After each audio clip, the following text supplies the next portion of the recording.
air is heavy with the scent of dust and old stone.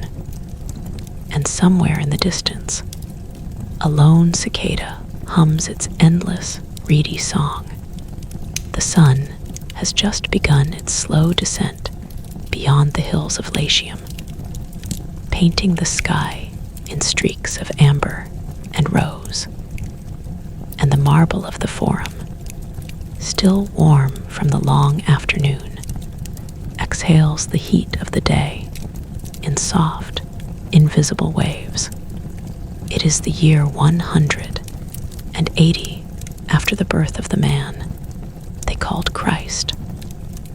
Although here, in the heart of the empire, the old gods still hold their quiet dominion, the empire is vast, impossibly vast, stretching from the damp mists of northern Britain to the sun-scorched sands of Arabia, from the pillars of Hercules at the edge of the great ocean to the snow-capped peaks of the Caucasus. One can travel for months and never leave Roman soil, never hear a language other than Latin or Greek, never be beyond the reach of the long, straight roads and the eagles of the legions. It is a world at peace, a world united under a single rule, a world that has known nothing but Roman order for as long as the oldest grandfather can remember. And yet, as the shadows lengthen and the first cool breath of evening stirs the dust in the empty marketplace, there is something else in the air, something that has no name and leaves no footprint, something as faint and as persistent as the smell of damp earth before a distant storm. The empire is dying. It does not know it yet. It will take centuries, long centuries of slow, gentle, almost imperceptible fading, like the soft erosion of a cliff by a patient sea. But the process has already begun. And if you sit very still and listen very carefully, you can almost hear it, a whisper beneath the hum of the cicada, a tiny crack running through the foundations of the world. Let us drift back in time, not to a battle or a coronation, but to a quiet moment, a pause between breaths, and let the story unfold like a scroll unwound by careful hands. The year is 161.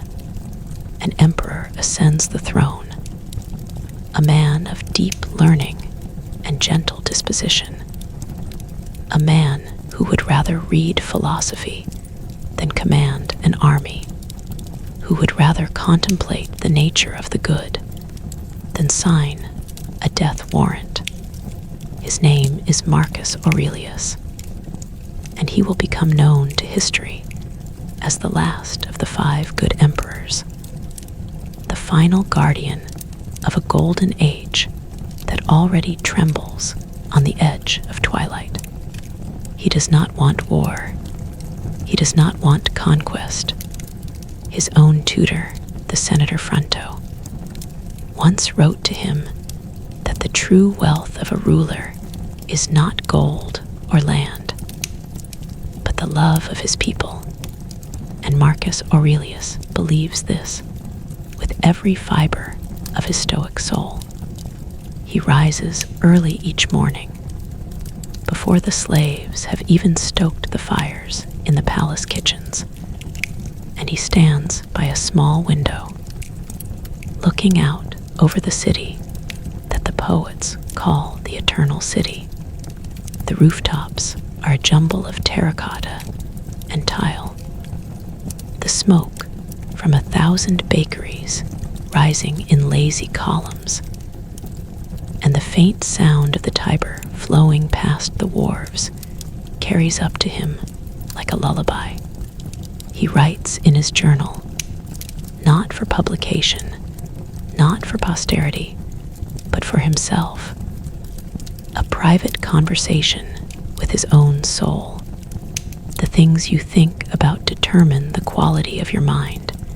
He scratches with a stylus on a wax tablet. Your soul takes on the color of your thoughts, and his thoughts are troubled. There are reports from the frontiers, from the lands of the Parthians, beyond the eastern mountains, where the client kingdoms are restless and the legions are spread thin.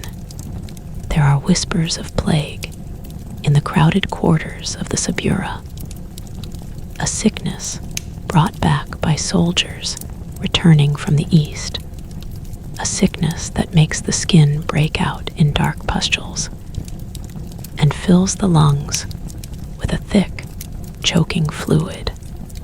The granaries along the Tiber are not as full as they should be, and the price of bread has risen by 2 sesterces, a small thing that can nevertheless turn a hungry crowd into a mob. The emperor dips his stylus into the wax again, smooths it flat, and writes, Alexander the Great and his mule driver both died, and both were reduced to the same substance. They were either taken back into the seminal principle of the universe, or scattered into atoms. He finds comfort in this, the idea that all things pass, that even the greatest empire is only a collection of breathing, fragile bodies that will one day return to the dust. He does not know, cannot know, how soon his own body will fail him, how the quiet, persistent cough that has troubled him for weeks is the first sign of a sickness that will carry him away before his work is done. He only knows that the evening air is cool and that the stars are beginning to appear, one by one, like tiny pinpricks in a darkening cloth, and that the city below him is slowly falling asleep. The peace of Rome, the Pax Romana, has lasted for over 200 years, since the first emperor, Augustus, closed the doors of the temple of Janus as a sign that war had ceased. It is a peace built on swords and stone, on the discipline of the legions, and the efficiency of the tax collectors, on the unspoken understanding that any rebellion, any dissent, will be met with swift and overwhelming force, but it is a real peace nonetheless, a peace that has allowed the cities of the empire to flourish like flowers in a well-watered garden. In the eastern provinces, the great city of Antioch sparkles with fountains and colonnades, its markets overflowing with silks from the distant land of the seers, spices from the Malabar coast, and ivory carved by the skilled hands of African artisans. In the southern reaches of Gaul, the city of Nemesis boasts an amphitheater that can hold 24,000 people, an aqueduct that strides across the landscape on rows of perfect arches, and public baths where a citizen can move from the frigidarium to the caldarium, from the cold plunge to the steam, for a fee so small that even a laborer can afford it. In the rich province of Africa, Proconsularis, the olive groves stretch to the horizon, and the ships that sail from the port of Carthage carry enough grain to feed the city of Rome for a third of the year. The roads that connect these cities are marvels of engineering, laid down by the legions with a precision that will endure for millennia. They cut through mountains. They span rivers on bridges of stone. They unspool across the plains in straight, unwavering lines.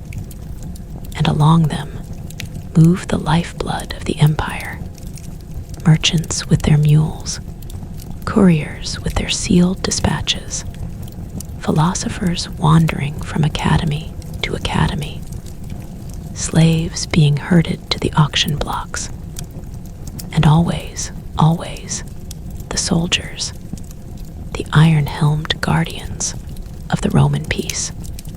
At night, travelers can find shelter in the way stations, the mansions, where the lamps burn low, and the wine is mixed with water, and the talk is of the roads ahead, the weather, the rumor that the governor of Syria has dismissed his guard and sleeps with his door unlocked, a dangerous sign of weakness.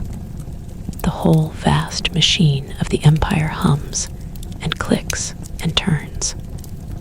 And for a moment, a long, suspended moment, it seems as if it could go on forever. But machines, even the most beautifully constructed, are subject to wear. The golden age of the Antonines, as the historians will later call it, is not a beginning. It is an ending. It is the last, brilliant flash of a sun that is already beginning to set. The Emperor Marcus Aurelius knows this, in that deep, intuitive way that a man who has studied the rhythms of the natural world knows that autumn must follow summer. He spends the last years of his reign not in the quiet of his library, but on the cold, misty edges of the empire, in the lands along the Danube, where the river flows gray and wide, and the barbarians press against the frontier. The Marcomanni, the Quadi, the Iazyges, tribes of Germanic and Sarmatian peoples who live in the dark forests, and the windy plains beyond the river are on the move. They are not conquerors in the grand style, not a vast army with banners and siege engines. They are families, clans, whole peoples driven by hunger and pressure from tribes further east, driven by the same ancient calculus of survival that has pushed migrants westward since the dawn of time. They come to the banks of the Danube, and they see the empire on the other side, the orderly fields, the prosperous farms, the villas with their heated floors and their libraries of scrolls, and they want in. The emperor meets them with the legions, and the fighting is brutal and unglamorous, a grinding, dragging war of mud and blood, and sudden, screaming raids in the middle of the night. Marcus Aurelius, the philosopher who wrote so eloquently about the brotherhood of all rational beings, is forced to order the slaughter of entire villages. He watches the smoke rise from burning huts, and he writes in his journal, in the cold, cramped tent, how much more grievous are the consequences of anger than the causes of it. And the war grinds on, year after year, until the emperor himself is a tired, sick old man, his beard gone completely gray, his eyes sunk deep in their sockets. On the 17th of March, in the year 180, he dies in a military camp at Vindobona, the place that will one day be called Vienna, and the golden age dies with him. His body is carried back to Rome along those straight, unyielding roads, past the way stations where the lamps burn low, past the farms and the vineyards and the olive groves, and the people line the route to throw flowers and whisper his name. They do not know that the boy who will now take the purple, his son Commodus, will be the first drop of poison in a cup that will take centuries to drain. Imagine, if you will, the soft, slow turning of a great wheel. The hub is Rome, and the spokes are the roads, and the rim is the frontier, that long, irregular circle of forts and walls and rivers that marks the edge of the ordered world. For a long time, the wheel has turned smoothly, carrying the empire forward through the decades. But now, there is a faint wobble, a slight imbalance that only the most attentive eye might notice. Commodus is not a bad man, not in the way that a monster from a story is bad. He is simply a young man who was given everything and never told no. A young man who found the tedious business of governing to be a dull chore compared to the pleasures of the arena, the thrill of the hunt, the adulation of the crowd. He fancies himself a gladiator, a new Hercules, a god walking among men. He renames Rome Colonia Commodiana, the colony of Commodus. He renames the months of the year after his own 12 names. He fights in the arena against opponents who know better than to wound him. And he charges the treasury 1,000,000 sesterces for each appearance. The machinery of the empire, that delicate, intricate system of patronage and obligation, of tax assessments and grain shipments, of senatorial prestige and equestrian efficiency, begins to grind. The emperor does not govern, he performs. He leaves the work to a succession of favorites, freedmen and chamberlains, who enrich themselves, while the senatorial class, the old noble families who have supplied the empire's administrators for centuries, are humiliated and sidelined. There is a feeling in the air, a quiet, creeping malaise, like the stale atmosphere of a room that has been closed up for too long. A historian of the time, a senator named Cassius Dio, will later write that the reign of Commodus marked the descent from a kingdom of gold to one of iron and rust. And yet, even so, the empire endures. It is too big, too solid, too deeply rooted to be toppled by one bad emperor. The wheel wobbles, but it does not break. The legions still stand guard on the frontiers. The grain still arrives at Ostia. The baths still open every morning. The empire, like a great ship, can take on a great deal of water before it begins to sink. The night is very still. In the palace on the Palatine Hill, the new emperor sleeps uneasily. His name is Pertinax, and he is an old soldier, a man of humble birth who rose through the ranks by sheer competence and grit. He was chosen by the Senate after the assassination of Commodus, who was strangled in his bath by a wrestler named Narcissus on the last day of the year 100 Pertinax tries to restore discipline, to refill the empty treasury, to treat the Senate with respect.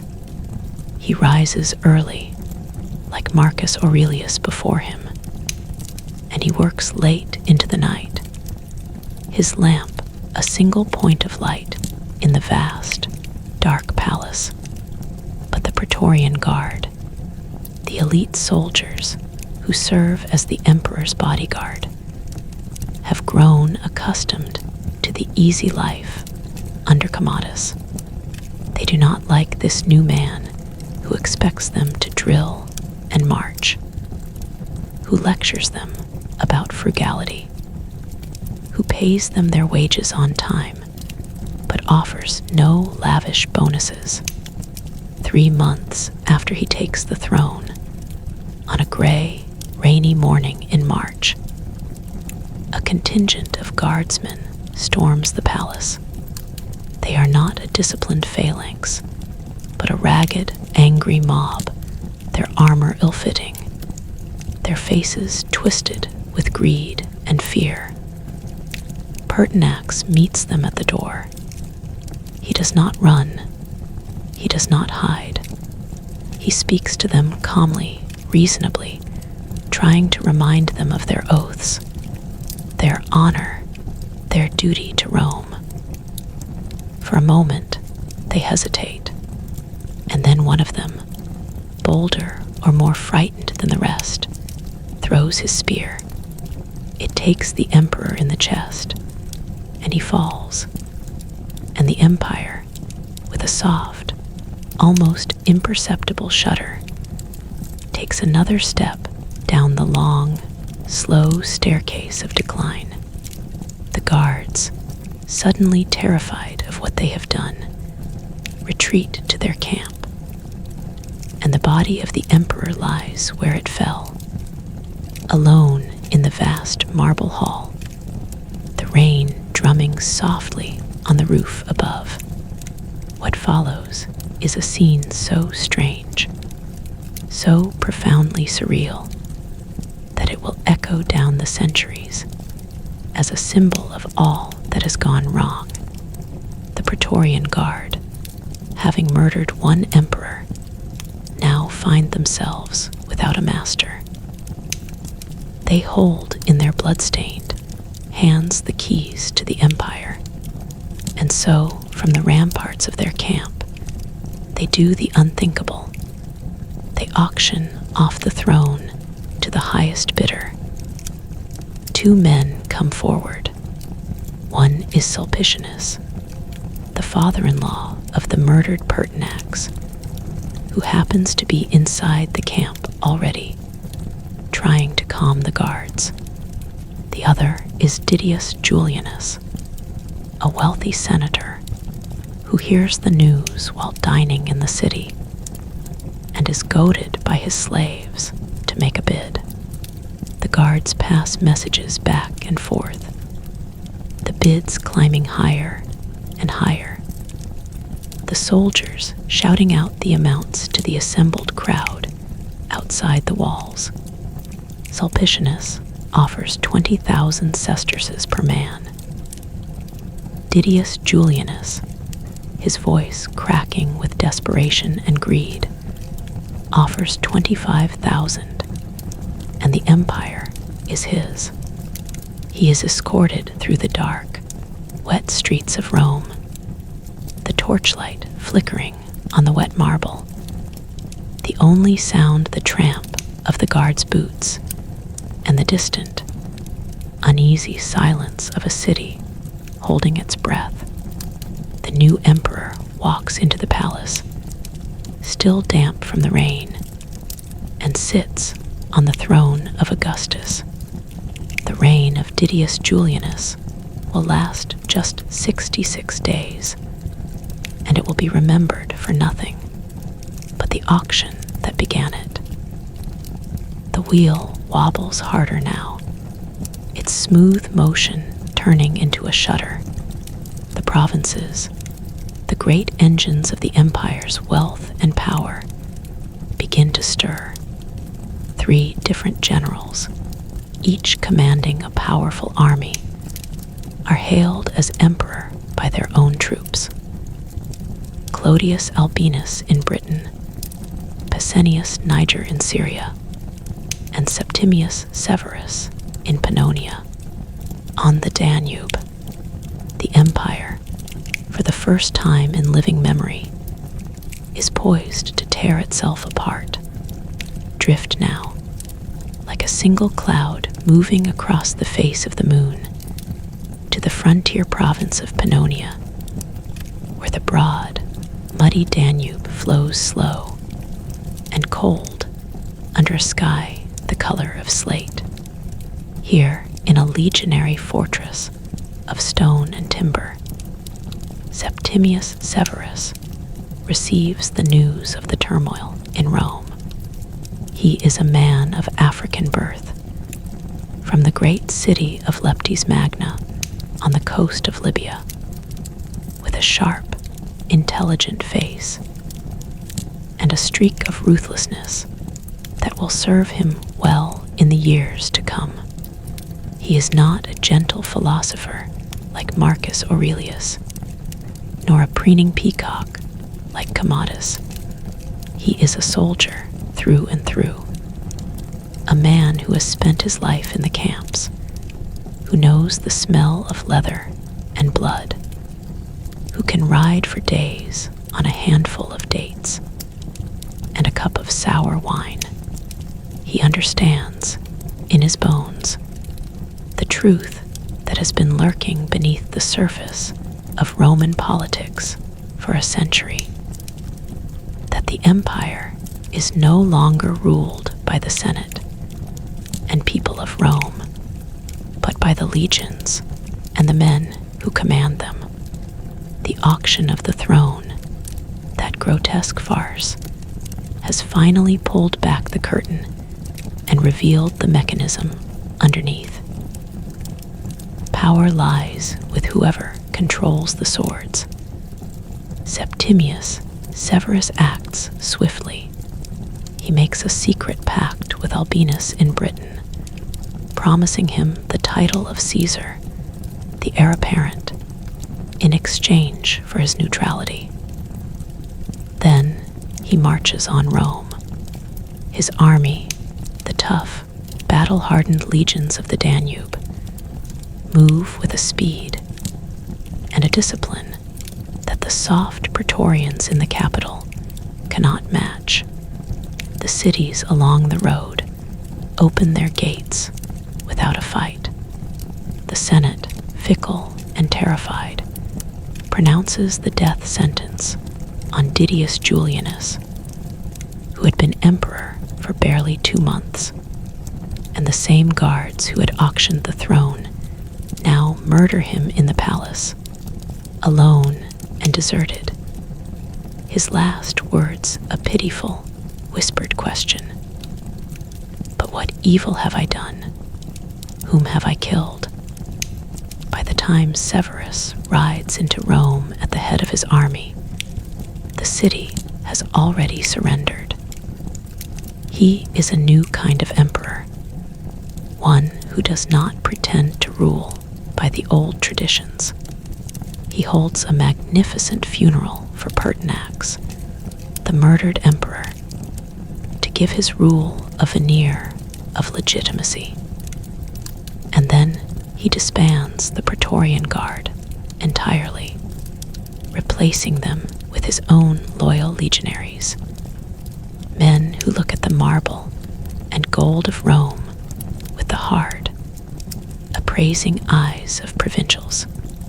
The Senate, once the supreme authority of the Roman world, is reduced to a body of frightened old men who applaud on command, enrich the soldiers.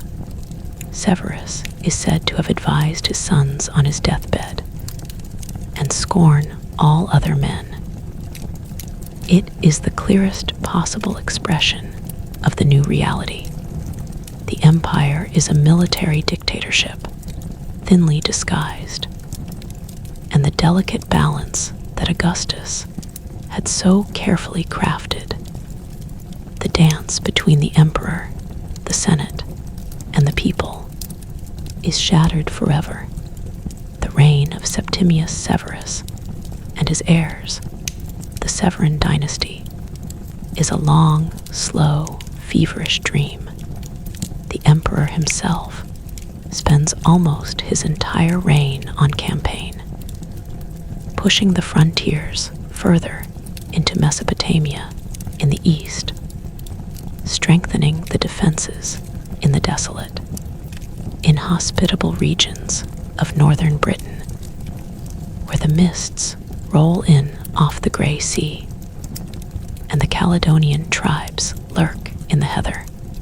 He dies in the city of Eboracum, which will one day be called York, far from the warm African sun of his birthplace, his body worn out by gout and the relentless strain of command. His two sons, Caracalla and Getaw, are left to rule together, and their hatred for each other is a dark, toxic thing that poisons the whole palace. They divide the imperial residence, each with his own household, his own guard, his own circle of sycophants, and the air between them crackles with unspoken violence. The end comes in late December, a few days before the festival of Saturnalia. Caracalla, the elder brother, arranges a meeting under the pretense of reconciliation. Getaw goes, perhaps hopeful, perhaps simply too exhausted by the years of tension to resist.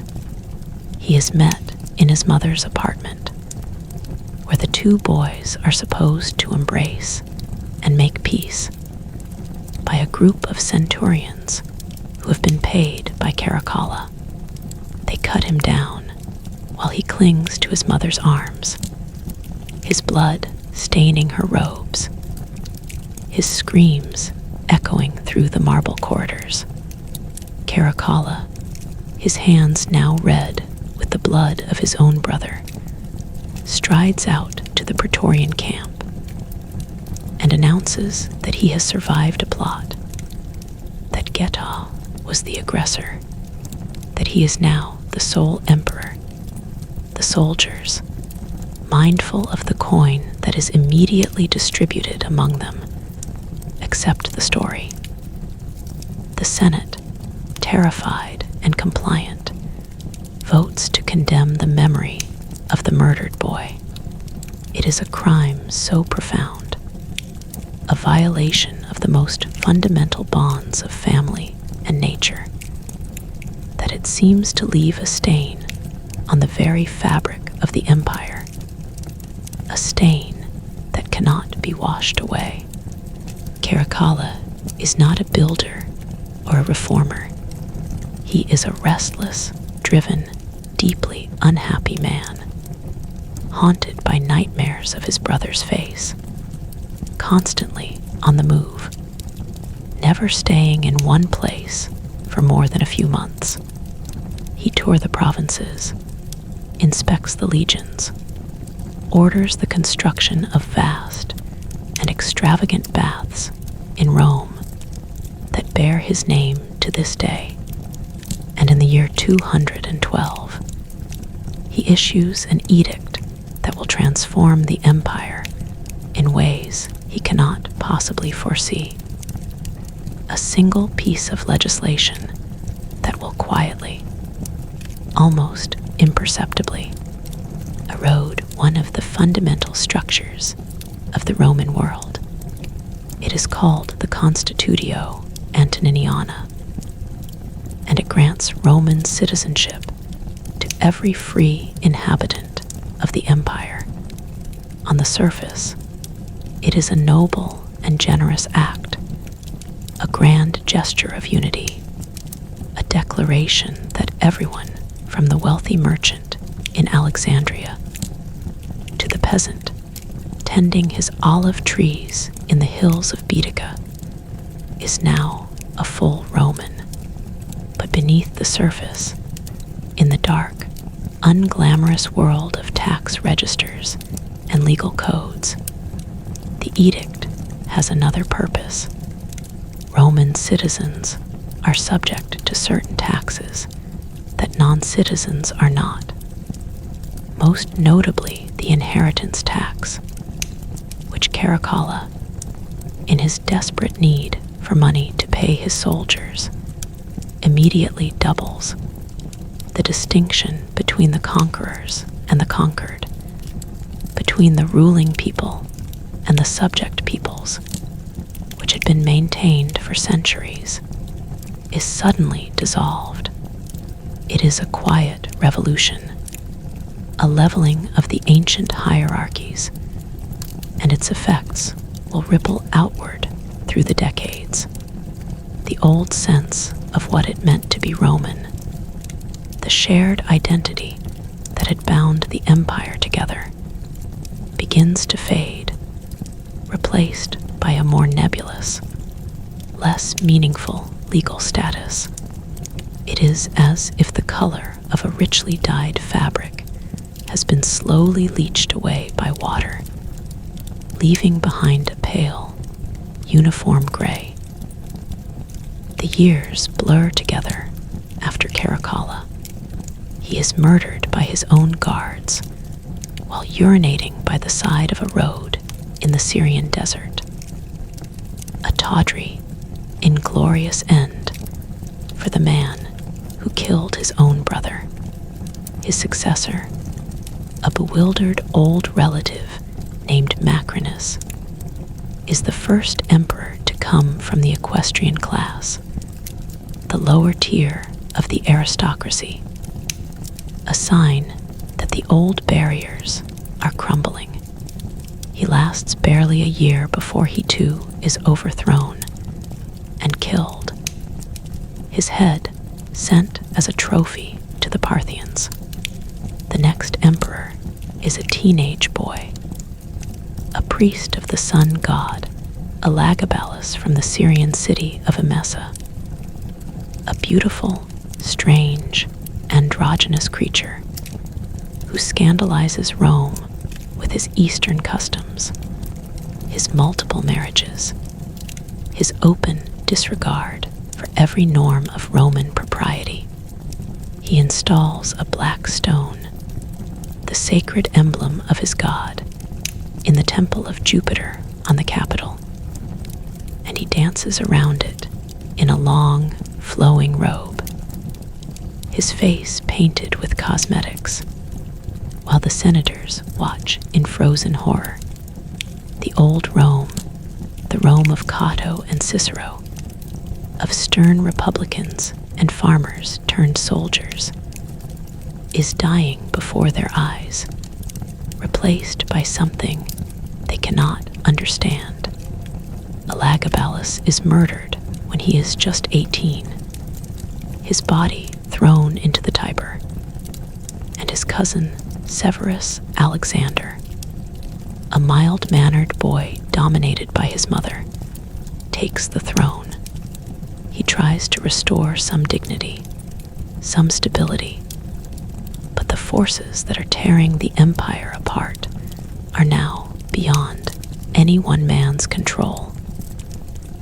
The northern frontier is in chaos, a new and terrifying confederation of tribes, calling themselves the Alemanni, all men, is pressing against the Rhine. Further east, the Persian Empire, which had been a complacent and declining power for centuries, is suddenly revived under a new dynasty, the Sassanids, who dream of reclaiming the ancient glories of their Achaemenid forebears and driving the Romans back into the sea. The young emperor moves from crisis to crisis, a puppet pulled by the strings of his mother and his advisors, until the legions on the Rhine, exasperated by his weakness and the endless, grinding frontier war, mutiny. They They murder him and his mother in their tent in the year 235. And with his death, the long, slow, feverish dream of the Severan dynasty comes to an end. The Golden Age is a distant memory.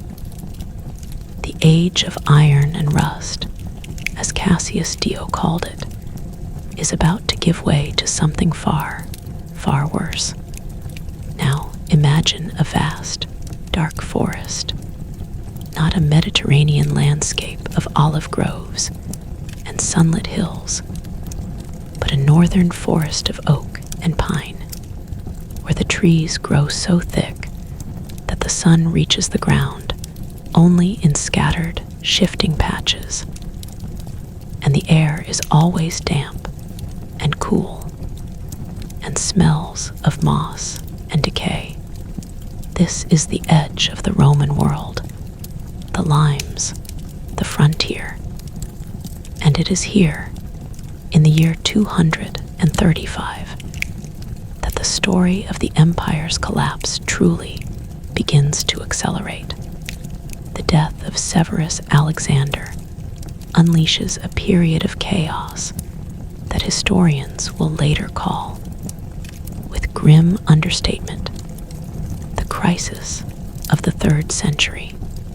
For 50 years, from 235 to 284, the empire will convulse in a near-continuous spasm of civil war, foreign invasion, economic collapse, and plague. It is a period so catastrophic, so utterly devastating, that the very survival of the Roman world hangs by a thread. A single, fraying thread. The man who takes the purple after Alexander is a giant of a soldier from the wilds of Thrace. A man who had risen from the humblest origins to command the legions. His name is Maximinus Thrax, and he is often described as the first of the barracks emperors. The series of rough, unpolished military men who will seize the throne one after another in a dizzying, bloody carousel. He has no time for the Senate, no patience for the niceties of civilian administration. He is a soldier, and his only policy is war. He doubles the pay of the legions. He crushes a Germanic invasion.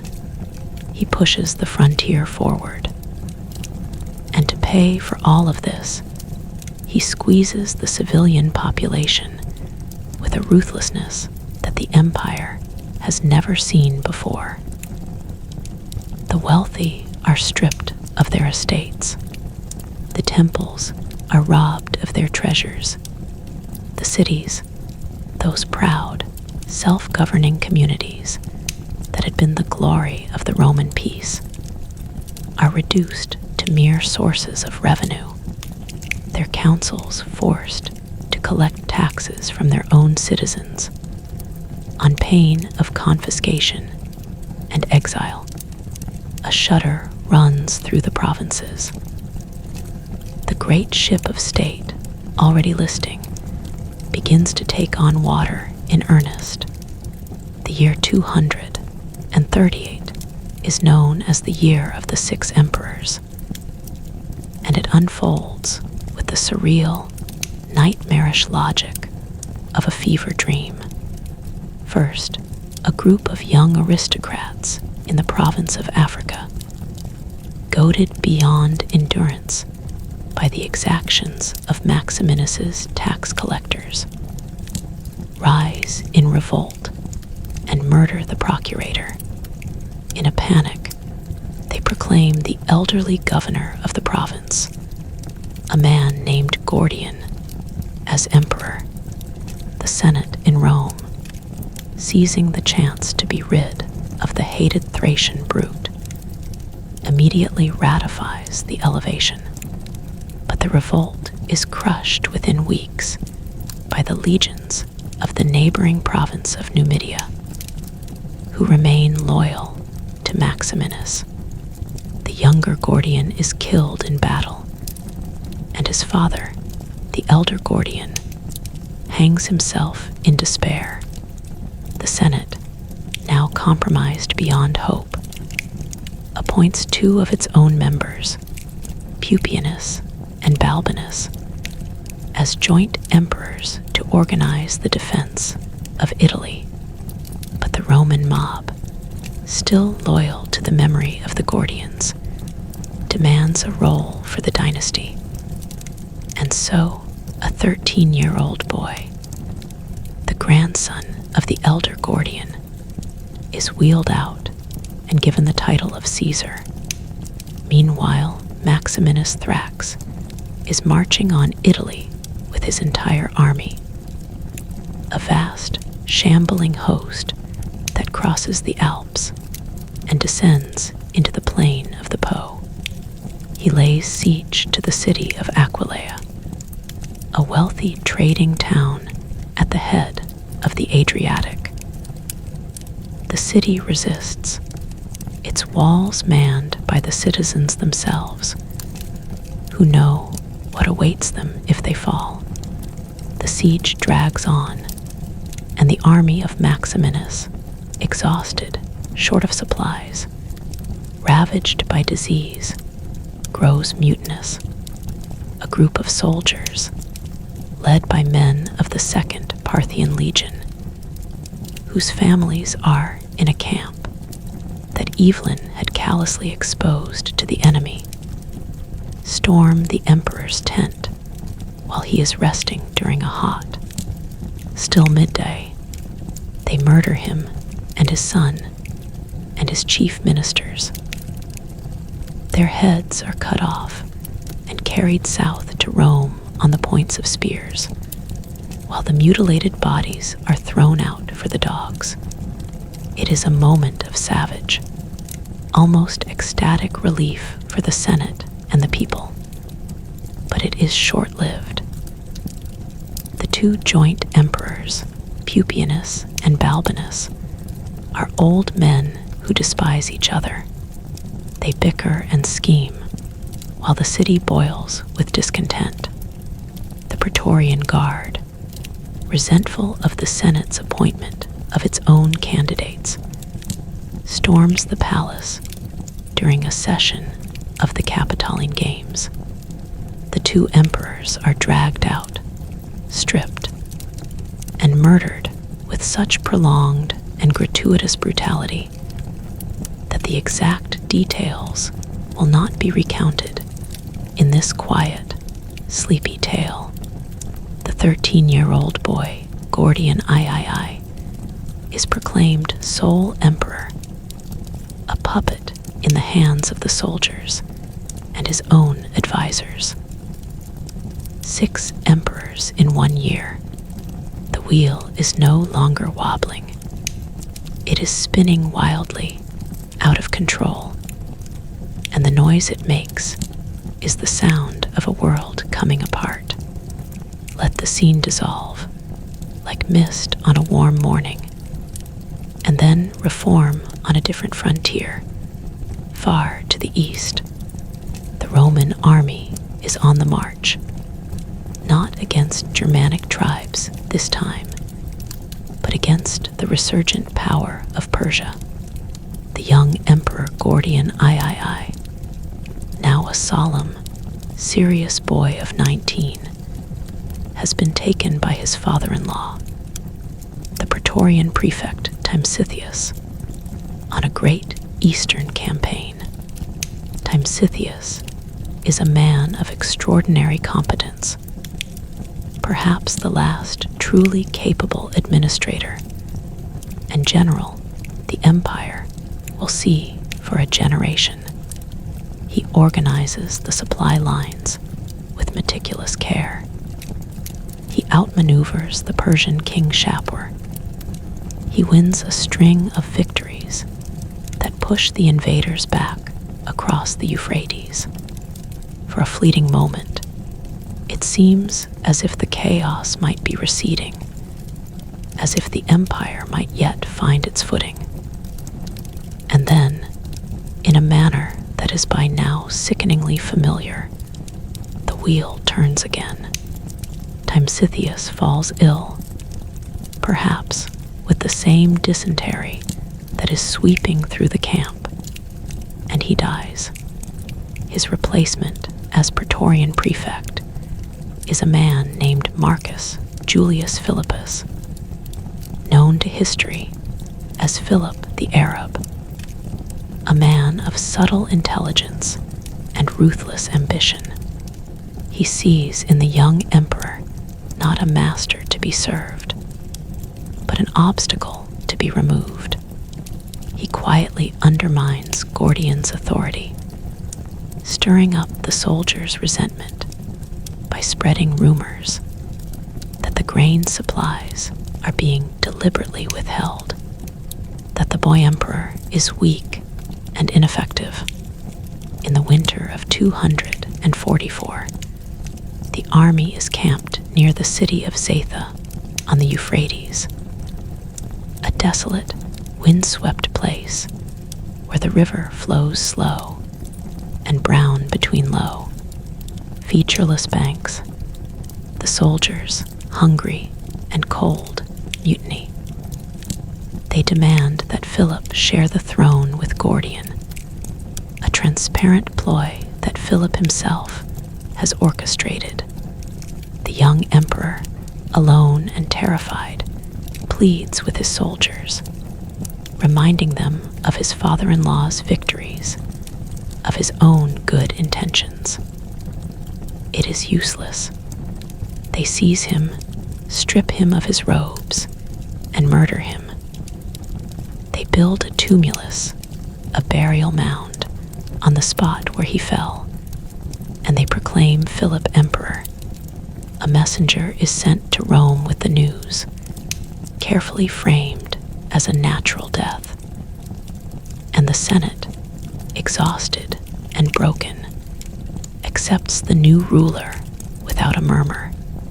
Philip makes a hurried, humiliating peace with the Persians, paying a vast sum in gold to be allowed to withdraw. And he rushes back to Rome to secure his throne. The boy emperor's body lies in the cold earth by the Euphrates, the wind whistling over the low tumulus, and the empire, like a swimmer fighting against a relentless current, loses another stroke.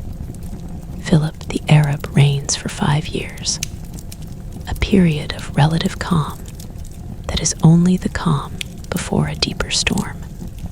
He presides over the grand celebration of the millennium of Rome's foundation. In April of the year 248, 1,000 years since the legendary Romulus drew the first furrow of the city wall, there are games and spectacles of staggering extravagance. The Circus Maximus filled with roaring crowds, the Colosseum awash in the blood of exotic beasts, the emperor himself, a handsome, dark-skinned man in the prime of life, looks out over the rejoicing city and perhaps allows himself to believe that the crisis is past. But the treasury is empty. The frontiers are still crowded with enemies, and the legions in the provinces are already stirring restlessly, ready to elevate their own commanders as soon as the moment is ripe. The moment comes in the form of a series of rebellions. First, the legions of Pannonia, the same tough Danubian troops who had carried Septimius Severus to power, proclaim one of their officers emperor.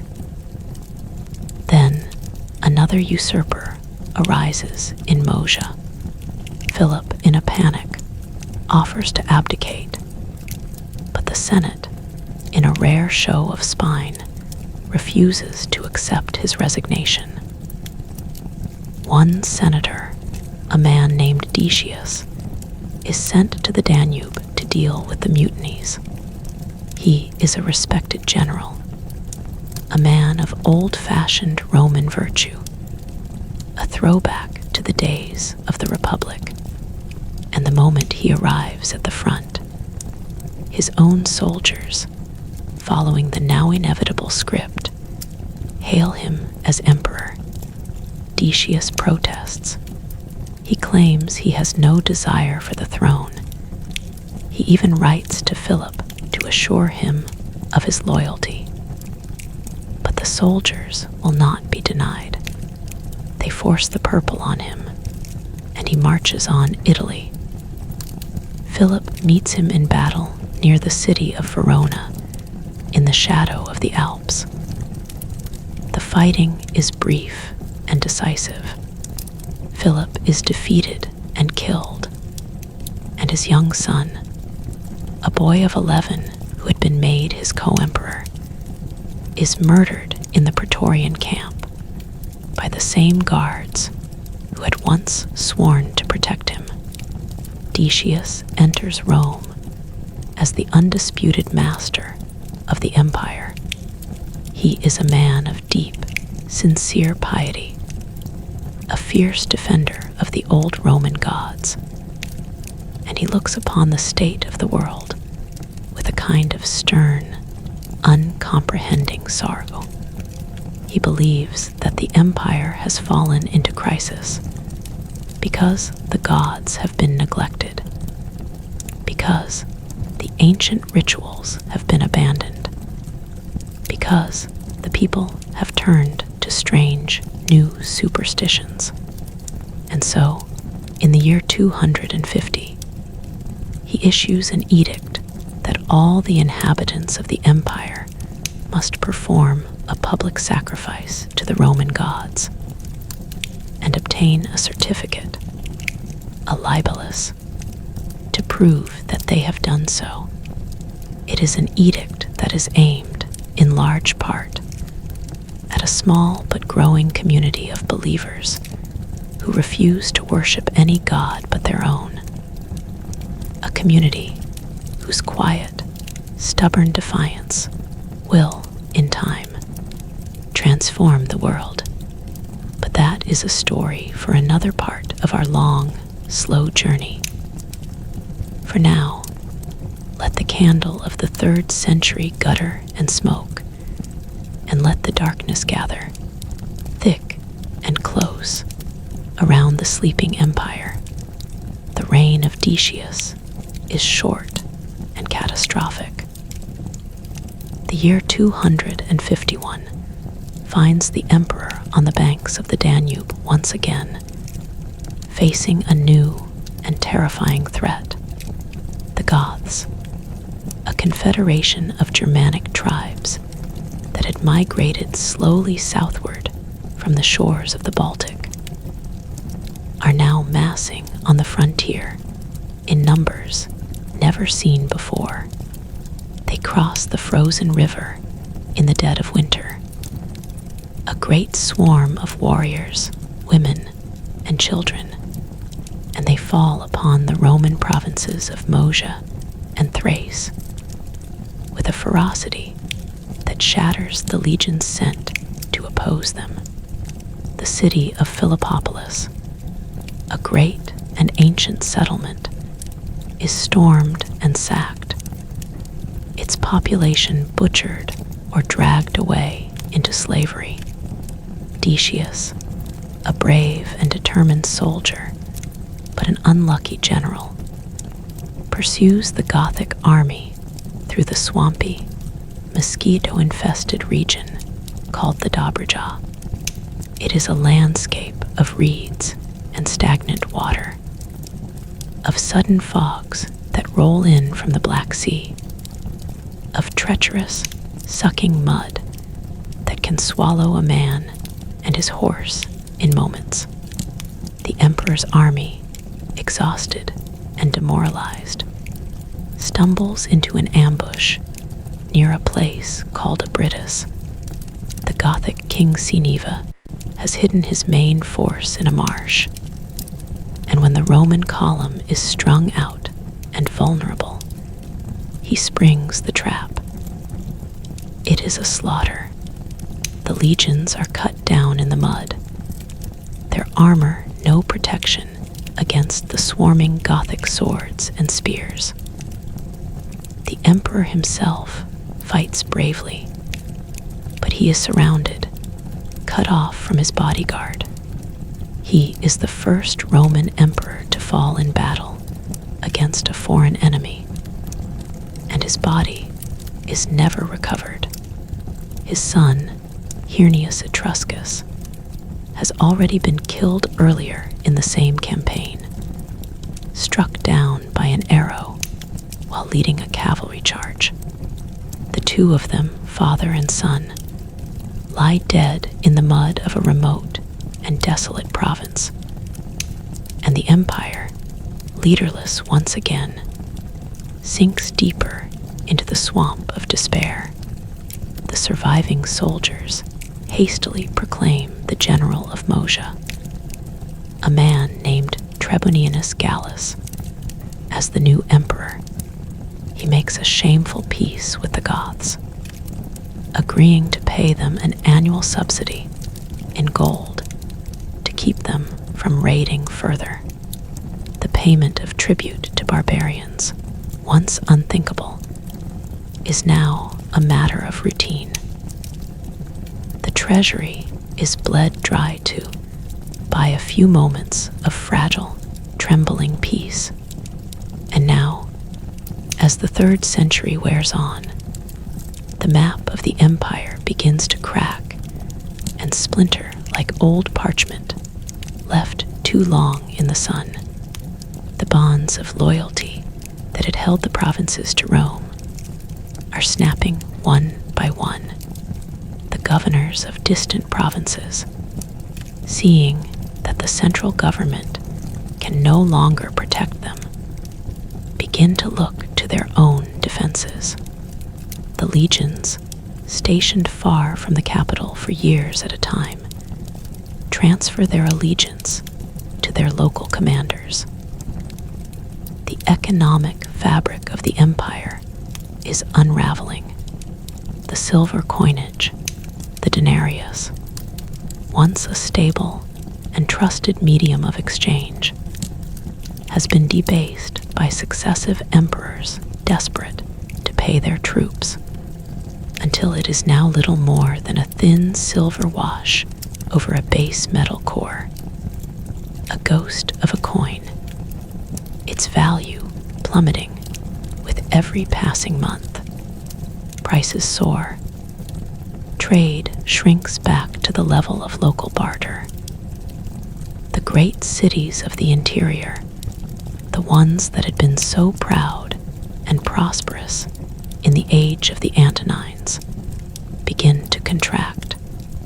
Their citizens, burdened by crushing taxes and the constant threat of invasion, retreat behind hastily built walls.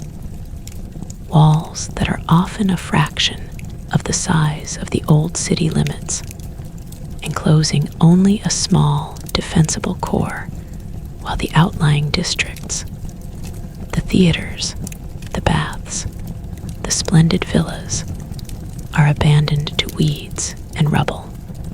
It is a quiet, creeping desolation, a slow sinking back into the earth. A traveler walking along one of those magnificent Roman roads in the year 260 would see empty, roofless buildings, fields gone to scrub, the empty plinths where statues once stood, and everywhere the silence, the heavy, watchful silence of a land that is no longer entirely safe. The nadir of the crisis, the moment when it seems that the empire must surely, finally, dissolve into the darkness, comes in the year 260, emperor is now Valerian, a noble and well-meaning man of advanced years, who had been a respected senator before the purple was thrust upon him. He appoints his son Gallienus as his co-emperor, and he takes the eastern command for himself, marching to confront the Persians under their ambitious, brilliant king, Shapur I. The campaign is a disaster from the start. The Roman army, plagued by disease and hunger, is harried across the scorched plains of Mesopotamia. Near the city of Edessa, Valerian is lured into a parley under a flag of truce. It is a trap. The Persian horsemen sweep down and capture the emperor alive, along with his entire staff.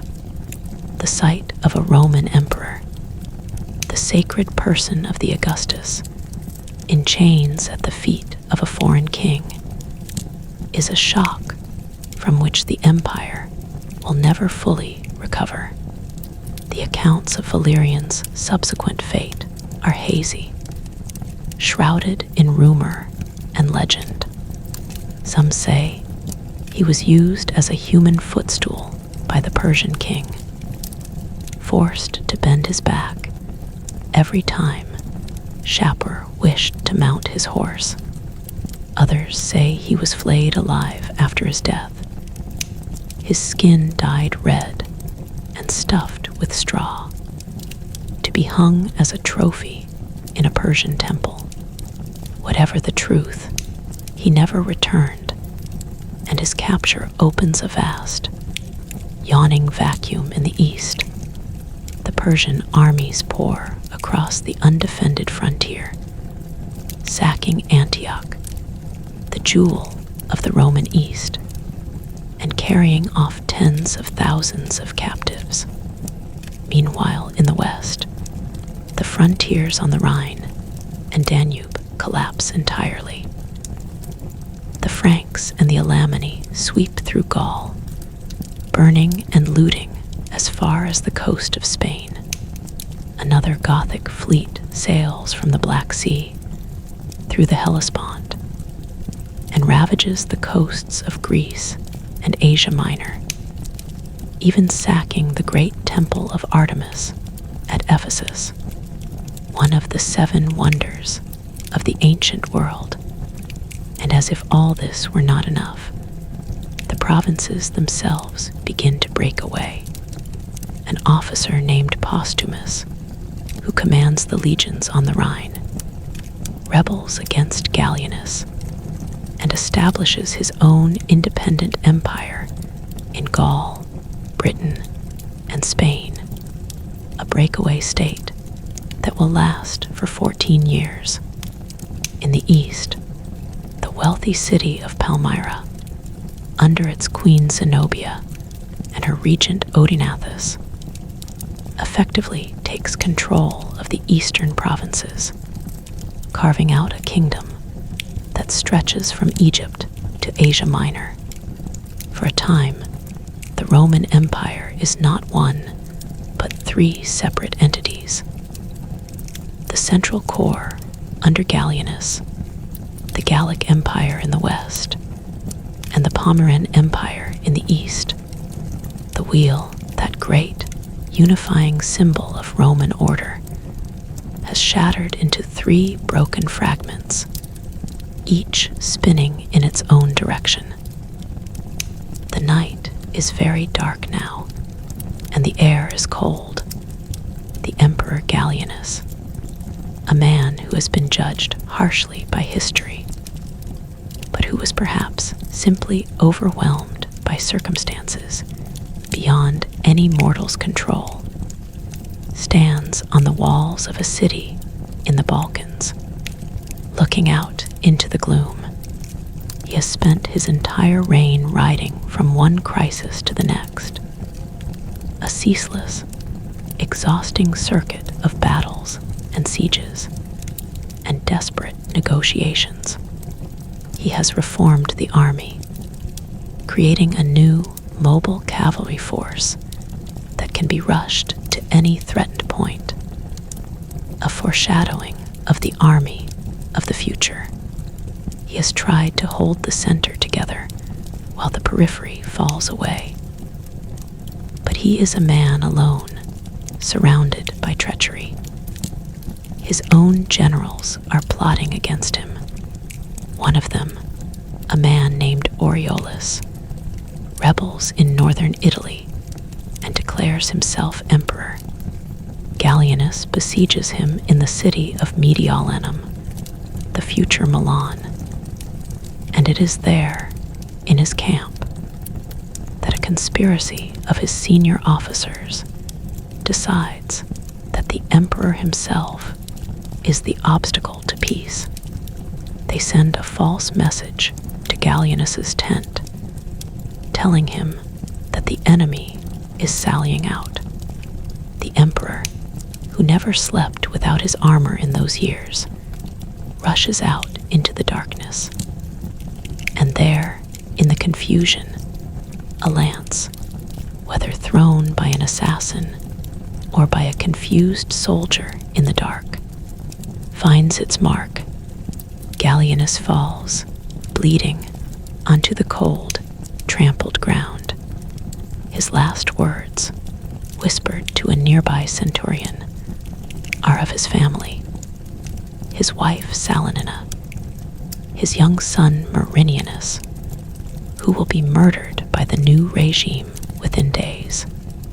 The body of the emperor is wrapped in a simple cloth and buried in a tomb along the road outside the city, a tomb that will be lost and forgotten for centuries. And the new emperor, a grim, hard-faced cavalry officer from Illyria named Claudius, is hailed by the legions. He will be known as Claudius Gothicus, for he will win a great, if temporary, victory over the Goths, and his short reign will be the first faint glimmer of dawn after the long, terrible night. But the darkness is not yet ready to lift. The empire is still bleeding, still fractured, still clinging to life by its fingernails.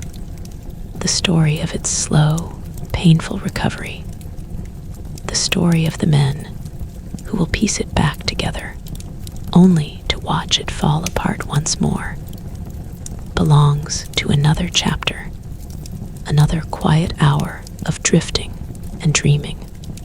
For now, let us leave the 3rd century in its agony, a nightmare from which the world is slowly, painfully, struggling to wake. The cicada has fallen silent. The stars are hidden behind a thick blanket of cloud, and the eternal city, the city that was supposed to live forever, sleeps a fitful, uneasy sleep, haunted by the ghosts of the emperors who have gone before, and the whispers of the barbarians who are yet to come. But dawn, even the darkest and longest night, must eventually break. It begins not with a trumpet blast, but with a quiet, steady rain falling on the muddy plains of the Balkans. The same gray, drizzling rain that has been falling for days, turning the roads to ribbons of mire, and filling the air with the smell of wet wool and damp earth. The year is 268, and the army of the new emperor, Claudius, is on the march. He is a tall, stoop-shouldered man with a face that seems carved from the hard, pale stone of his native Illyria, a land of harsh mountains and bitter winters, a land that has been breeding tough, uncomplaining soldiers for as long as anyone can remember. Claudius is not a philosopher, not a politician, not a man of subtle words or grand visions. He is a soldier, pure and simple, a man who has spent his entire adult life in the camps, who can sleep in the saddle, who can read the ground for an ambush as easily as a scholar reads a scroll.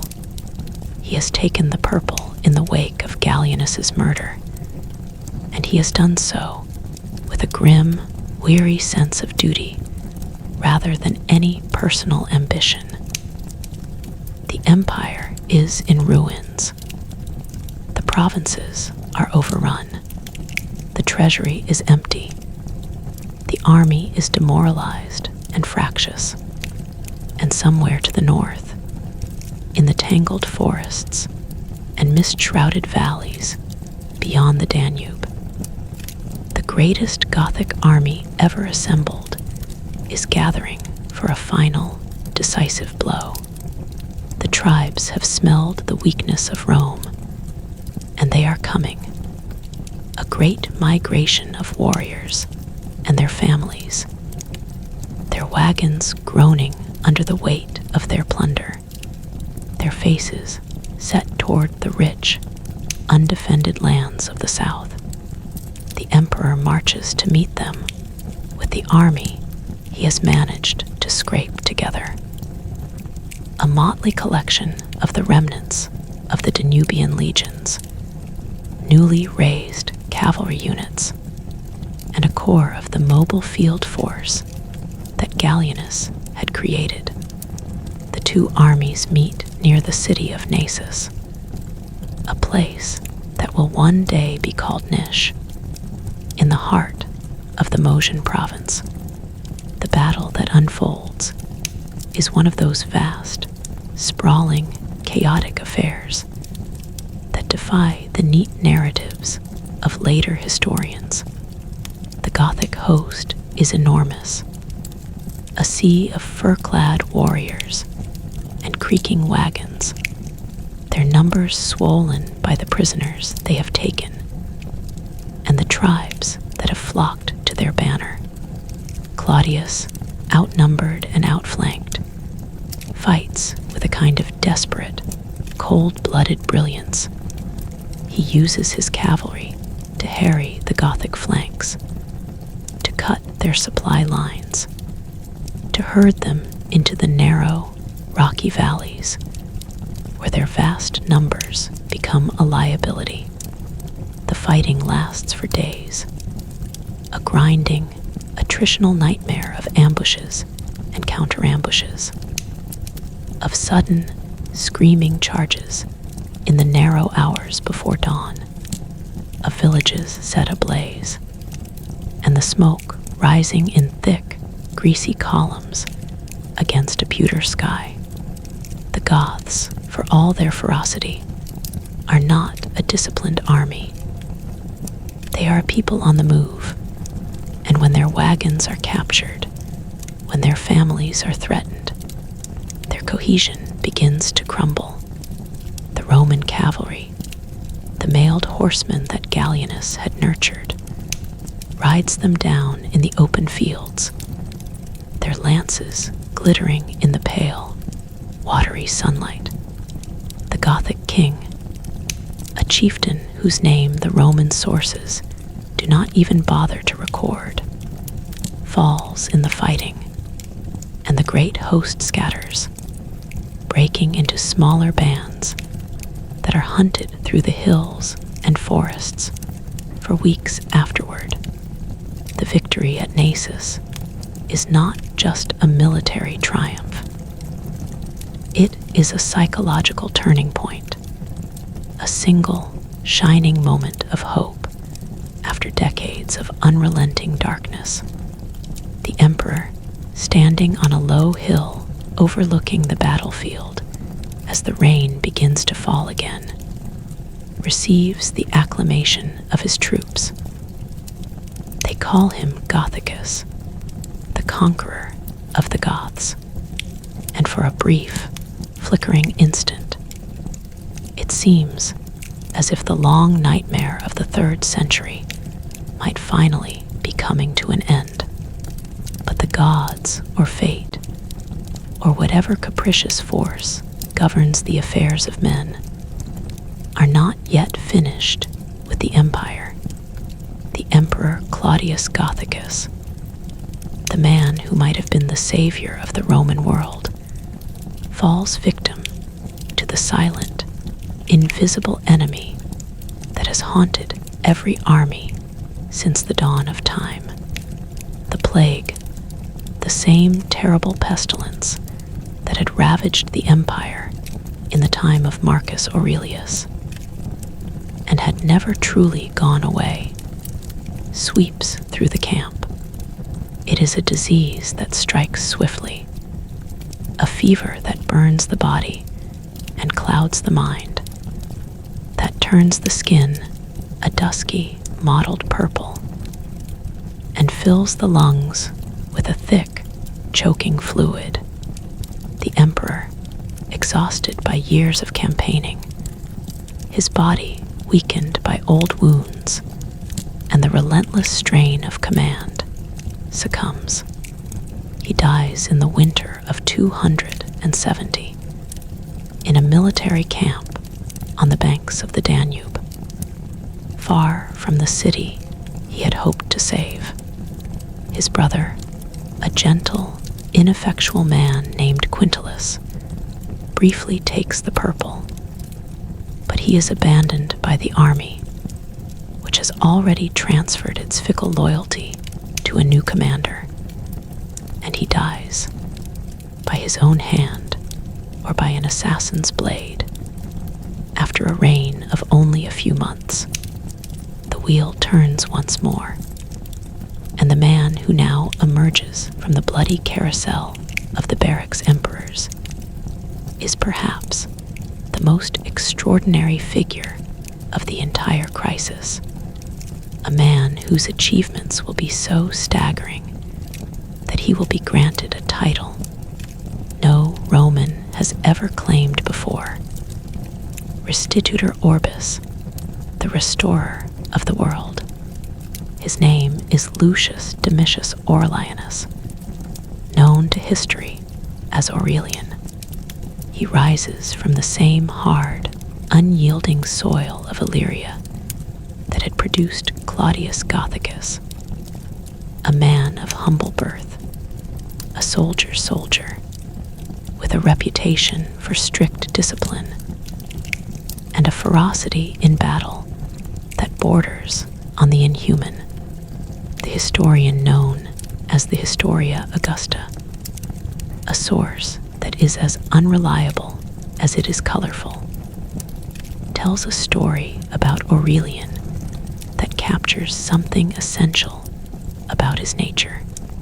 He was, it is said, the son of a priestess of the sun god in a small village on the Danube, and from his earliest youth, he possessed a cold, burning intensity, a sense of divine mission that set him apart from his comrades.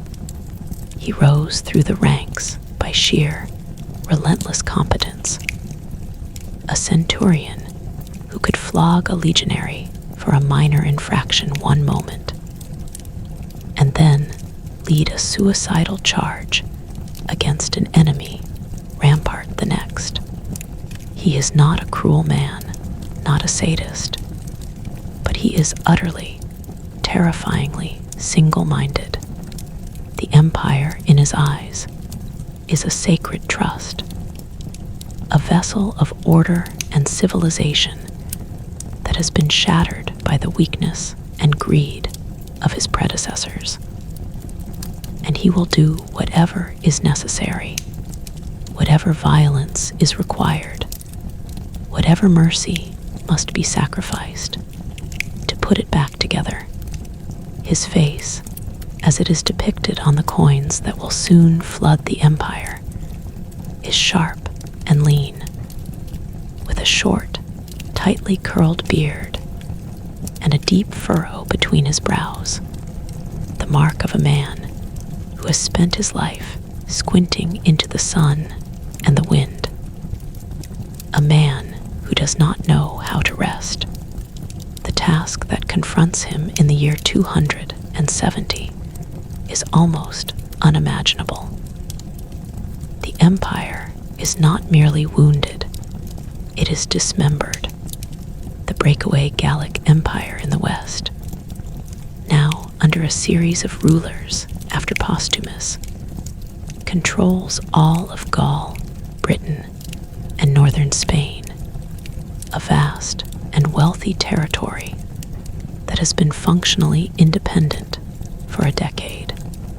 The Pomeranian Empire in the east, under the regency of the brilliant and ambitious Queen Zenobia, has swallowed up Syria, Palestine, Egypt, and large parts of Asia Minor, cutting off the grain supply to Rome and the eastern trade routes that are the lifeblood of the imperial economy. The Danubian frontier is still crawling with Gothic and Sarmatian raiders, and the city of Rome itself, the ancient heart of the world, is trembling with fear. The coins are so debased that a bag of them is worth less than the leather pouch that holds them. The people are hungry, and the hungry people are angry. Aurelian looks at this map of chaos and fragmentation, and he does not flinch. He begins, as every true Roman general must, with the walls. He orders the construction of a new defensive circuit around the city of Rome, a ring of brick and concrete that will stretch for nearly 12 miles, embracing the 7 hills and the low-lying districts along the Tiber. The Aurelian walls, as they will be known for centuries, are a confession, a silent, monumental admission that the empire can no longer rely on its legions to keep the barbarians far from the capital. The city that was once the untouchable, inviolate center of the world is now a city that must be defended by its own fortifications. The walls are a marvel of engineering, built with the forced labor of the guilds and the citizens, and they rise with astonishing speed. A girdle of stone around the frightened, sprawling metropolis. They will stand, repaired and rebuilt, for over 1,500 years. And even today, a traveler can walk along their ancient, ivy-clad ramparts and feel the weight of that long-ago fear. With the walls rising behind him, Aurelian turns to the east. The Queen Zenobia is a fascinating, enigmatic figure, a woman of learning and culture who has styled her court at Palmyra as a new Athens, a center of philosophy and art in the Syrian desert. She claims descent from Cleopatra and the Ptolemies, and she has dressed her ambitions in the language of Roman legitimacy, ruling in the name of her young son and minting coins that acknowledge Aurelian as emperor in name, while she holds the real power. Her general, the skilled Zabdas, has conquered Egypt in a lightning campaign, and the grain fleets that should be sailing to Rome are instead filling the warehouses of Alexandria under Pomeranian control. Aurelian marches east with his army, the tough, mobile force that Gallienus and Claudius had forged. And the campaign is a masterpiece of relentless, grinding pressure. He recovers Asia Minor without a major battle, the cities opening their gates, throwing off the Pomeranian garrisons the moment the Roman eagles appear on the horizon. The decisive confrontation comes near the city of Antioch, where Zabdas has massed his heavy cavalry, the armored cataphracts that the Persians had made famous, hoping to smash the Roman line in a single crushing charge. Aurelian, who has learned the lessons of the eastern frontier, orders his own lighter cavalry to feign a retreat. The Pomeranian horsemen, their heavy armor and their massive horses, ill-suited to a long pursuit, lumber after them, their formation stretching and breaking apart under the blazing Syrian sun.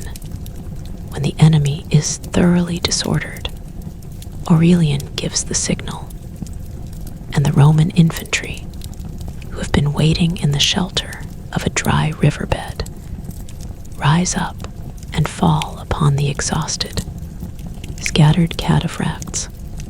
It is a slaughter. The Pomeranian army disintegrates, and Zenobia, with the remnants of her forces, retreats to the walled city of Palmyra itself, an oasis citadel in the heart of the desert. The siege of Palmyra is a slow, dreamlike affair, a war of heat and dust and shimmering mirages. The city is a wonder of the ancient world, a sprawling complex of colonnaded streets, towering temples, and lush, irrigated gardens that rise out of the barren sand like a hallucination. Aurelian surrounds it with his legions, cutting off the caravan routes that are its lifeblood, and he waits. The desert sun beats down mercilessly, and the Roman soldiers, their skin burned a deep, leathery brown, dig their trenches and man their siege lines with a patient, sullen endurance. Zenobia, trapped inside the walls, sends desperate appeals to the Persians for aid. But the Persian king, still wary after his earlier victories, offers only empty promises. She tries to escape, slipping out of the city on the back of a swift camel, a legendary flight through the moonlit desert. But Roman cavalry patrols overtake her on the banks of the Euphrates and bring her back in chains. The city surrenders, and Aurelian, for all his reputation for ruthlessness, spares the life of the defeated queen. He will parade her through the streets of Rome in his triumphal procession, weighed down with golden chains and jewels, a spectacle of humiliation that the Roman people will talk about for generations. The Pomeranian kingdom is reabsorbed into the empire, its monuments left intact, its trade routes restored. But the end is not yet. While Aurelian is marching back to the Danube, word reaches him that Palmyra has revolted again, its people rising up and massacring the small garrison he had left behind. The emperor, without a moment of hesitation, wheels his army around and marches back across the desert. A journey of brutal, forced marches under a pitiless sun. This time, there is no mercy. The city is stormed and sacked. Its walls are thrown down. Its treasures are carted off to Rome. The great temple of the sun, the religious heart of the city, is stripped of its gold and its statues. The rebellion is crushed with such overwhelming, terrifying finality that the eastern provinces will not stir again for a generation. The restorer of the world has made his point. The final act of the reunification is almost an anticlimax.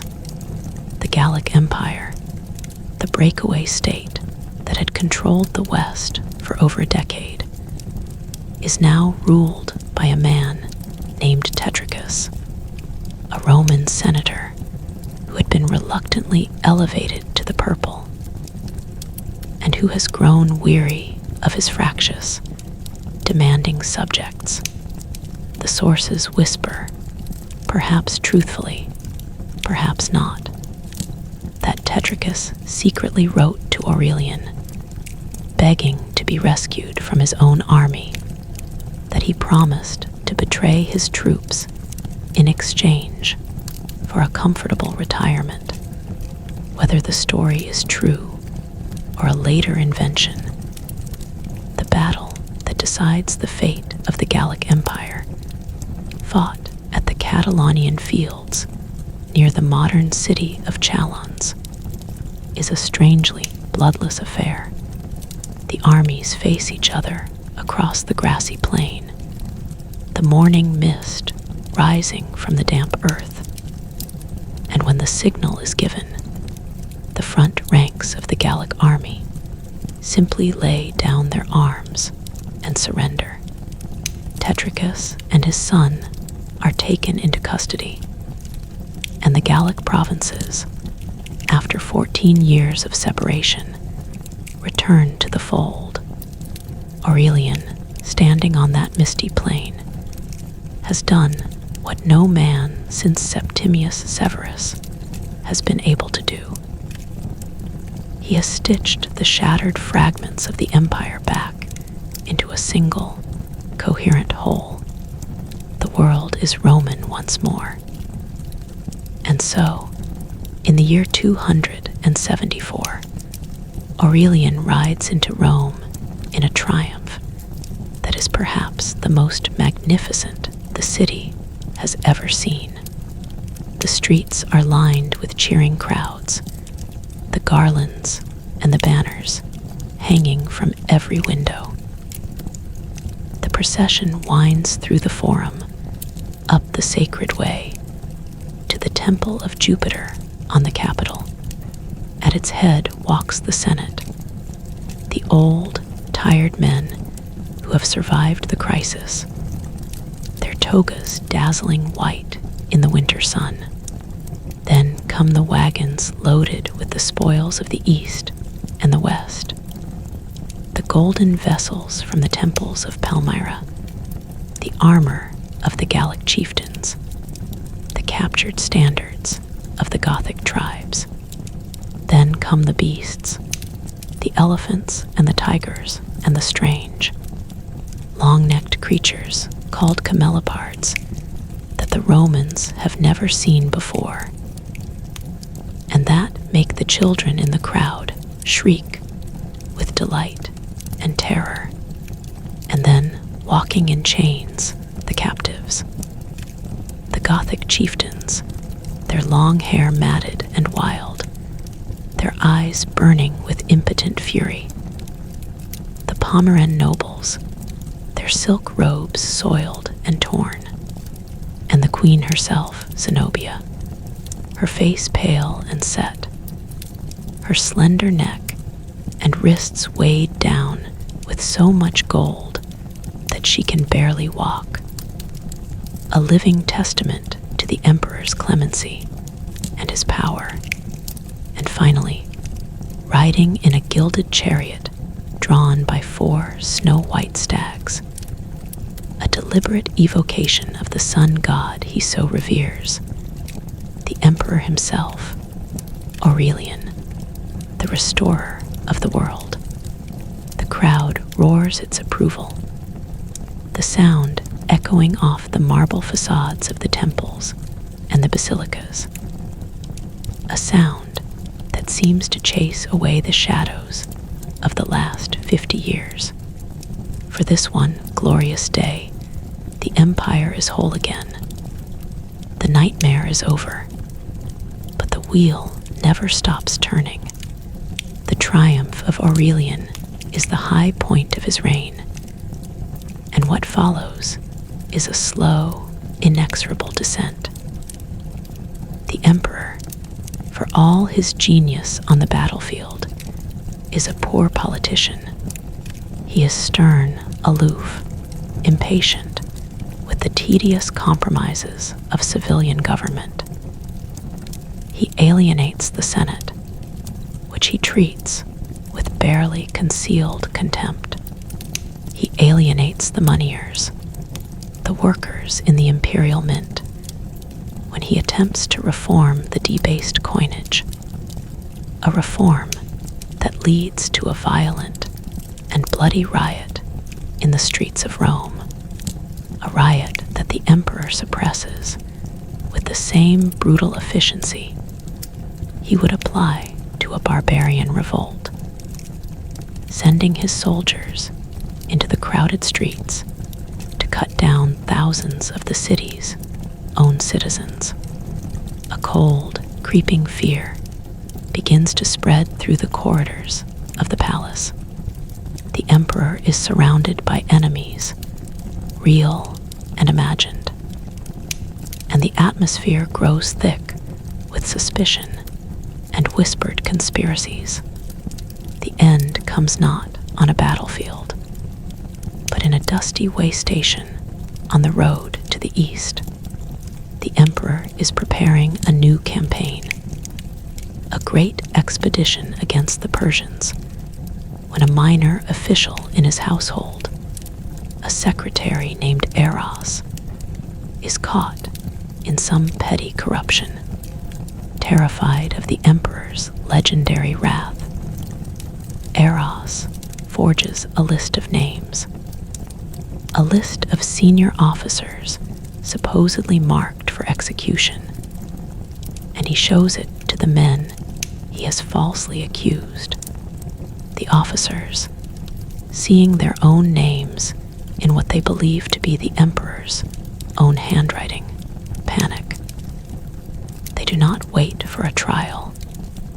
They do not seek an audience to plead their innocence. They find the emperor in his tent, resting after the long day's march, and they fall upon him with their swords. Aurelian, the restorer of the world, the man who had crushed the Goths, who had humbled the Persians, who had reunited a shattered empire, dies in a welter of blood and confusion, murdered by his own men on a quiet, forgotten stretch of road in Thrace, the victim of a scribe's desperate, clumsy lie. His body is wrapped in a simple soldier's cloak and buried where he fell, and the army, suddenly leaderless, is plunged into a state of bewildered grief and uncertainty. The great man is gone, and the empire, like a patient who has only just begun to recover from a long and terrible illness, is left to the care of lesser physicians. The years that follow are a strange, suspended interlude, a pause between the convulsions of the 3rd century and the massive, structural transformation that is yet to come. The army, perhaps shocked by the murder of Aurelian, does not immediately proclaim a new emperor. Instead, they send a message to the Senate in Rome, an act of deference that has not been seen in generations, and ask the senators to choose a new ruler. The Senate, terrified and bewildered, demurs. They push the choice back to the army. The army pushes it back to the Senate.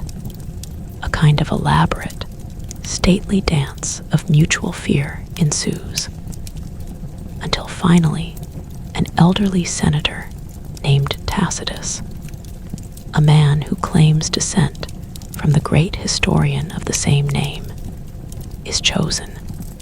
He is a good man, a learned man, a man who would have made a fine consul in the peaceful days of the Antonines.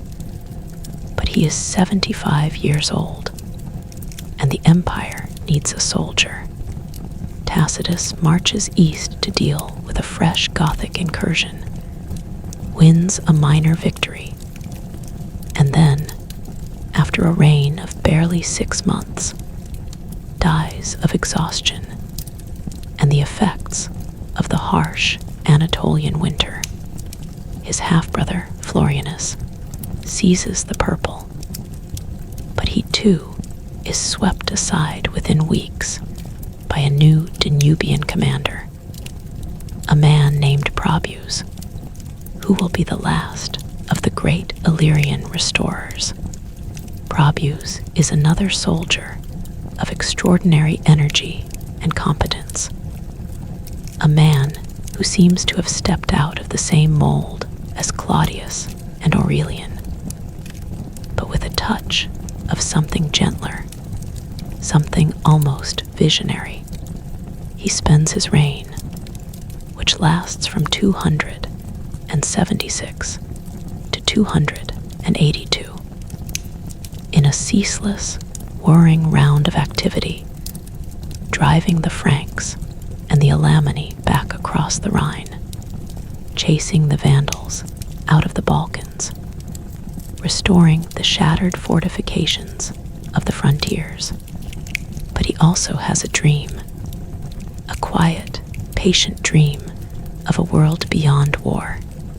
He puts his soldiers to work in times of peace, setting them to drain marshes, to plant vineyards on the hillsides of Gaul and Pannonia, to repair the broken aqueducts and the crumbling roads.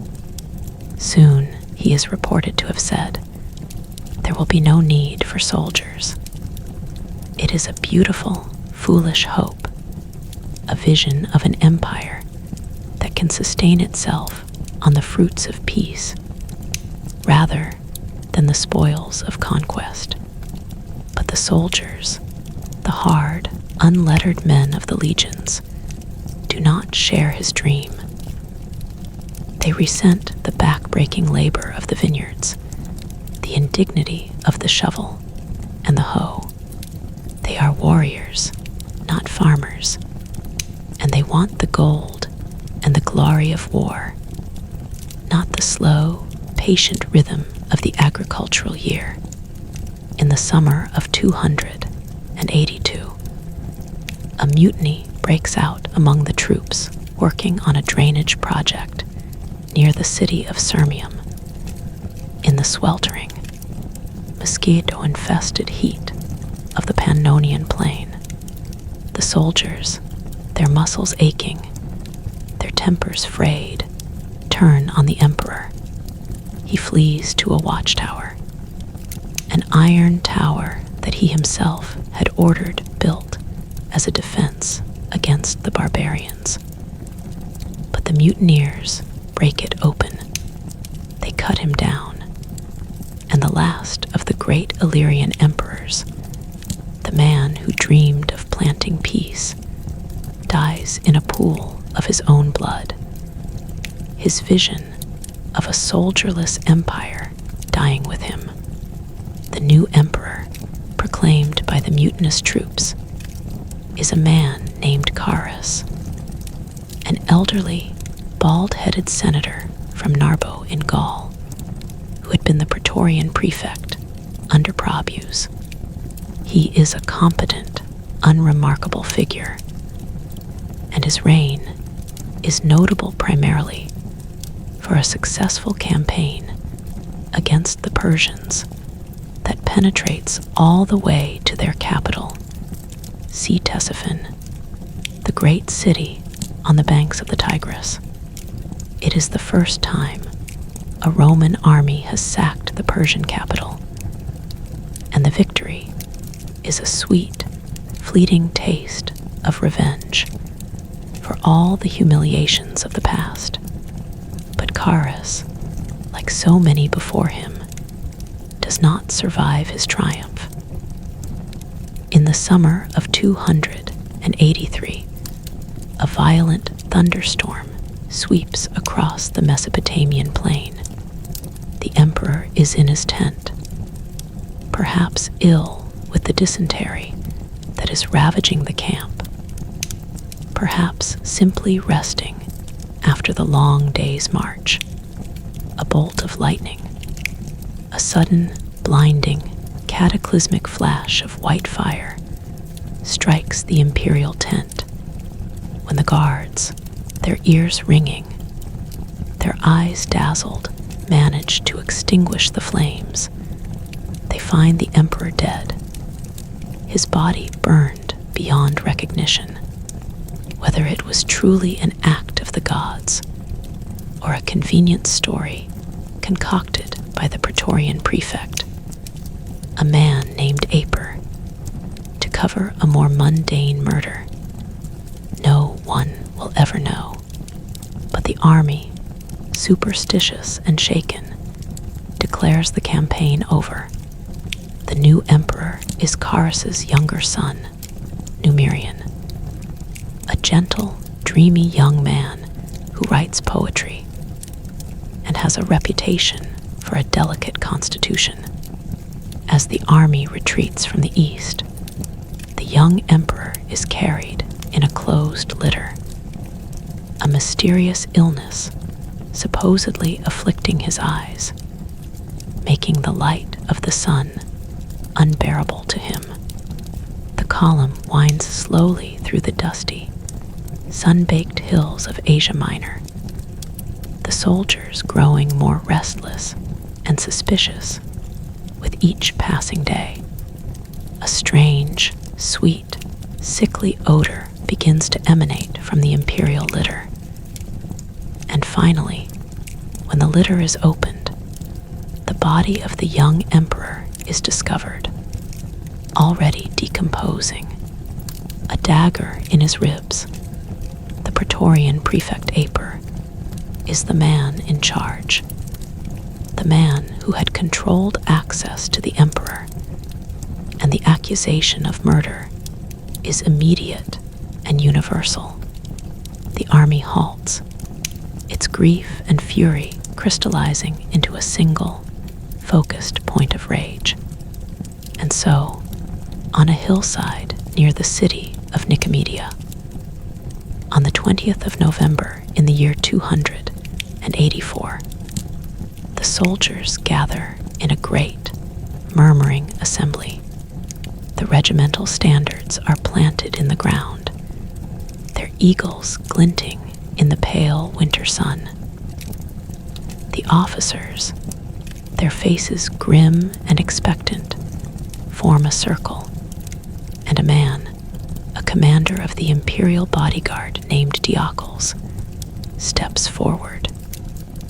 He is not a man of noble birth. He is the son of a freedman, a former slave from the wild mountains of Dalmatia. The same hard Illyrian soil that had produced so many of the 3rd century emperors. He has risen through the ranks by a combination of intelligence, diligence, and a kind of cold, watchful patience. His eyes are sharp and calculating, his jaw set in a permanent, determined line. He draws his sword, and in a voice that carries across the silent, expectant assembly, he swears a solemn oath that he had no part in the murder of Numerian. And then, in the same breath, he turns to Aper, the Praetorian prefect, who stands trembling among the officers. "Aper," he cries, "you are the murderer." And before anyone can react, before Aper can even raise his hands in protest, Diocles has run him through with his sword, the blade sliding home with a wet, decisive sound, and the body of the accused murderer crumples to the ground. It is a brutal, theatrical act, an act of pure, calculated symbolism, and the army erupts. The soldiers raise their shields and their voices to the sky, hailing Diocles as their emperor, their avenger, their protector, the man who will be known to history as Diocletian has taken the purple, not through the backroom machinations of the Senate, not through the bribery of the Praetorian Guard, but through a single, violent, impeccably timed gesture, and the empire, which has been staggering from crisis to crisis for 50 years, is about to enter a new and utterly different phase of its long, slow decline into sleep. The reign of Diocletian, which will last from 284 to 305, is not a restoration, but a transformation. He looks at the chaos of the preceding century, and he draws a conclusion that no emperor before him has dared to draw. The empire, he believes, is too vast, too complex, too beset by enemies on every front to be governed by a single man. The old system, the delicate Augustan fiction of a republic led by a first citizen, is dead beyond all hope of resurrection. What is needed is a new system, a system built on raw, unapologetic power, a system that can anticipate and crush any threat before it can metastasize into a crisis. Diocletian is not a romantic. He is an engineer of power, a master of organizational detail. He understands, with a clarity that is almost chilling, that the empire can no longer be ruled from a single city.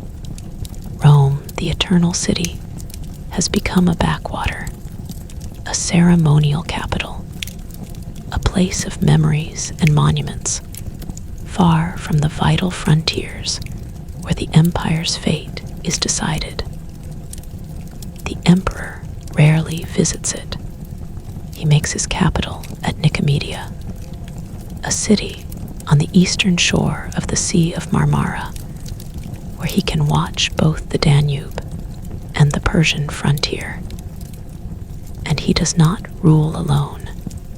In 285, he elevates a tough, hard-drinking comrade in arms named Maximian to the rank of Caesar, and later Augustus, giving him command of the western provinces. A few years later, he completes the system by adding 2 more junior emperors, 2 Caesars, Constantius Chlorus, a pale, reserved man of noble Illyrian stock, and Galerius, a brutal, ambitious herdsman whose only god is power and whose only law is the sword.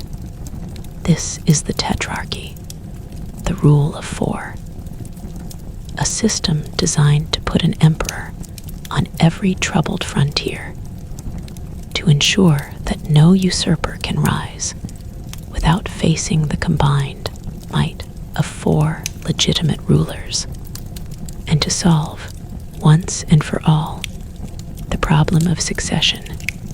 The Caesars are the heirs apparent, the men who will step up to become Augusti when the senior emperors retire, and they will in turn appoint their own Caesars.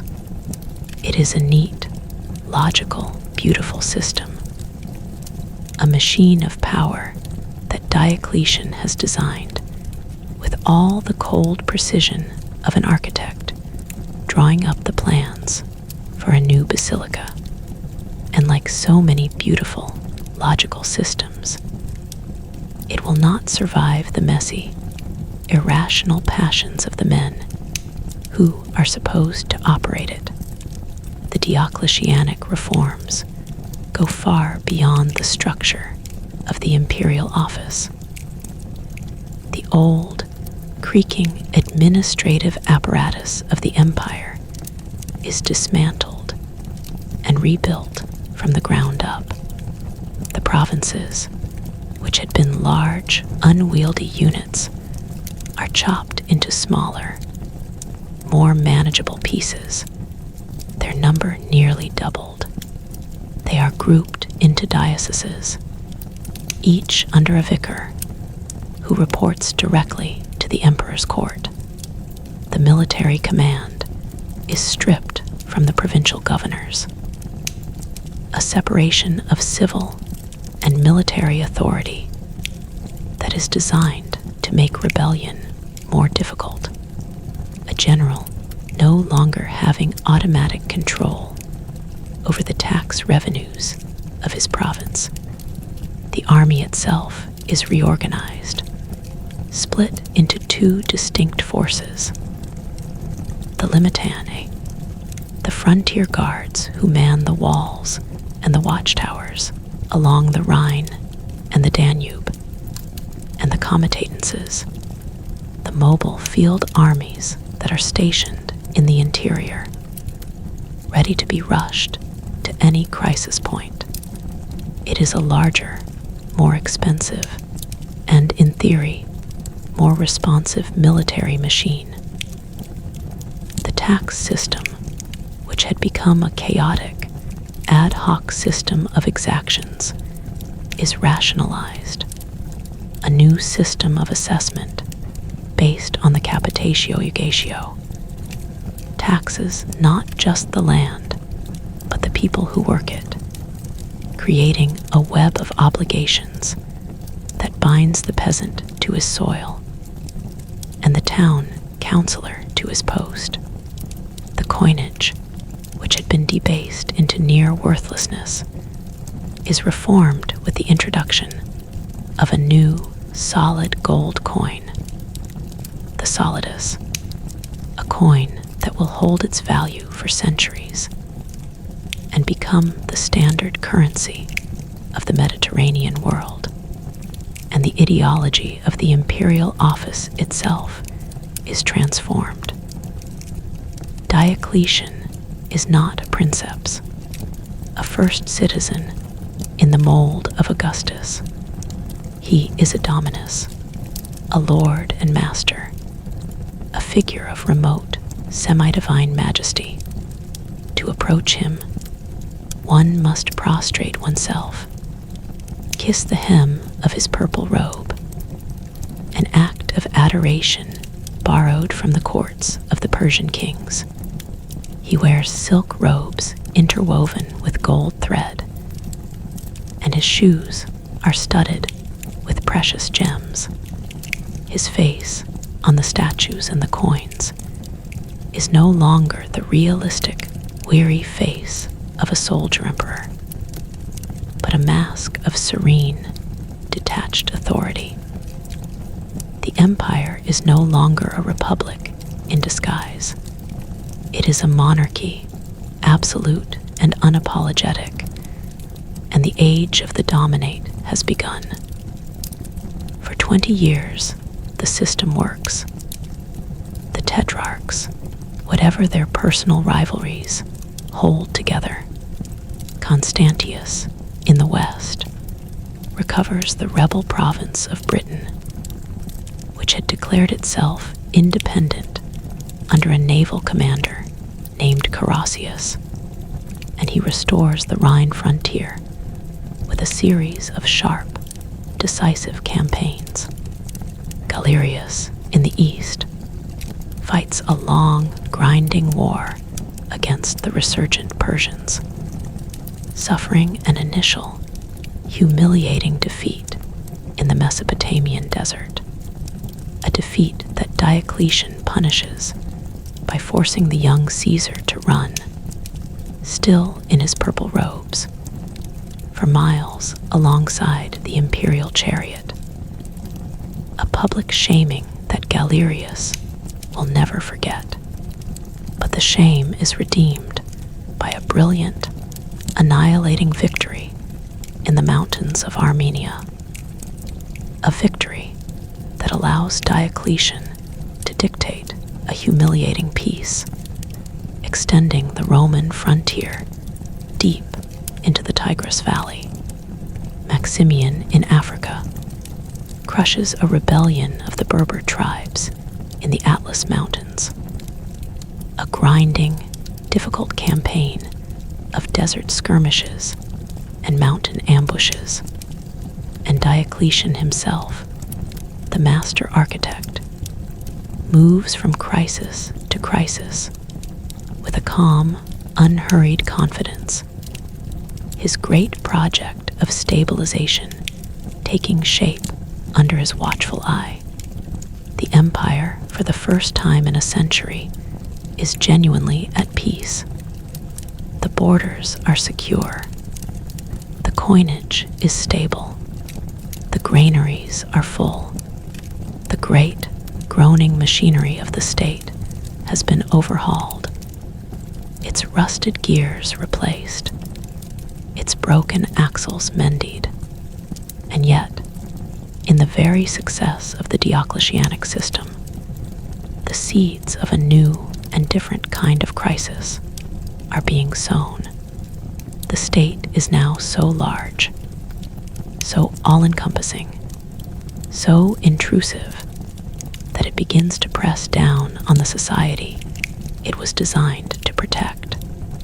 The taxes, however fairly assessed, are crushingly high, required to pay for the expanded army and the elaborate, multi-layered bureaucracy. The citizens, bound by hereditary obligation to their professions, find themselves frozen in a caste system from which there is no escape. The baker must be a baker, and his son after him. The soldier must be a soldier. The town councillor, the curiales, is personally responsible for the tax revenues of his district. And if he cannot collect enough, he must make up the shortfall from his own pocket, a burden so ruinous that many councillors abandon their posts and flee to the countryside, becoming bandits or monks. The state, in its desperate, relentless effort to secure the empire, is slowly suffocating the vitality of the society it governs. It is a quiet, creeping ossification, a hardening of the arteries of the Roman world. And then there is the question of the Christians, the little sect that had refused to sacrifice to the Roman gods in the reign of Decius, has grown, silently, patiently, inexorably, through all the chaos of the 3rd century. It has spread from the cities to the countryside. It has infiltrated the army, the civil service, even the imperial household. The Christians are not a majority, not yet, but they are a significant, organized, and visible minority. And their refusal to participate in the state cults, to offer a pinch of incense to the genius of the emperor, is a challenge to the very foundations of the Diocletianic ideology. The emperor is a god, the chosen representative of Jupiter on earth. To refuse him worship is not merely a matter of private conscience. It is an act of cosmic treason, a threat to the Pax Deorum, the peace of the gods, upon which the safety of the empire depends. Diocletian, for most of his reign, is reluctant to act. He is a conservative, a traditionalist, but he is also a pragmatist. He has seen the chaos that persecution brings, and he prefers a stable, if occasionally defiant, population to a bloodbath that will only create martyrs. But the pressure from his junior colleagues, and particularly from the fiery, zealous Galerius, is relentless. Galerius, the son of a priestess of a mountain god in the wilds of Dacia, loathes the Christians with a visceral, personal intensity. He sees their obstinacy as a kind of madness, a contagious disease that must be cut out of the body politic before it consumes everything. In the winter of 302, when Diocletian is wintering with Galerius in Nicomedia, the tension finally breaks. The traditional sacrifices, the reading of the entrails of the slaughtered beasts, are being performed. But the haruspices, the priests, are unable to find the usual signs. They blame the presence of Christians in the imperial household, who have been making the sign of the cross, driving away the benevolent spirits.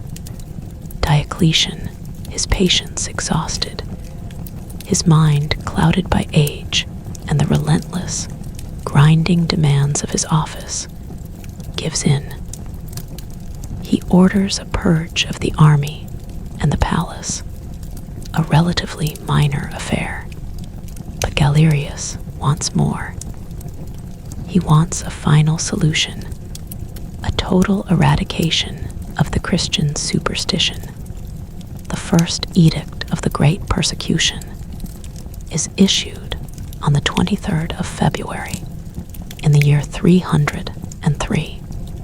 It orders the destruction of all Christian churches, the burning of all Christian scriptures, the dismissal of all Christians from public office, and the enslavement of Christian freedmen. The second edict, later that year, orders the arrest and imprisonment of all bishops and clergy. The third edict offers amnesty to any imprisoned clergy who will sacrifice, but allows the torture of those who refuse. The fourth edict, in 304, extends the obligation to sacrifice to the entire population, on pain of death, a chilling echo of the Edict of Decius over 50 years before. The persecution is not uniformly enforced. Constantius Chlorus, who rules in Gaul and Britain, and whose own wife, Helena, is rumored to be a Christian, limits his enforcement to the demolition of a few church buildings. Maximian in Italy is more thorough, but still erratic. But in the East, under the watchful, malevolent eye of Galerius, the full, brutal force of the Roman state falls upon the Christian communities. The jails are filled with clerics, their backs flayed open by the scourge, their bodies stretched on the rack. The arenas run with the blood of those who refuse the pinch of incense. Men, women, and children are herded into the stadiums to be burned alive or torn apart by wild beasts. A young mother named Felicitas watches her 7 sons beheaded one by one before she too is killed. A deacon named Romanus has his tongue cut out, only to continue, miraculously, to speak. A bishop named Methodius is disemboweled slowly, his torturers working with a kind of clinical, detached patience. The persecution is a horror, a vast, grinding machine of state terror that seems, for a time, to have no limits. And yet, the Christians do not break. They die in their thousands, with a calm, eerie serenity that unnerves their executioners far more than any desperate resistance would. They believe, with a certainty that is utterly unshakable, that their blood is the seed of the church, that their suffering is a participation in the passion of their crucified God, that the world is a fleeting shadow, and that their true home is in a kingdom not of this world. The state, with all its swords and its fires and its iron claws, cannot touch that kingdom. And in the end, the persecution proves to be not the death of Christianity, but its greatest, most terrible, most glorious triumph. The creator of the Tetrarchy does not live to see the end of the persecution. In the year 305, Diocletian, the son of a freedman who had remade the Roman world, makes a decision that stuns the empire. He abdicates. He lays down the purple, the scepter, the diadem, and he retires to the vast, sprawling palace he has built for himself on the Dalmatian coast, a palace at a place called Split, overlooking the blue, sparkling waters of the Adriatic. The reasons for his abdication are shrouded in mystery. Some say he was worn out, exhausted by the crushing burden of 20 years of absolute power. Some say he was seriously ill, suffering from a wasting disease that left him a shadow of his former self. Some say that Galerius, his ambitious and overbearing Caesar, forced him out, that the abdication was a quiet, face-saving coup. But perhaps the simplest explanation is the truest. The Tetrarchy was designed from the beginning to be a system of orderly succession. The Augusti were supposed to retire after 20 years, to pass the torch to the next generation. Diocletian, the architect, is simply following his own plan. He forces his reluctant colleague Maximian to abdicate alongside him. And on the same day, the 1st of May, in 305, Constantius Chlorus and Galerius are elevated to the rank of Augustus, the two senior emperors. 2 new Caesars are appointed, Severus and Maximinus Daia, loyal officers of the Galerian faction, men without the prestige or the independent power of the men they are replacing. The machinery of the Tetrarchy has turned over, as Diocletian had designed. And in the very moment of its turning, the machine begins to tear itself apart.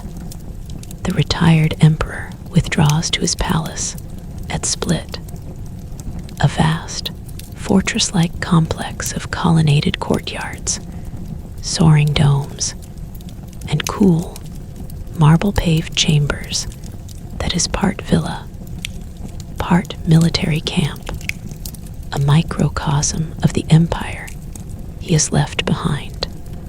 He grows vegetables in a small garden, cabbages and lettuces, tending them with his own hands, finding a quiet, humble satisfaction in the slow, patient rhythm of the earth. When his old friends and colleagues write to him, begging him to come back, to rescue the state from the civil wars that are already beginning to tear it apart, he replies, with with a weary, almost amused resignation that if they could see the cabbages he has grown with his own hands, they would not ask him to give up such a happiness for the cares of empire.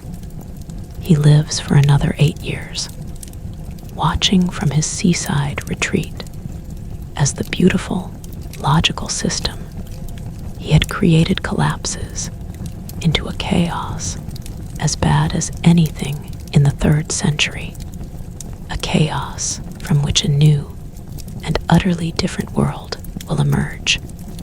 He dies in 311, his last years darkened by the news that his wife and daughter have been murdered in the purges that follow the rise of a new, ruthless contender for power, and his body is entombed in a magnificent mausoleum within the walls of his palace. The great restorer, the architect of the Dominate, the last and most successful of the Illyrian emperors, fades from history, and the empire, like a ship whose captain has stepped off the bridge, drifts into the gathering storm. The storm breaks with a fury that sweeps away the careful structures of the Tetrarchy. Constantius Chlorus, the new Augustus of the West, a pale, gentle man with a quiet sense of duty, dies in the city of Eboracum in Britain in the summer of 306, barely a year after his elevation. On his deathbed, he nominates his young son, a boy named Constantine, as his successor, a direct violation of the tetrarchic principle of succession by merit and appointment. But the army in Britain, the hard-bitten legions who had loved Constantius and who see in his son a reflection of his father's calm, competent authority, do not care about principles. They raise Constantine on their shields, a young man with a lion's mane of hair and a steady, unblinking gaze, and they hail him as Augustus. The Tetrarchy, the rule of 4, is suddenly, irrevocably fractured. The years that follow are a bewildering kaleidoscope of shifting alliances, betrayals, and civil wars. Severus, the legitimate Caesar of the West, marches to suppress Constantine, but is defeated and killed. Maximian, the old, retired emperor, comes lurching out of retirement to seize power for himself, first allying with his son Maxentius, who has been proclaimed emperor by the Praetorian Guard in Rome, then betraying him, then betraying Constantine, a dizzying series of double crosses that ends with the old man's death, probably by suicide, in Massilia. A grand conference of the surviving emperors is held at Carnuntum, on the Danube, in 308, a desperate attempt to restore the shattered tetrarchy. The old, retired Diocletian is summoned from his garden at Split, and for a single, brief afternoon, the creator of the system returns, his hair now white, his face deeply lined, but his eyes still sharp with the old, cold intelligence. He orders the squabbling emperors to reconcile. He creates a new, expanded college of rulers. It is a futile gesture. The moment Diocletian leaves, the bickering resumes, and the empire slides, inexorably, toward a final, decisive confrontation. The man who emerges from this chaos is Constantine. He has been waiting patiently in his base at Trier, the beautiful river-washed city on the Moselle, consolidating his power, strengthening his army, watching the antics of his rivals with a cold, calculating detachment. In the spring of 312, he makes his move. He crosses the Alps, a lightning descent through the narrow, snow-choked passes, and he marches on Rome, where his rival Maxentius, the son of the old Emperor Maximian, has been reigning for 6 years. Maxentius is not a bad emperor, but he is a lazy one, and he has allowed his government to become a byword for corruption and cruelty.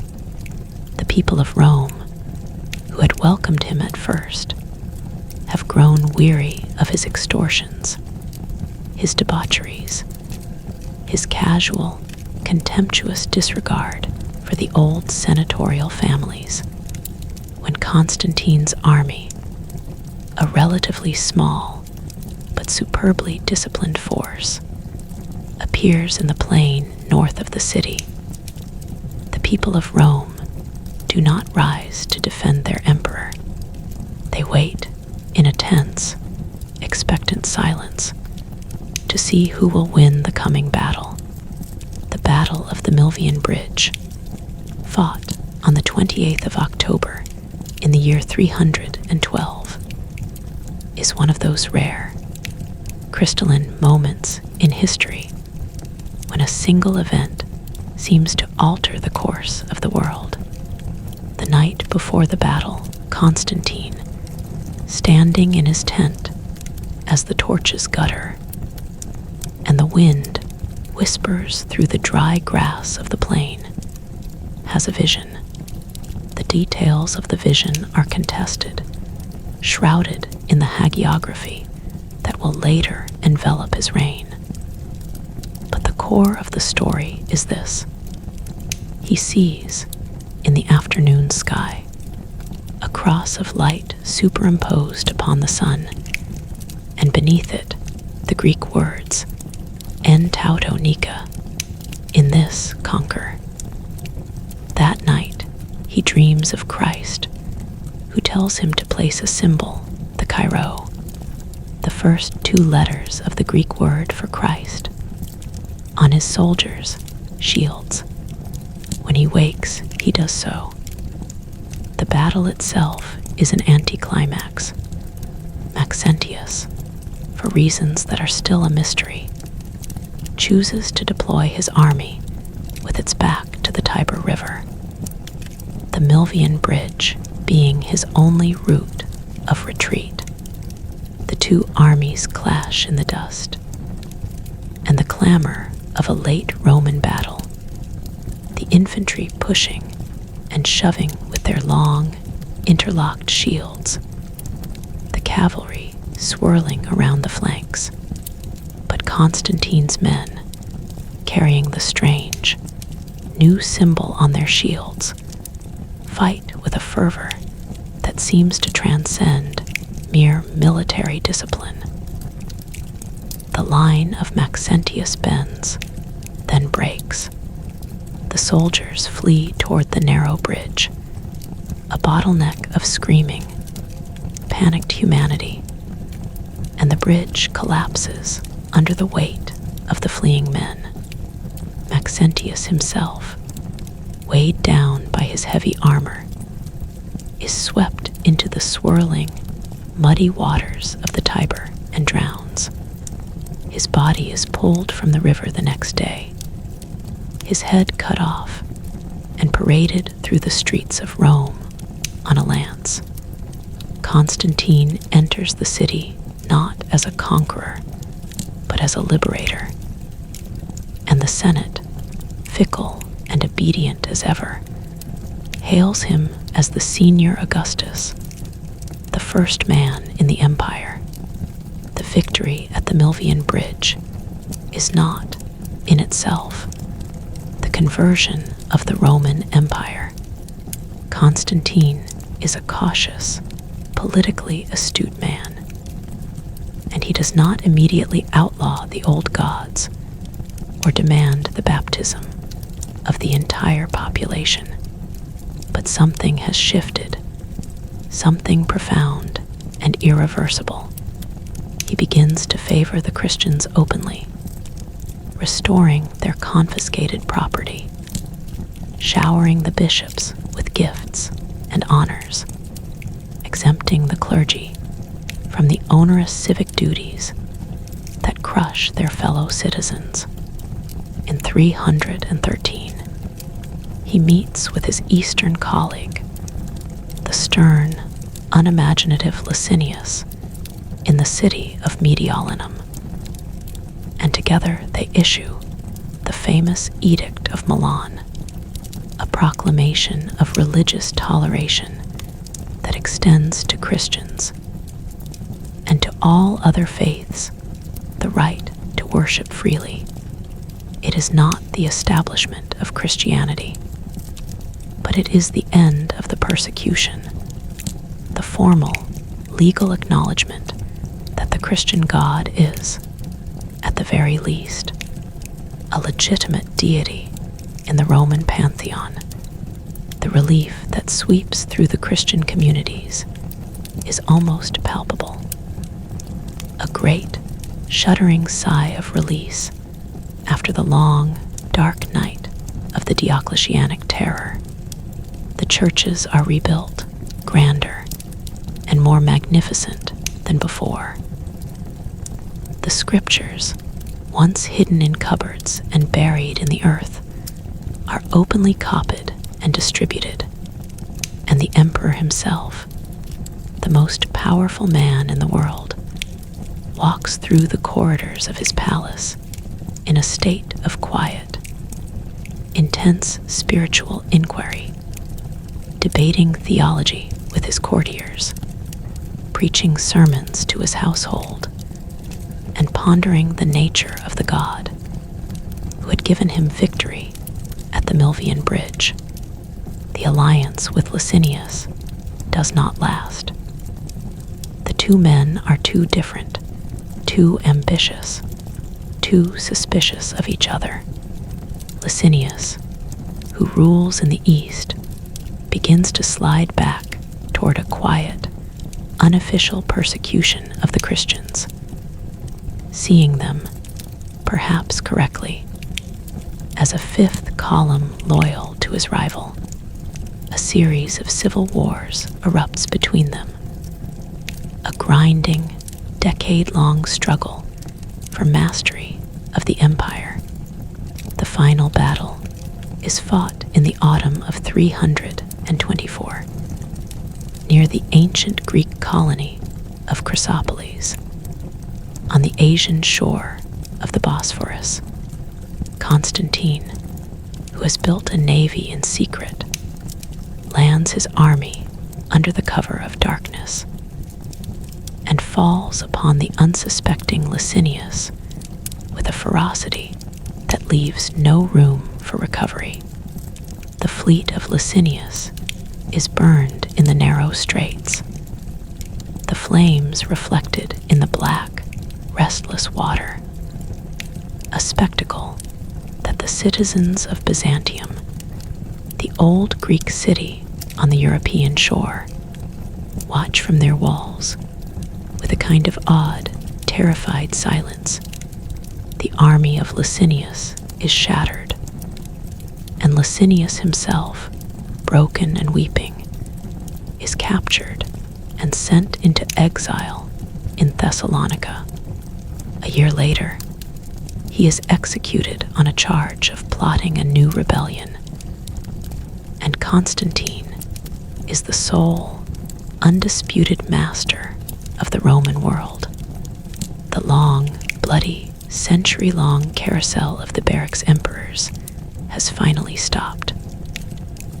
One man, and one man only, wears the purple, the body of Constantine, wrapped in the white robes of a newly baptized Christian was laid in the great church of the Holy Apostles, surrounded by the empty tombs of the 12. And for a single, suspended moment, the vast machinery of the empire held its breath. The year was 337, and the spring air over Constantinople was soft and heavy with the scent of the sea, that strange, brackish perfume of salt and seaweed, and the distant, smoky tang of the city's 10,000 hearth fires. The emperor was dead, and the world that he had so carefully, so ruthlessly, so prayerfully constructed was now adrift. A great, gilded ship without a captain, its sails still billowing with the winds of his ambition, its hull groaning under the weight of his contradictions. In the palace, the courtiers whispered, and in the army camps, the generals exchanged long, measuring glances, and in the streets, the people, the ordinary, brown-faced people who baked the bread and mended the sandals and swept the colonnaded squares, looked up at the vast, domed silhouette of the new church and wondered, with a kind of weary, ancient resignation, what fresh calamity would now descend upon them. The 3 sons of Constantine, the young men who had been raised in the purple and who bore the elaborate, resonant names of their father's dynasty, were the heirs. Constantine II, the eldest, a tall, fair-haired man of 21, who had governed the provinces of Gaul and Britain from his base at Trier, a man of a certain stiff, martial competence, but no great imagination. Constantius, the middle son, a pale, intense, suspicious youth of 19, who had been given the rich, complex, eternally troublesome provinces of the East, the lands of Syria, and Egypt, and the frontier with Persia. And Constans, the youngest, a boy of 14, a handsome, indolent, pleasure-loving boy who had been handed the central lands of Italy, Africa, and the Balkans, the ancient heart of the empire, which he would rule from the sleepy, provincial backwater of Milan. The will of Constantine, read aloud in the echoing marble halls of the palace, divided the empire among them in a manner that was meant to be a settlement, a peaceful partition, a wise and fatherly dispensation. It was, in fact, a blueprint for a civil war so predictable, so grindingly inevitable, that one can almost hear the weary sigh of the historians who would one day record it. The summer of 337 passed in an uneasy, simmering calm, the kind of calm that settles over a forest before a thunderstorm, the air thick and still and charged with an invisible menace. The new Augusti, the 3 brothers, met and exchanged polite, formal letters, their envoys traveling along the great, straight roads that still, despite everything, bound the empire together. They confirmed the appointments of their father's officials. They issued edicts of general amnesty. They minted coins that showed the 3 of them, their profiles overlapping in a careful, artificial harmony. The legend reading in the old, sonorous Latin, Concordia Augustum, the conquered of the emperors. But beneath the surface, the old, dark currents of ambition and fear were already stirring. Constantine II, the eldest, believed that his seniority entitled him to a kind of supervisory authority over his younger brothers, a primacy of honor, at least, if not of direct command. Constans, the youngest, was growing rapidly into a stubborn, willful young man who had no intention of being supervised by anyone, and Constantius, the middle brother, was too busy with the ever-simmering crisis on the Persian frontier to pay much attention to the quarrels of his siblings.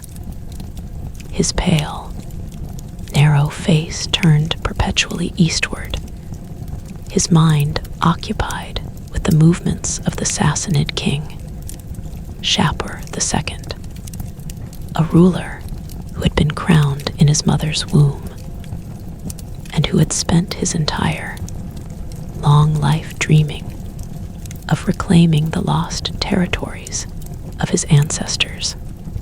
The tensions simmered for 3 years, and then, in the spring of 340, they boiled over.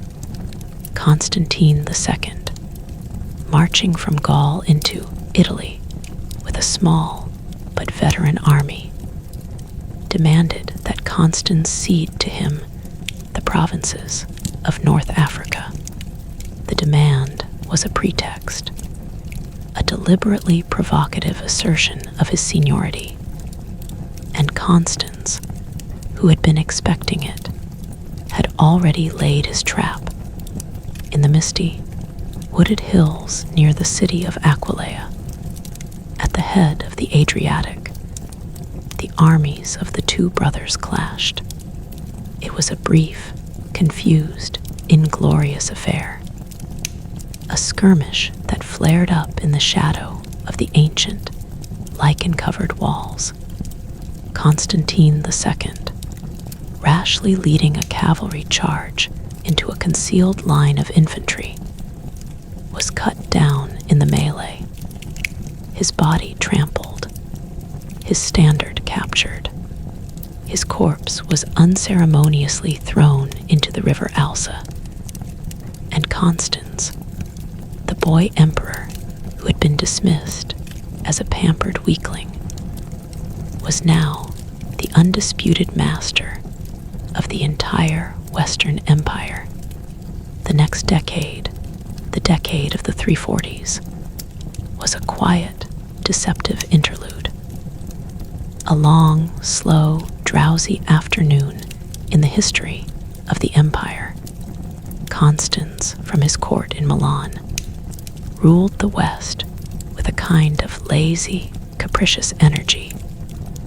A young man who loved hunting and feasting, and the company of handsome young soldiers. A man who was, by all accounts, personally charming, but utterly unsuited to the grinding, unglamorous work of administration. The provinces were quiet. The barbarians on the Rhine, the Franks and the Alemanni, had been cowed by the campaigns of Constantine and his sons, and they kept, for the most part, to their side of the great river, watching the Roman watchtowers with a sullen, patient resentment.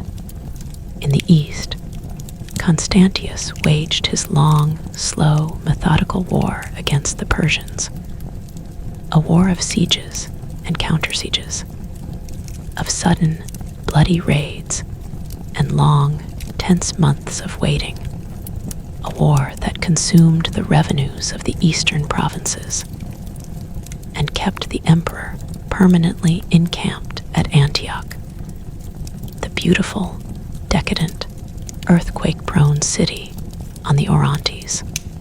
It was during these years, in the quiet, prosperous cities of the East that the great theological battles that would define the future of Christianity were fought, not with swords and spears, but with words, with sermons and pamphlets and bitter, whispered denunciations in the corridors of the episcopal palaces.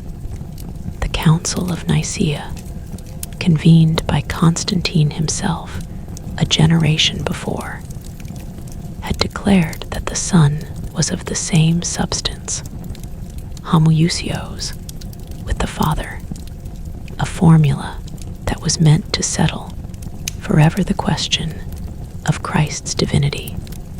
It had settled nothing. The Arian controversy, named after the Egyptian priest Arius, who had taught that the Son was a created being, subordinate to the Father, had spread through the Eastern churches like a slow, smoldering fire, dividing bishop from bishop, city from city, family from family. Constantius, a man of deep, if somewhat brittle piety, was an ardent Arian. He believed, with the cold, logical certainty of a man who has never been troubled by doubt, that his interpretation of the faith was the correct one, and he bent the full weight of the imperial government to enforcing that interpretation upon the squabbling, recalcitrant bishops, the great Athanasius, the fiery, indomitable bishop of Alexandria, who had become the champion of the Nicene orthodoxy, was exiled and restored and exiled again, a dizzying cycle of banishments and returns that made him a living legend, a symbol of resistance to the imperial will. The Church, which was supposed to be the unifying spiritual glue of the new Christian empire, was tearing itself apart over a single iota. The difference between the Greek words homoousios and homoousios, of the same substance or of a similar substance, a distinction so fine, so metaphysical, that the ordinary people in the markets and the fields could only shake their heads in bewildered, anxious confusion. And in the midst of all this, in the winter of 350, the quiet, drowsy afternoon of the Constantinian dynasty was shattered by a fresh and utterly unexpected act of violence.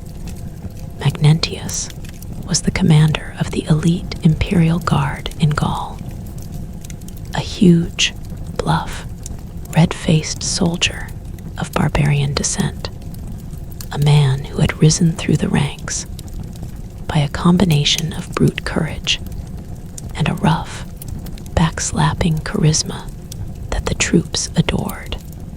In January of 350, he invited the senior officers of the Gallic army to a banquet at his headquarters in the city of Augustogenum. The modern Autun, a cold, gray, stone-built town in the hills of central Gaul. The wine flowed, the torches blazed, and at the appointed moment, Magnentius slipped away from the table, reappeared in a hastily improvised purple robe, and was hailed as emperor by the assembled, drunken, cheering officers. The conspiracy spread with terrifying speed. The agents of Magnentius hunted down the loyalist officials and murdered them in their beds. And Constans, the young emperor who had ruled the West for a decade, the man who had been, only a few years before, the undisputed master of half the Roman world, was caught fleeing toward the Spanish coast by a squad of cavalry and killed.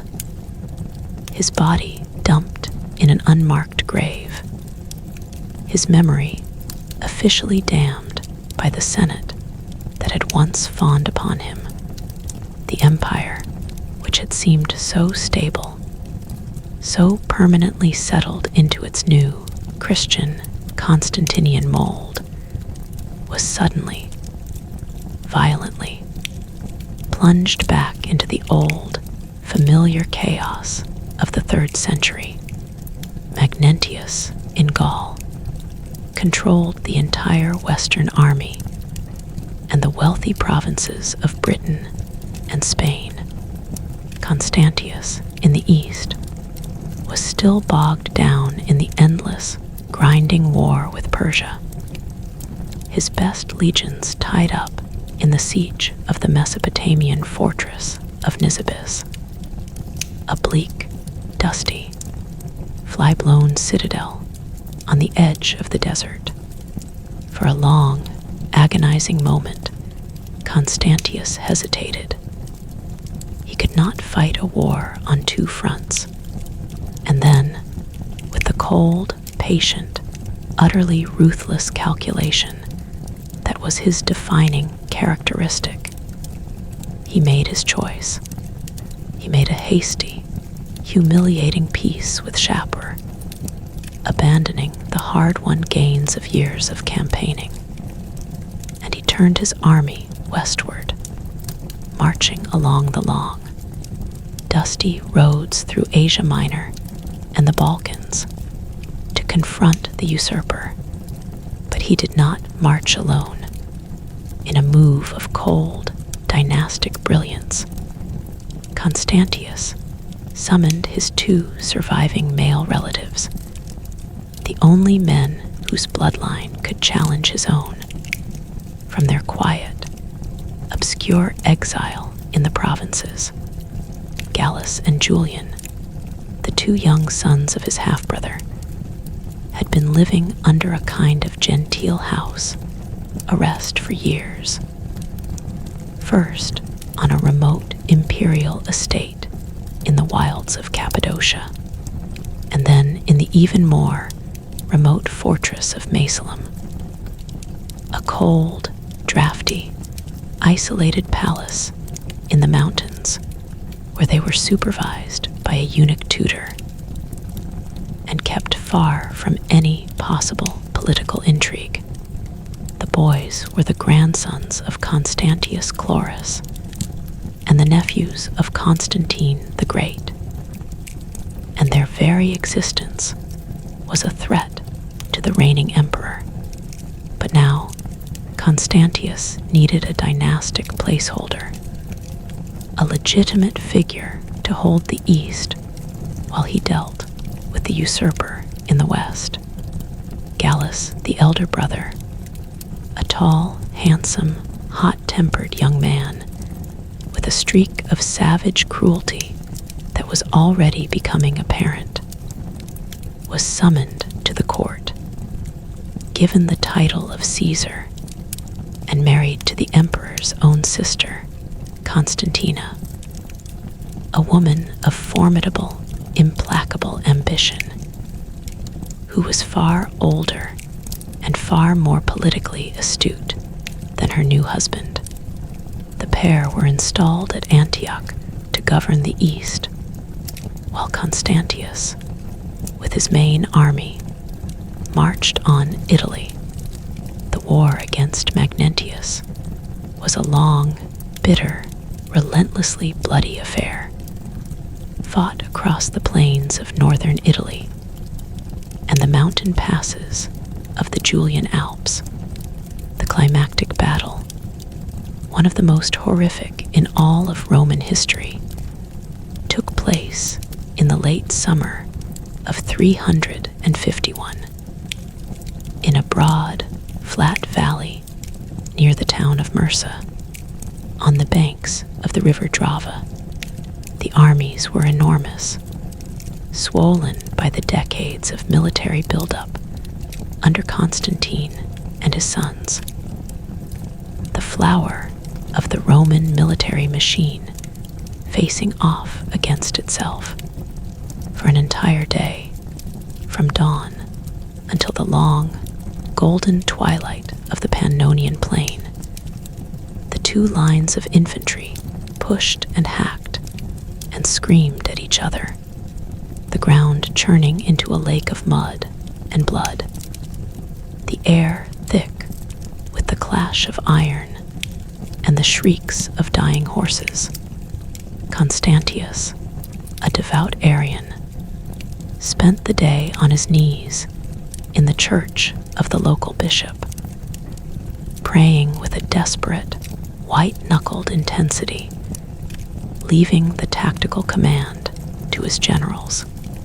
Magnentius, the bluff, red-faced soldier, led his own cavalry in charge after charge, his sword arm growing leaden with exhaustion.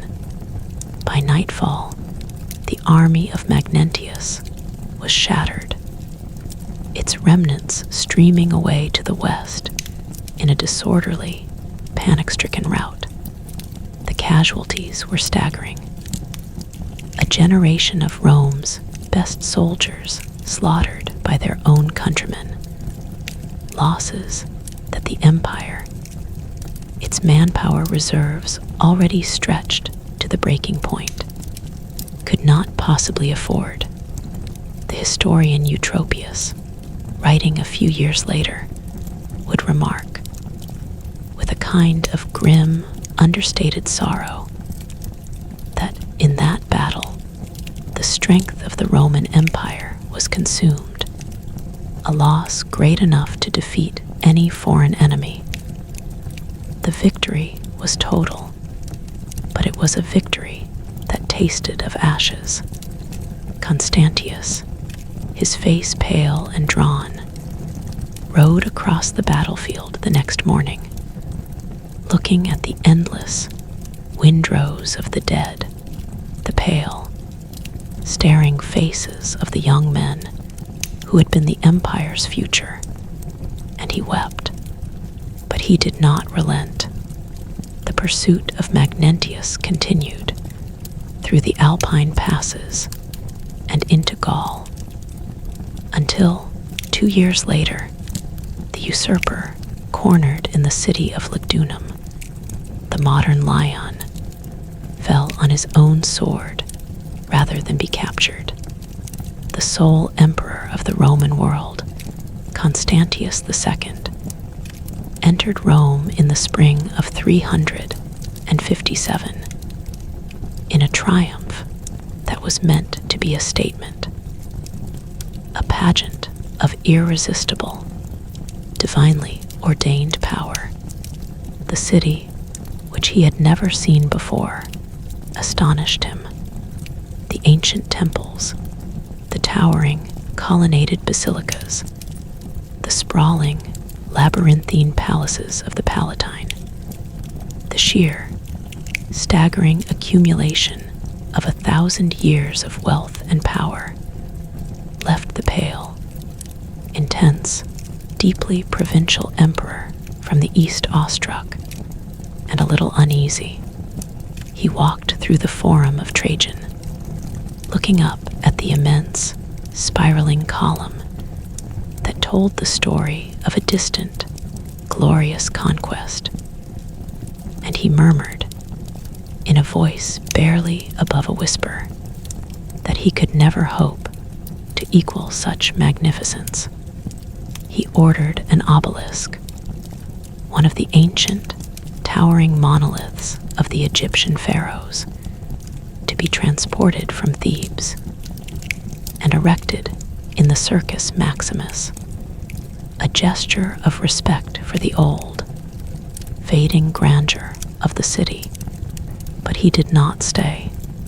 Rome, for all its beauty, was a museum, a mausoleum of the past, and the real work of the empire, the endless, grinding business of war and taxation and theological controversy, lay elsewhere, he returned to the east, to his palace in Antioch, to the endless, simmering crisis on the Persian frontier, and to the even more vexing crisis that was brewing in his own family. Gallus, the young Caesar he had left to govern the East, had proven to be a disaster. The hot-tempered, cruel young man had gone on a rampage of arbitrary executions and paranoid purges, terrorizing the citizens of Antioch and alienating every faction in the province. The reports that reached Constantius were so alarming that the emperor, with the cold, quiet, patient ruthlessness that was his hallmark, decided to act. He summoned Gallus to Milan for a conference, and along the road, in the lonely, windswept plains of Istria, the young Caesar was arrested by a detachment of the imperial guard, stripped of his purple robes, and beheaded. His wife, the emperor's sister Constantina, died of a fever on her way to plead for his life. Her body carried back to Constantinople in a lead coffin. A quiet, tragic end to a short, turbulent reign. And now, the last surviving male relative of the Constantinian dynasty was a quiet, studious, deeply introverted young man of 23, who had spent his entire life buried in books.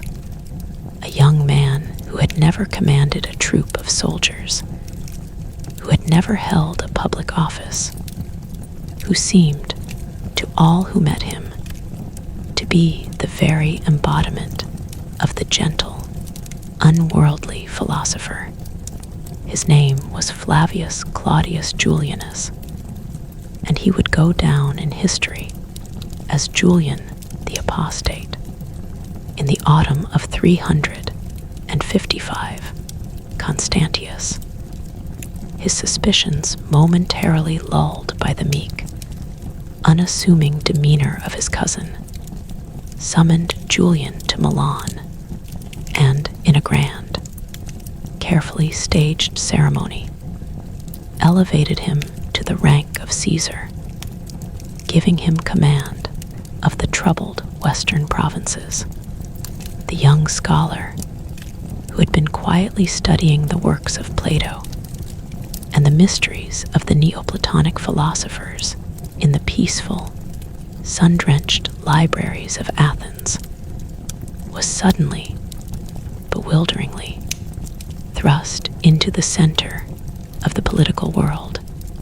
He was given a new wife, the emperor's sister Helena, a quiet, gentle girl who would die tragically in childbirth a few years later. He was given a staff of experienced military officers, men chosen for their loyalty to Constantius, men who were supposed to guide and, if necessary, to restrain the inexperienced young Caesar. And he was sent with a small, hastily assembled army to Gaul, the province that had been the graveyard of so many imperial reputations. No one, least of all Constantius, expected Julian to succeed. He was a figurehead, a dynastic placeholder, a way to keep the Western legions quiet, while the emperor himself dealt with the endless, exhausting crisis on the Persian frontier. But the quiet, bookish young man, the student of philosophy who had never held a sword in anger, was about to confound every expectation, and in doing so, he would set in motion a chain of events that would shake the empire to its very foundations. The Gaul that Julian inherited was a province in chaos. The frontier on the Rhine, which had been held so firmly by the earlier emperors, had collapsed. The Alemanni, the fierce confederation of Germanic tribes, had crossed the river in force, burning and looting their way deep into the interior, their raiding parties reaching almost to the walls of the great cities. The Roman army in Gaul, demoralized and ill-supplied, was huddled in its fortified camps, its soldiers more afraid of their own generals than of the barbarians. The cities, those ancient, prosperous centers of Gallo-Roman civilization, were shrunken behind hastily erected walls, their suburbs abandoned to weeds and wolves. Julian arrived in the winter of 355, a slight, unassuming figure with a straggly, unkempt beard, and a habit of muttering to himself as he walked. His eyes, which were bright and intensely intelligent, taking in the full, grim scope of the disaster. He had never commanded an army. He had never planned a campaign. He had spent his entire adult life in the company of books and philosophers, debating the nature of the good and the structure of the cosmos. And yet, something stirred in the young Caesar, something that the quiet years of study had not extinguished, a latent, fierce, almost desperate determination to prove himself, to show the world that the blood of Constantine the Great, however diluted by philosophy and mysticism, still ran in his veins. That winter, in the cold, drafty chambers of the governor's palace in Vienna, the city on the Rhone, Julian did the thing that no one expected. He taught himself to be a soldier. He read the old military manuals, the works of Caesar and Frontinus, with the same obsessive, analytical intensity he had once applied to the dialogues of Plato. He drilled with the soldiers, learning to use a sword and a shield, to ride a horse in formation, to endure the long, exhausting marches through the snow and the mud. The troops at first were amused, then skeptical, then slowly, grudgingly impressed. This strange, bearded young man, this philosopher in a general's cloak, did not sit in his tent and issue orders from a safe distance. He marched alongside them. He shared their meager rations, a hard crust of black bread and a cup of sour wine. He slept on the frozen ground, wrapped in the same coarse, woolen blanket, and when the spring came and the mountain passes began to clear, he led them into battle. The campaign of 356 was a revelation. Julian, the bookish student, turned out to be a commander of genuine, intuitive brilliance. He moved swiftly and decisively, striking the scattered Alemannic warbands before they could concentrate, driving them back through the dense, dark forests of the Vosges, relieving the besieged cities, restoring the line of the Rhine. The climactic battle came at Strasbourg, a hot, dusty day in August, when the massed Alemannic host, under their formidable King Ciachnottamr, met the Roman army on a broad, flat plain outside the city. Julian, riding a small, stocky horse, his armor plain and unadorned, led the Roman cavalry in a desperate, wheeling charge that shattered the Alemannic flank. The battle was a rout, a complete and utter victory, and C.H. Nothammer, the giant of a king, was dragged before the young Caesar in chains. The news of the victory at Strasbourg spread through Gaul like a sudden, cleansing wind, sweeping away the years of fear and despair. The frontier was restored. The barbarians were cowed, and Julian, the quiet, unassuming philosopher, was suddenly, to his own astonishment, the most popular man in the Western Empire. The popularity of Julian was the beginning of his downfall.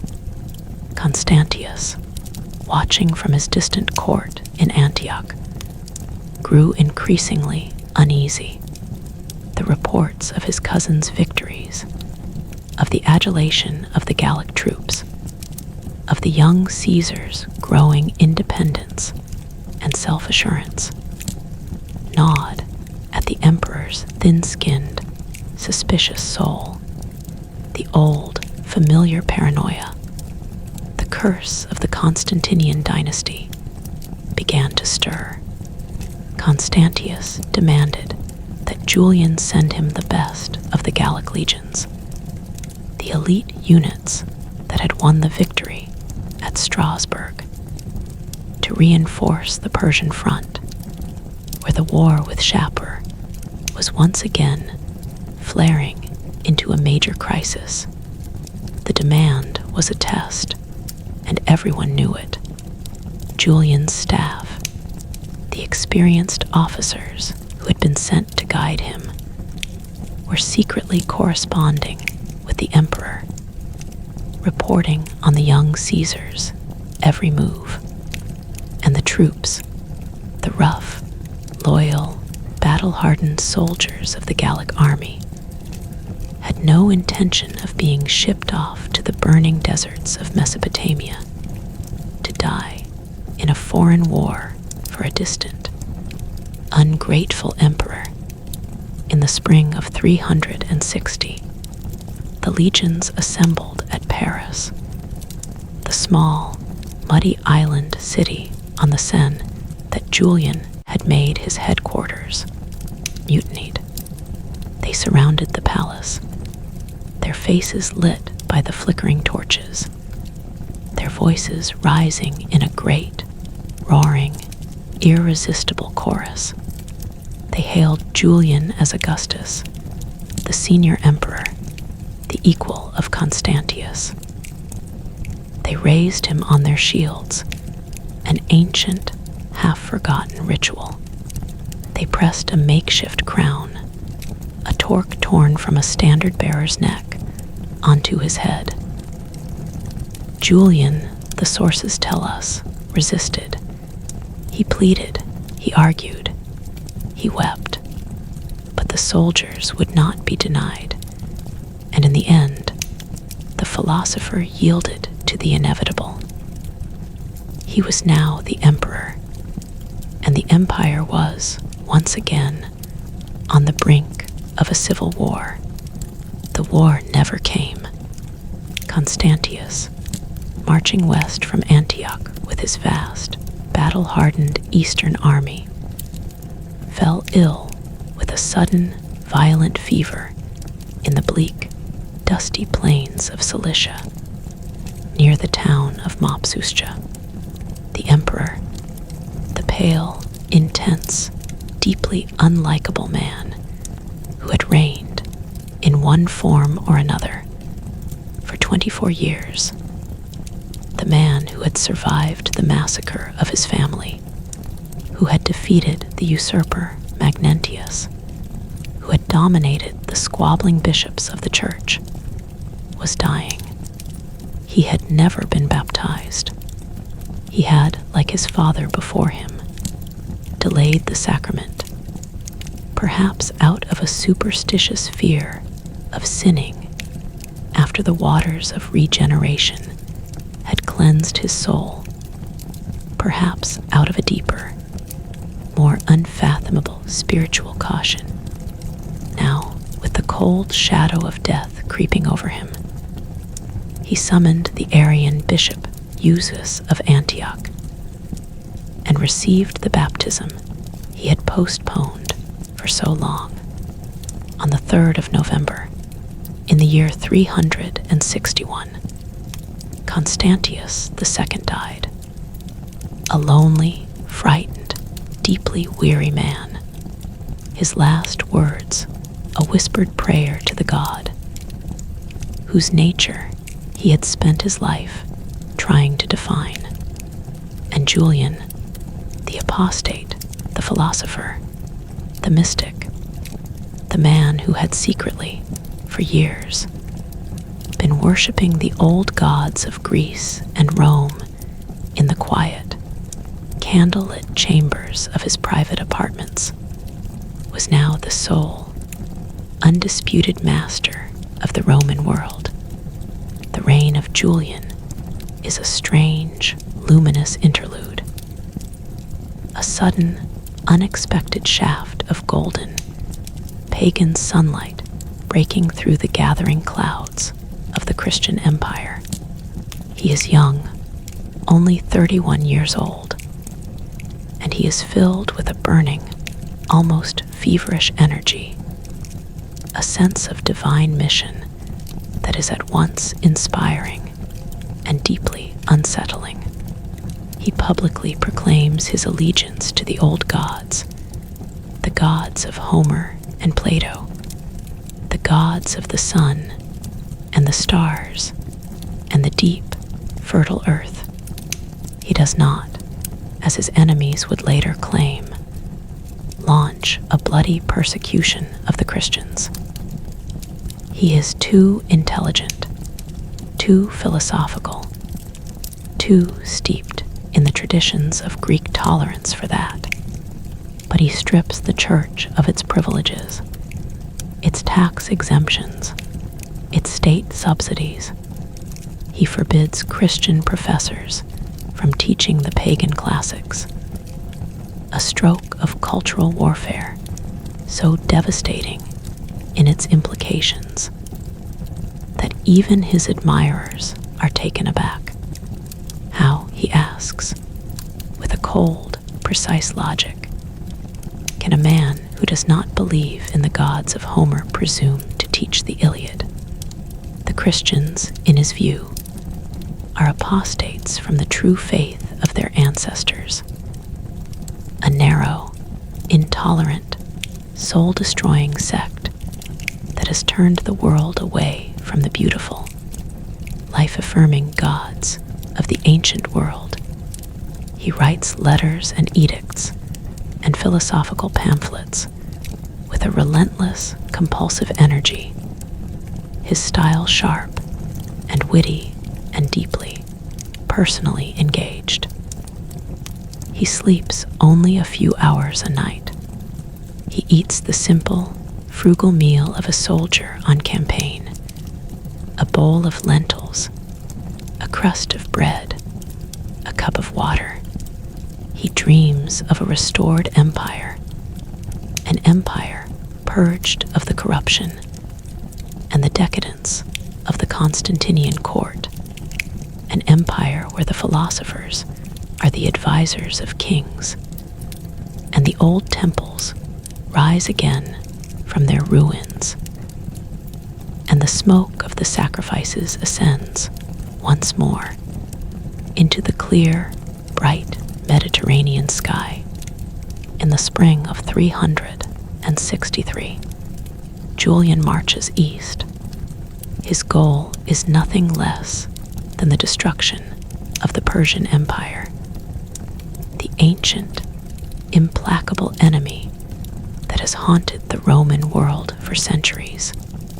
He assembles a vast army at Antioch, a force of over 60,000 men, the largest expeditionary force the Romans have ever sent beyond the Euphrates. The plan is bold, audacious, almost recklessly ambitious.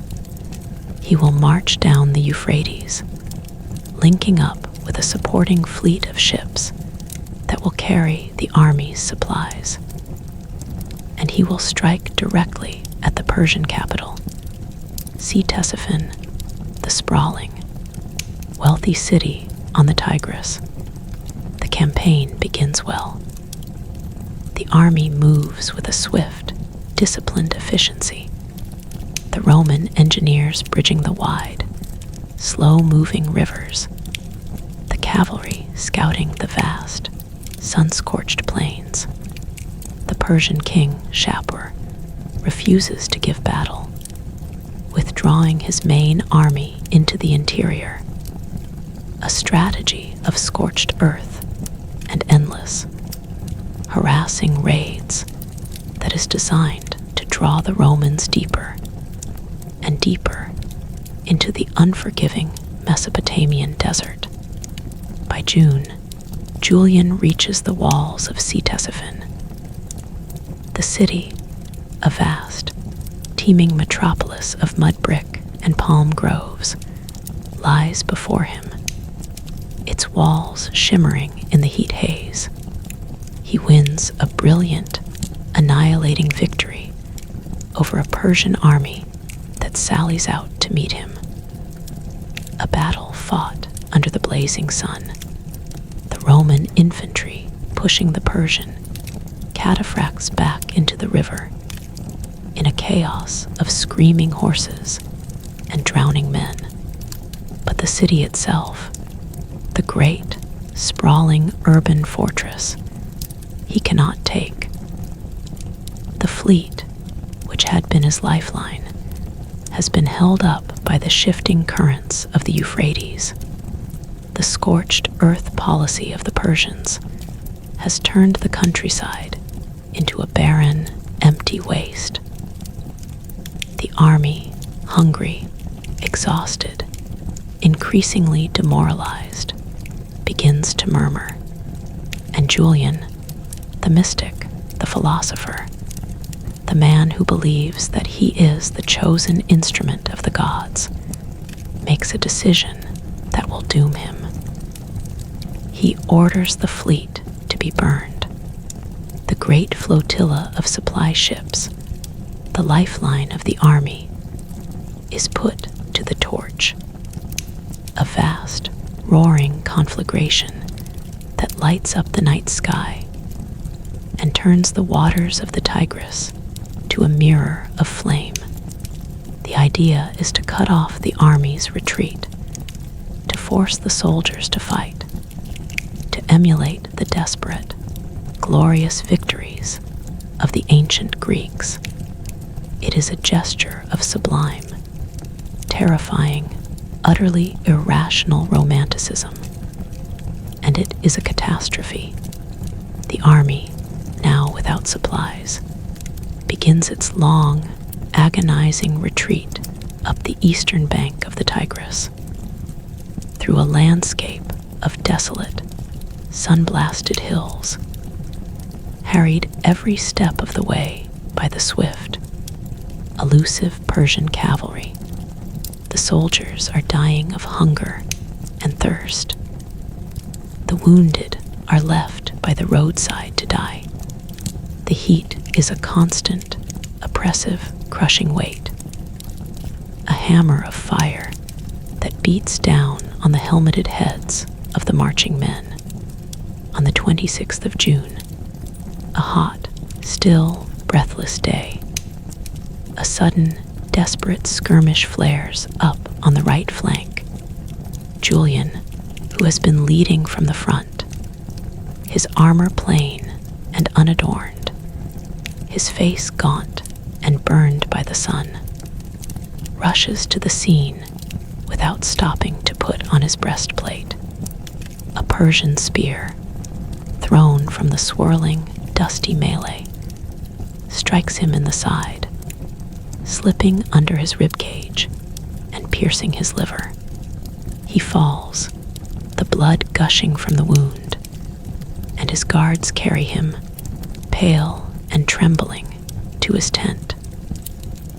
The scene that follows, as recorded by the historians, has the quality of a myth. The dying emperor lying on his camp bed, the blood pooling darkly beneath him, calls for a bowl of water, washes his face and hands, and then, with a calm, eerie serenity, engages his grieving officers in a philosophical discussion on the immortality of the soul. He speaks of the gods, of the beautiful, harmonious order of the cosmos, of the long, slow journey of the soul back to its divine source. And then, as the shadows lengthen and the noises of the camp fade into a hushed, reverent silence, he dies. A quiet, philosophical death that is, in its own strange way, a vindication of the life he had tried to lead. The last pagan emperor, the man who had dreamed of restoring the old gods, is gone, and with him, the brief, golden, impossible dream of the pagan revival dies. The army, stranded in the heart of enemy territory, elects a new emperor, a stolid, unremarkable officer named Jovian, and the long, terrible, humiliating retreat continues. Jovian, to save the army, is forced to make a peace with Shapur that surrenders vast tracts of Roman territory and abandons the client kingdoms of Armenia to the Persian sphere of influence, a peace so shameful that the name of Jovian will be a byword for disgrace for generations. The great expedition of Julian, the philosopher's war, ends in ashes and dust. The survivors staggering back across the frontier, their faces hollow, their eyes blank, their faith in the old gods shattered forever. The brief reign of Jovian, a period of only 8 months, is a hurried, fumbling attempt to stabilize the catastrophe. He restores Christianity to its privileged position. A quiet, almost sheepish reversal of Julian's policies, and he issues edicts of toleration in an attempt to calm the roiling religious factions. But in February of 364, while on the march from Antioch to Constantinople, he is found dead in his tent, suffocated, it is said, by the fumes of a newly painted brazier, a death so banal, so absurdly undignified, that it seems almost a cosmic jest. The army, once again, is called upon to choose an emperor. This time, the soldiers, the rough, hard-bitten veterans of the Danubian legions, who have seen too many emperors rise and fall, are determined to pick a man who will last. They elect a tough, capable, deeply unpolished officer from Pannonia, a man of humble birth and ferocious energy, a man named Valentinian, the new emperor, a towering, red-faced man with a violent temper and a complete lack of interest in the subtle, treacherous world of court politics, immediately does something that will permanently alter the shape of the empire. He raises his younger brother, Valens, a man who is, in every respect, the lesser version of himself, to the rank of co-Augustus, and he divides the empire between them.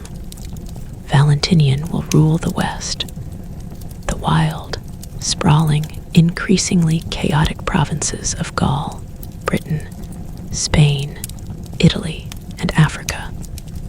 From his base in Milan, Valens will rule the East, the rich, ancient, fractious lands of the Balkans, Asia Minor, Syria, and Egypt, from his capital at Constantinople.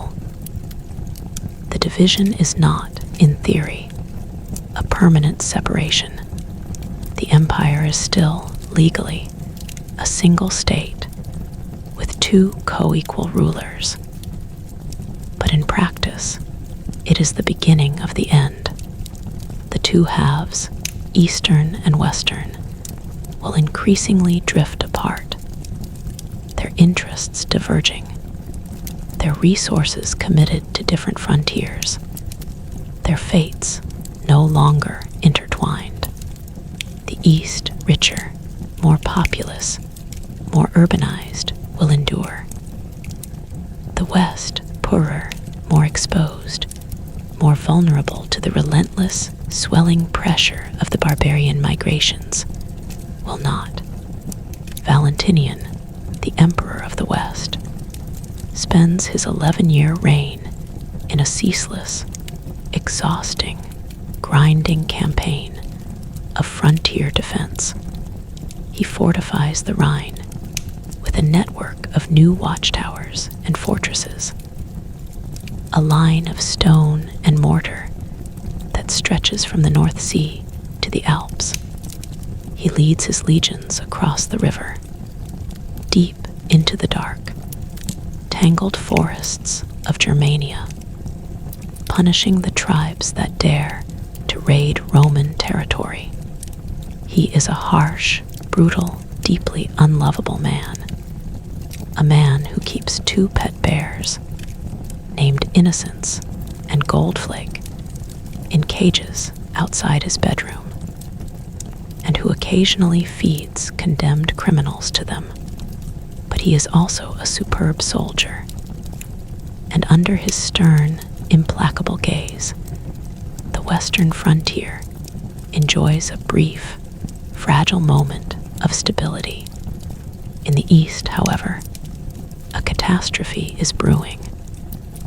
A catastrophe so immense, so world-altering, that it will make all the struggles of the preceding centuries seem like the prelude to a storm.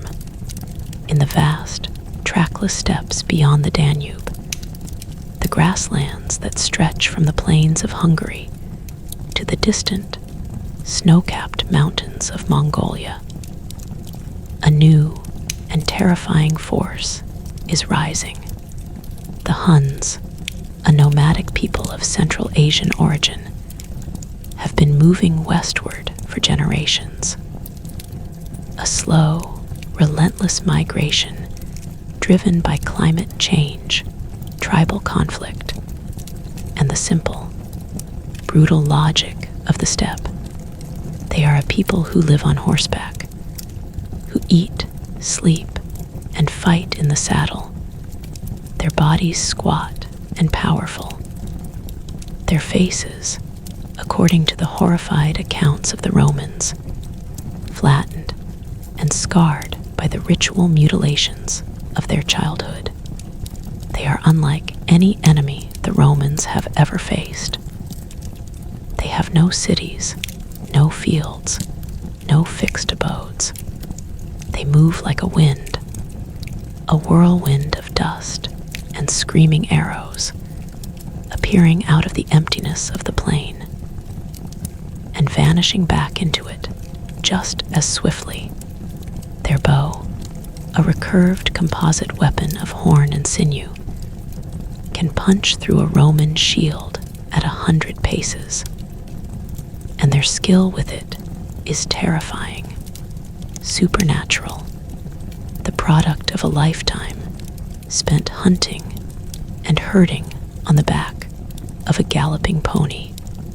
In the early 370s, the Huns crash into the Gothic kingdoms that lie to the north of the Danube, vast, loose confederation of the Thervingi and the Gruthangi, the people who had, a century before, been the terror of the Roman Balkans. The Gothic king Ermanaric, the ruler of a vast domain stretching from the Dniester to the Don, is defeated and killed, his kingdom shattered, his people scattered in a panic-stricken rout. The Gothic refugees, a vast, desperate tide of humanity, hundreds of thousands of men, women, and children, their wagons groaning under the weight of their belongings, their faces hollow with fear and hunger, flee toward the Danube, the great, gray, slow-flowing river that marks the boundary of the Roman Empire. They stand on the northern bank, a countless, ragged multitude, and they send envoys to the Roman governor across the river, begging, in the name of their common humanity, to be allowed to cross, to be given land, to be admitted into the sheltering embrace of the Roman order. The Emperor Valens, a man of limited intelligence and deep, corrosive insecurity, is in Antioch, preparing for another round of the endless, simmering war with Persia. He sees the Gothic crisis not as a catastrophic humanitarian emergency, but as an opportunity. The Goths, he reasons, can be a source of manpower, of recruits for the legions, of farmers for the depopulated fields of the Balkan provinces. He gives the order. The Goths are to be allowed to cross the Danube, under strict Roman supervision, to be disarmed and dispersed into small, manageable groups, to be fed and settled peacefully within the empire. It is a plan that requires competence, honesty, and meticulous organization. The Roman officials on the ground, the provincial governors, and the military commanders possess none of these qualities. They are corrupt, venal, and short-sighted, and they see in the helpless, desperate refugees a source of easy profit. The Goths are forced to give up their children as slaves in exchange for the rotten, maggot-infested grain that the Roman quartermasters dole out to them. They are forced to sell their weapons, the swords and the spears that are their most precious possessions, to buy dog meat from the Roman traders who have set up their stalls along the riverbank. The Roman garrisons, the Limitanei who guard the frontier, are lax and overstretched. The crossing, which was supposed to be a carefully controlled operation, becomes a chaotic, unregulated flood. The Goths pour across the Danube in their tens of thousands, not as a pacified, dispersed population, but as a vast, armed, increasingly angry horde.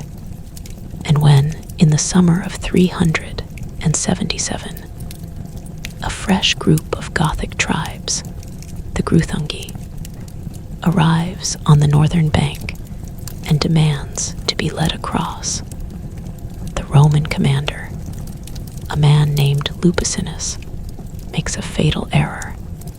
He invites the Gothic chieftains to a banquet at his headquarters in the city of Marcianople, intending to take them hostage and force their people to submit.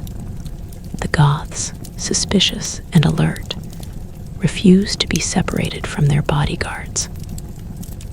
A brawl breaks out in the banquet hall, and in the chaos, The Roman soldiers outside, panicking, attack the Gothic camp. The massacre is a spark in a powder keg. The Gothic horde, the entire, vast, seething mass of desperate, betrayed, enraged humanity, rises as one. They sweep across the undefended province of Thrace, burning and looting, their numbers swollen by the slaves and the disaffected peasants who flock to their banner. The Gothic War has begun. For 2 years, the Balkans burn. The Roman generals, with their small, scattered, unprepared garrisons, can do nothing to stop the Gothic rampage. The Goths are not an army in the traditional sense. They are a people on the move, a vast, shifting swarm of warriors and their families, their wagons forming a defensive circle each night, their mobility and their ferocity, a match for anything the Romans can throw at them. The Emperor Valens, his Persian war hastily patched up with a treaty, marches west from Antioch with the main Eastern Field Army, the best troops in the empire, to confront the Gothic host.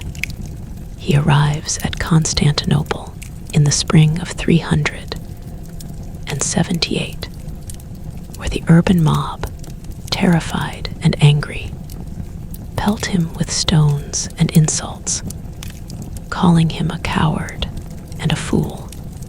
The emperor, stung by the humiliation, is determined to win a decisive, annihilating victory, to crush the Goths in a single, glorious battle before his nephew and co-emperor, the young Gratian, who is marching from the west with his own army, can arrive and share in the glory. He marches his army north into the rolling, sun-baked hills of Thrace, the fields of wheat and barley shimmering in the summer heat, the dust rising in thick, choking clouds from the marching columns. The scouts report that the main Gothic wagon circle, the Lager, is located near the town of Adrianople, a small, dusty, provincial town on the road to the Danube. The emperor, his confidence buoyed by the reassurances of his flattering courtiers, decides to attack. The 9th of August, in the year 378, is a day of blistering, oppressive heat. The Roman army, having marched for 8 hours under the relentless sun, arrives in sight of the Gothic camp in the early afternoon, exhausted, dehydrated, and in no condition to fight. The Goths, their warriors having been out foraging, are hurrying back to the wagon circle, and their chieftain, Fritigern, sends envoys to Valens, stalling for time, offering negotiations, playing on the emperor's vanity and his hope for a bloodless submission. The Roman ranks, drawn up in a long, rigid line across the dusty plain, grow restless. The men are baking in their heavy armor, their mouths dry, their vision swimming. And then, in the chaos of the stalled negotiations, a spark ignites the powder keg. A unit of Roman skirmishers, the elite Scali Palatini, loses its discipline and launches an attack on the Gothic camp without orders. The battle that follows is one of the most catastrophic defeats in the entire history of the Roman Empire. The Gothic heavy cavalry, the armored horsemen who had been out foraging, returned to the field precise moment, riding down from the low, wooded hills at the edge of the plain, and they crash into the Roman left flank with a thunderous, earth-shaking charge. The Roman line, already exhausted and disordered, is shattered. The infantry is compressed into a dense, screaming, suffocating mass, so tightly packed that the men can barely lift their swords, their shields useless, their bodies crushed by the relentless pressure of their comrades. The Gothic infantry, swarming out of the wagon circle, falls upon them with a howling, exultant fury. The slaughter is indescribable. The Roman army, the flower of the Eastern legions, the men who had fought the Persians in the deserts of Mesopotamia, and the Goths in the swamps of the Danube, is annihilated. 2/3 of the entire Eastern Field Army, perhaps 20,000 men, are killed on that single, terrible afternoon. The Emperor Valens himself, wounded by an arrow, is carried to a small, mean farmhouse by his bodyguards. The Goths, not knowing who is inside, surround the building and set it on fire. The Emperor, the ruler of the Eastern Roman Empire, is burned alive. His body never recovered, his ashes scattered on the wind. The disaster at Adrianople is a military catastrophe of the first order, a wound that will never fully heal. The Eastern Empire is left, in a single, blazing afternoon, almost completely defenseless.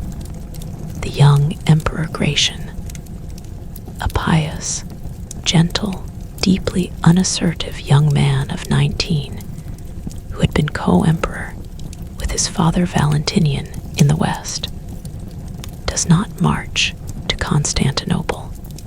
The crisis in the Balkans is too vast, too terrifying for his inexperienced hands. Instead, he makes a decision that will change the shape of the world. He summons a general from Spain, a tough, competent, deeply ambitious man named Theodosius, the son of a distinguished general who had been unjustly executed in the reign of Valentinian, and he elevates him to the rank of Augustus of the East. Theodosius, who will go down in history as Theodosius the Great, is the last emperor to rule over a united empire, and his reign is a long, slow, painful exercise in crisis management. He is a man of fierce, unyielding temper, a devout Nicene Christian whose piety is the defining, consuming passion of his life. He cannot destroy the Goths. The army he inherits is a shattered remnant, and the Goths are too numerous, too deeply entrenched in the Balkan countryside, too integrated into the fabric of the provinces. Instead, he makes peace. In the year 382, Theodosius signs a treaty with the Gothic chieftains, a treaty that is a landmark in the long, slow transformation of the empire. The Goths are not expelled. They are not enslaved.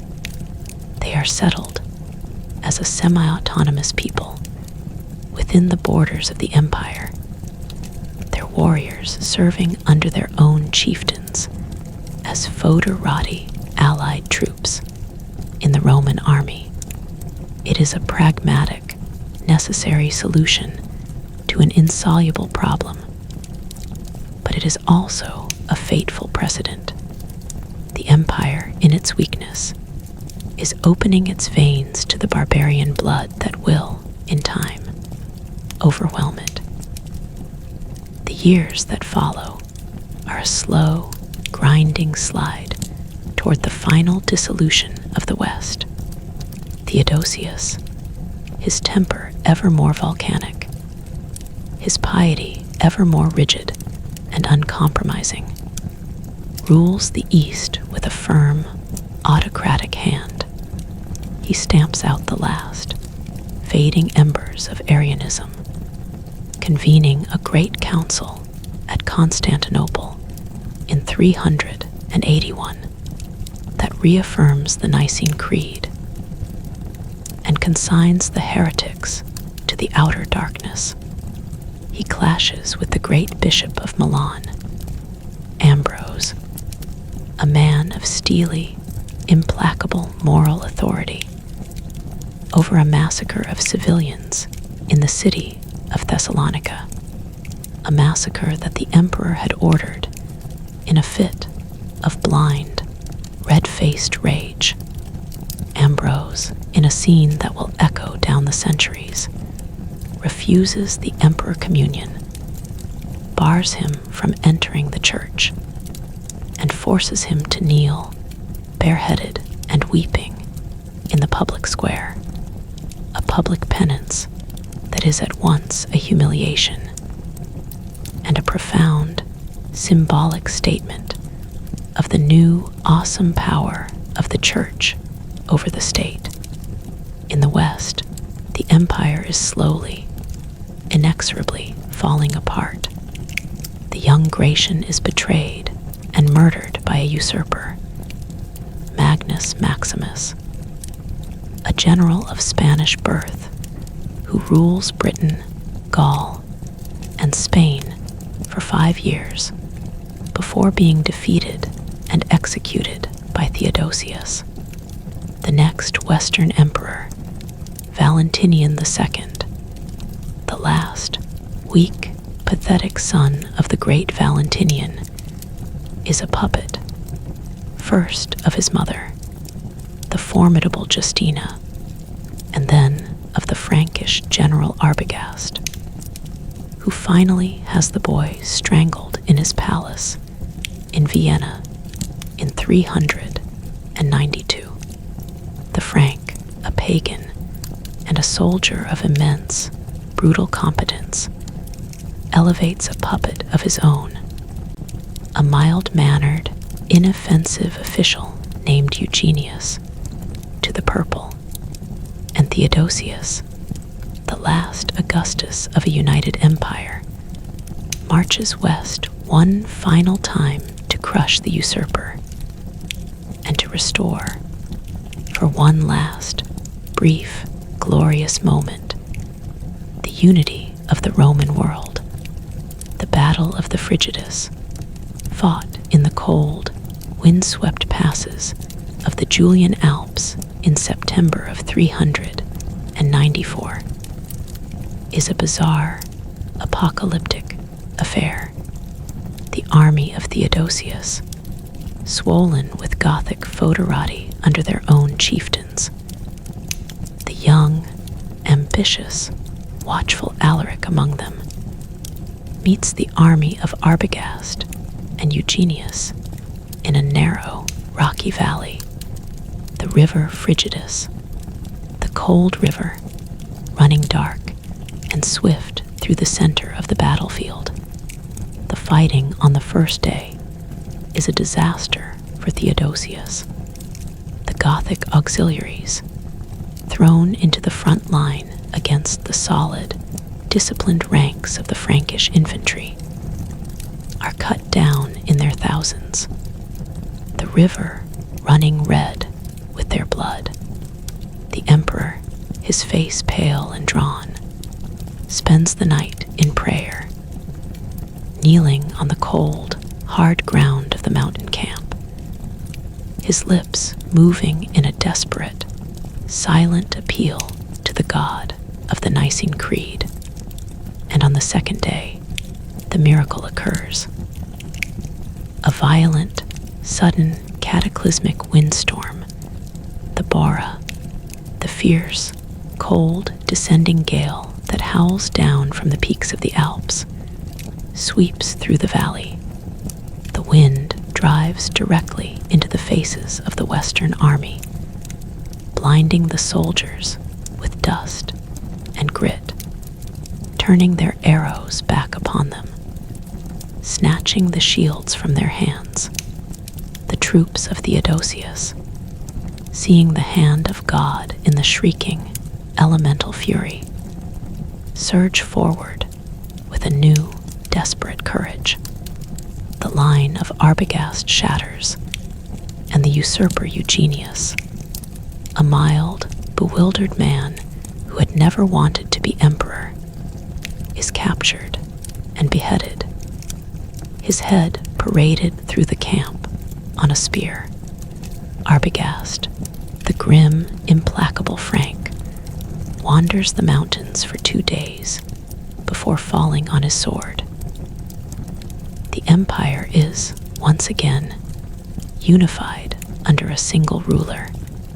And then, a few months later, in January of 395, Theodosius the Great, the last emperor to rule over both East and West, dies in Milan, his body worn out by years of relentless campaigning, and the terrible, consuming strain of his office.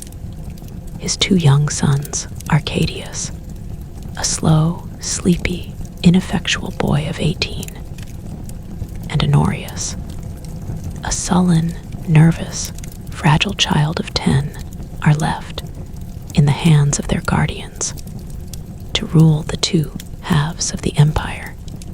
The boy, the little Augustus, whose name was a whisper from a myth, grew to manhood in the quiet villa by the sea.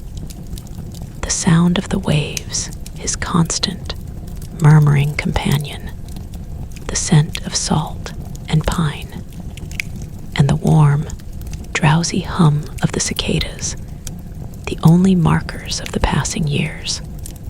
The world beyond the walls of his estate, the world of politics and armies, of bishops and barbarian kings, moved on without him, and his name faded from the chronicles, a faint, fading echo of a melody that had once filled the whole of the known earth. The imperial regalia, the diadem and the purple robe, had been packed in a cedar chest by the envoys of the Senate and shipped across the Adriatic, across the Ionian Sea, through the narrow straits of the Hellespont, to the great, glittering, golden city on the Bosphorus, the new Rome that Constantine had built, the Emperor Zeno, a man of narrow, suspicious intelligence, a man who had spent his reign fending off usurpers and placating the restless Gothic chieftains who camped in the Balkans, received the envoys in the vast, echoing audience hall of the imperial palace. His face, a mask of careful, diplomatic neutrality. The letter from the Senate was read aloud. Its polished, formal Latin praising the wisdom of a single, universal emperor, declaring that the West no longer needed a separate Augustus, that the barbarian chieftain Odoacer, who now ruled Italy, was a faithful servant of Constantinople. It was a fiction, a delicate, transparent, mutually convenient fiction, and Zeno, who was a master of such fictions, accepted it with a grave, silent nod.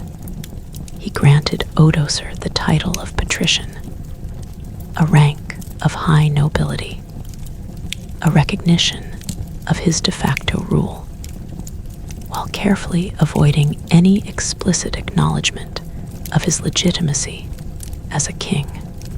The empire, in theory, was once again whole, a single, undivided state stretching from the Pillars of Hercules to the Euphrates. In practice, the West was gone, a lost, shadowy realm of crumbling cities and encroaching forests, ruled by a patchwork of barbarian kings who paid lip service to the distant emperor in the east, while they carved out their own independent domains. Odoacer, the king of Italy, was not a savage. He was a soldier, a rough, pragmatic, efficient administrator who had spent his life in the service of the Roman army. And he understood, perhaps better than any of the effete, squabbling senators in Rome, the value of stability, of continuity, of the slow, patient work of rebuilding. He ruled from Ravenna, the city of swamps and marshes, the city of still, dark waters, and the quiet, mournful calls of the water birds, the city that had been the refuge of the last Western emperors. He kept the Roman civil administration intact, the elaborate, bureaucratic machinery of the late empire, the tax collectors and the provincial governors, the courts of law and the granaries. He distributed land to his followers, the Syrian and Herulian soldiers who had made him king. But he did so, for the most part, without the violent, wholesale confiscations that the Roman landowners had feared.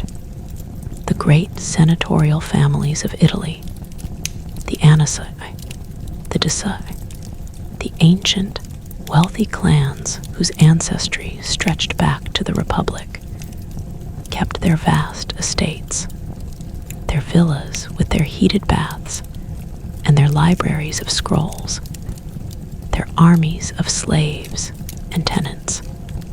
The Bishop of Rome, the Pope, the successor of Peter, whose authority was slowly, imperceptibly, beginning to stretch beyond the walls of the eternal city, kept his churches, his basilicas, his growing, intricate network of deacons and priests.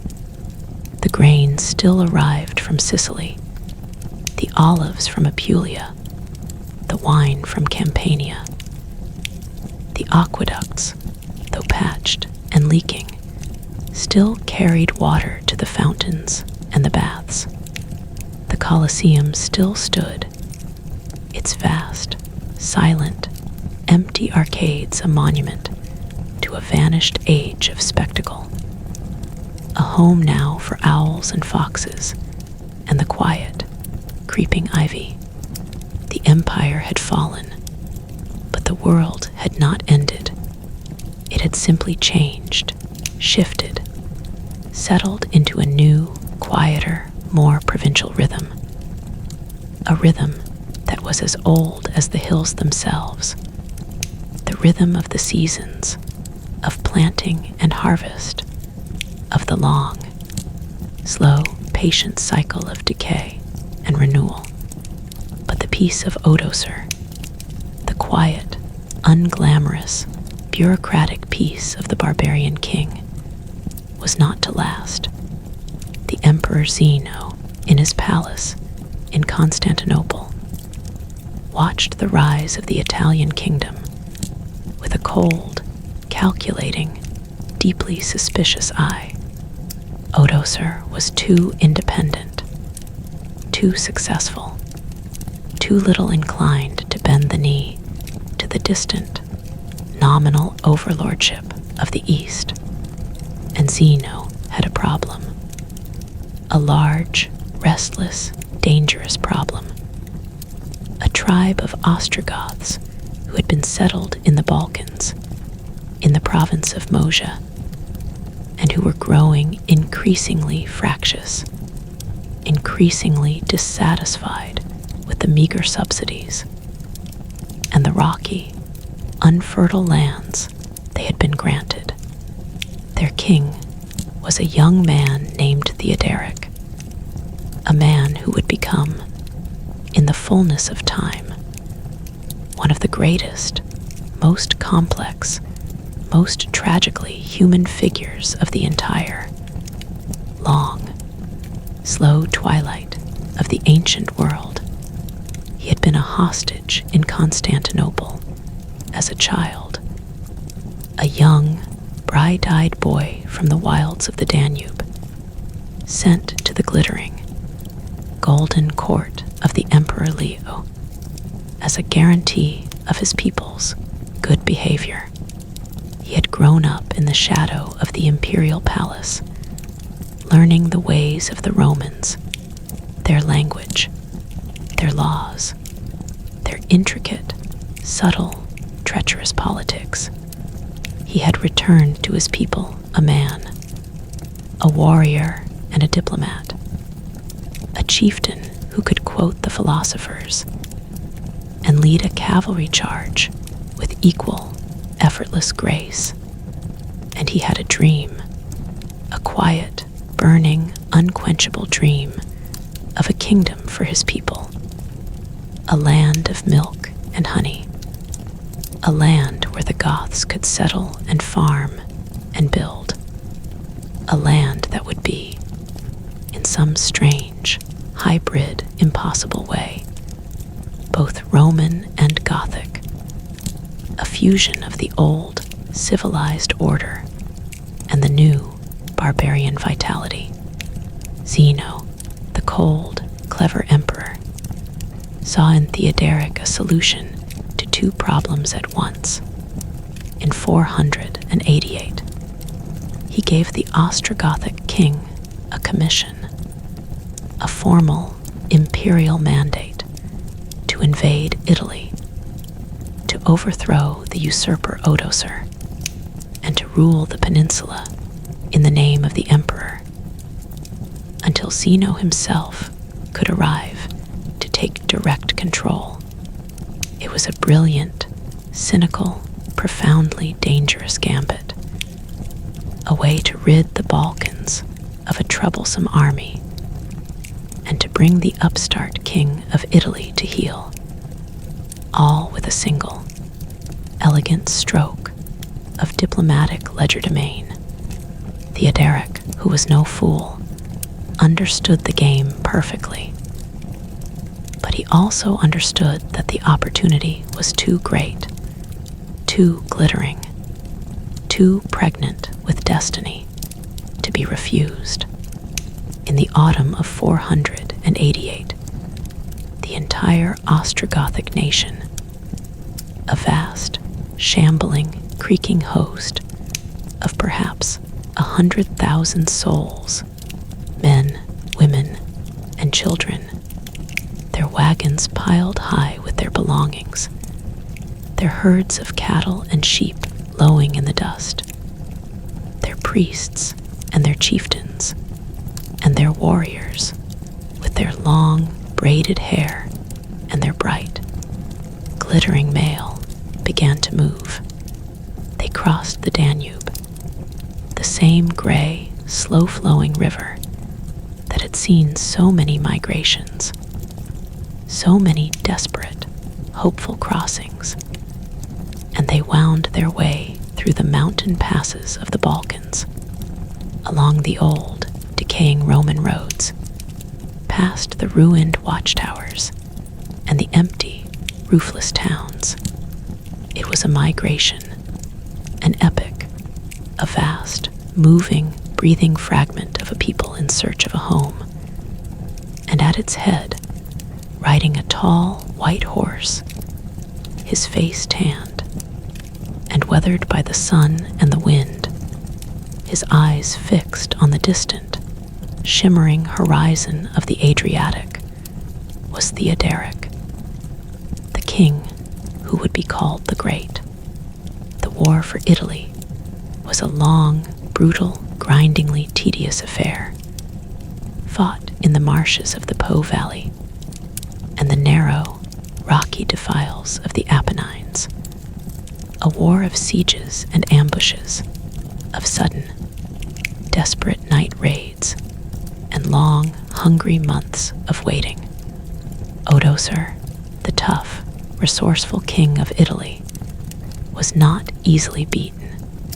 He retreated to the impregnable fortress of Ravenna, the city of water and reeds, its walls lapped by the stagnant, brackish lagoons, its defenders supplied by the ships that slipped through the narrow, winding channels from the sea. For 3 years, Theoderic laid siege to the city.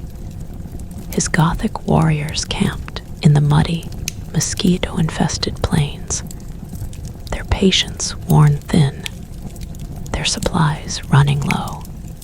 The city could not be taken by storm. And so, in the end, the two kings, the old and the new, the Syrian and the Goth, negotiated a peace. The agreement, hammered out in the cold, damp winter of 493, was that Theoderic and Odoacer would rule Italy jointly. A bizarre, improbable, utterly unworkable condominium of two barbarian chieftains who had spent the last 3 years trying to kill each other. A great banquet was held in the palace at Ravenna to seal the accord, the torches blazing, the wine flowing, the two kings toasting each other's health with strained, brittle smiles. And then, in the midst of the feast, Theoderic rose from his couch, his face suddenly hard and cold, his eyes glittering with a terrible, implacable purpose. He struck Odoacer down with his own hand. A single, brutal stroke of his sword that cleaved the king of Italy from shoulder to waist.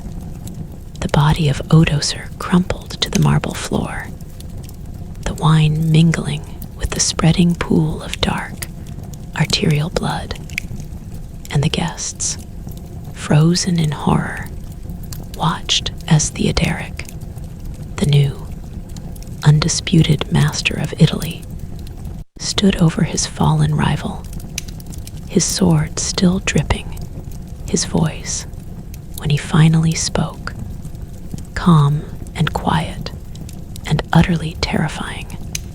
The man had no backbone, he is said to have remarked. A single, cold, dismissive epitaph for the king who had ended the Western Empire.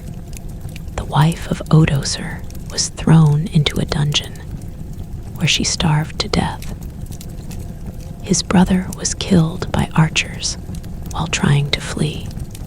The entire clan of the Syrian king was systematically, methodically, ruthlessly exterminated, and Theoderic, the Ostrogoth, the former hostage, the dreamer of a hybrid kingdom, put on the purple robes of a Roman emperor, the robes that had been sent back from Constantinople, and he ruled Italy not as a king, but as something far stranger, far more ambiguous, a barbarian Augustus, a Gothic princeps, a man who was both the heir of Caesar and the chieftain of a wandering tribe from the steppes of Scythia. The reign of Theoderic the Great, which lasted from 493 to 526, was a golden, serene, elegiac interlude, a long, slow, drowsy afternoon in the history of Italy. The king, who had seen the splendor of Constantinople as a boy, who had studied the laws and the philosophy of the Romans, who understood, perhaps better than any Roman of his own time, the deep, intricate, fragile beauty of the classical world, set out to restore the land he had conquered.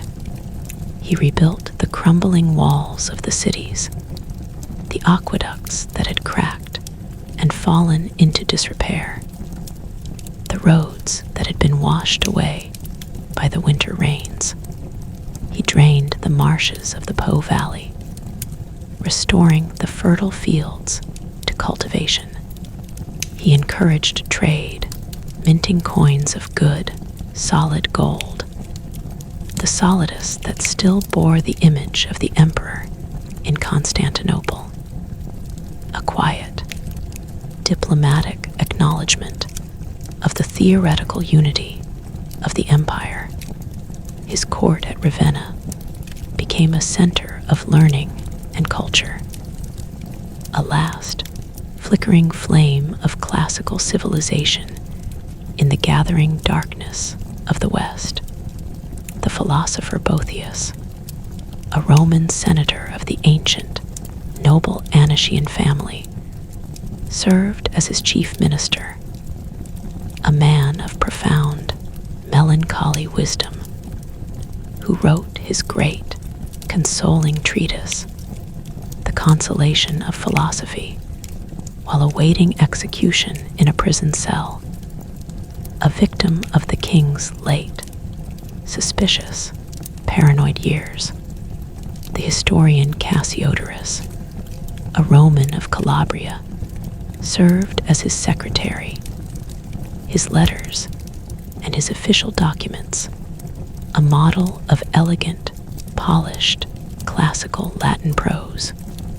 Theodoric himself, though he was said to have remained illiterate, his signature, a stencil of gold plate through which he traced the letters of his name, surrounded himself with the literature and the art of the Romans, a barbarian king who dreamed of being a philosopher, a patron of civilization, a guardian of a world that was, even then, slowly, quietly, inexorably, slipping away. The peace of Theodoric extended far beyond the borders of Italy. He married his daughters and his sisters to the kings of the other barbarian realms, a web of dynastic alliances that stretched across the entire fragmented landscape of the West. His daughter Theodegotha married Alaric II, the king of the Visigoths in Gaul and Spain. His sister Amalafrida married Thrasimund, the king of the Vandals in Africa. He himself married Audifleda, the sister of Clovis, the king of the Franks, the fierce, rising warrior people who were, even then, beginning to carve out the contours of a new, post-Roman order in the north. Theodoric was the elder statesman of the barbarian world, the arbiter of disputes, the guarantor of a fragile, delicate, cobweb-thin peace that stretched from the Atlantic to the Danube, and for a time, a long, quiet, sunlit time, the peace held.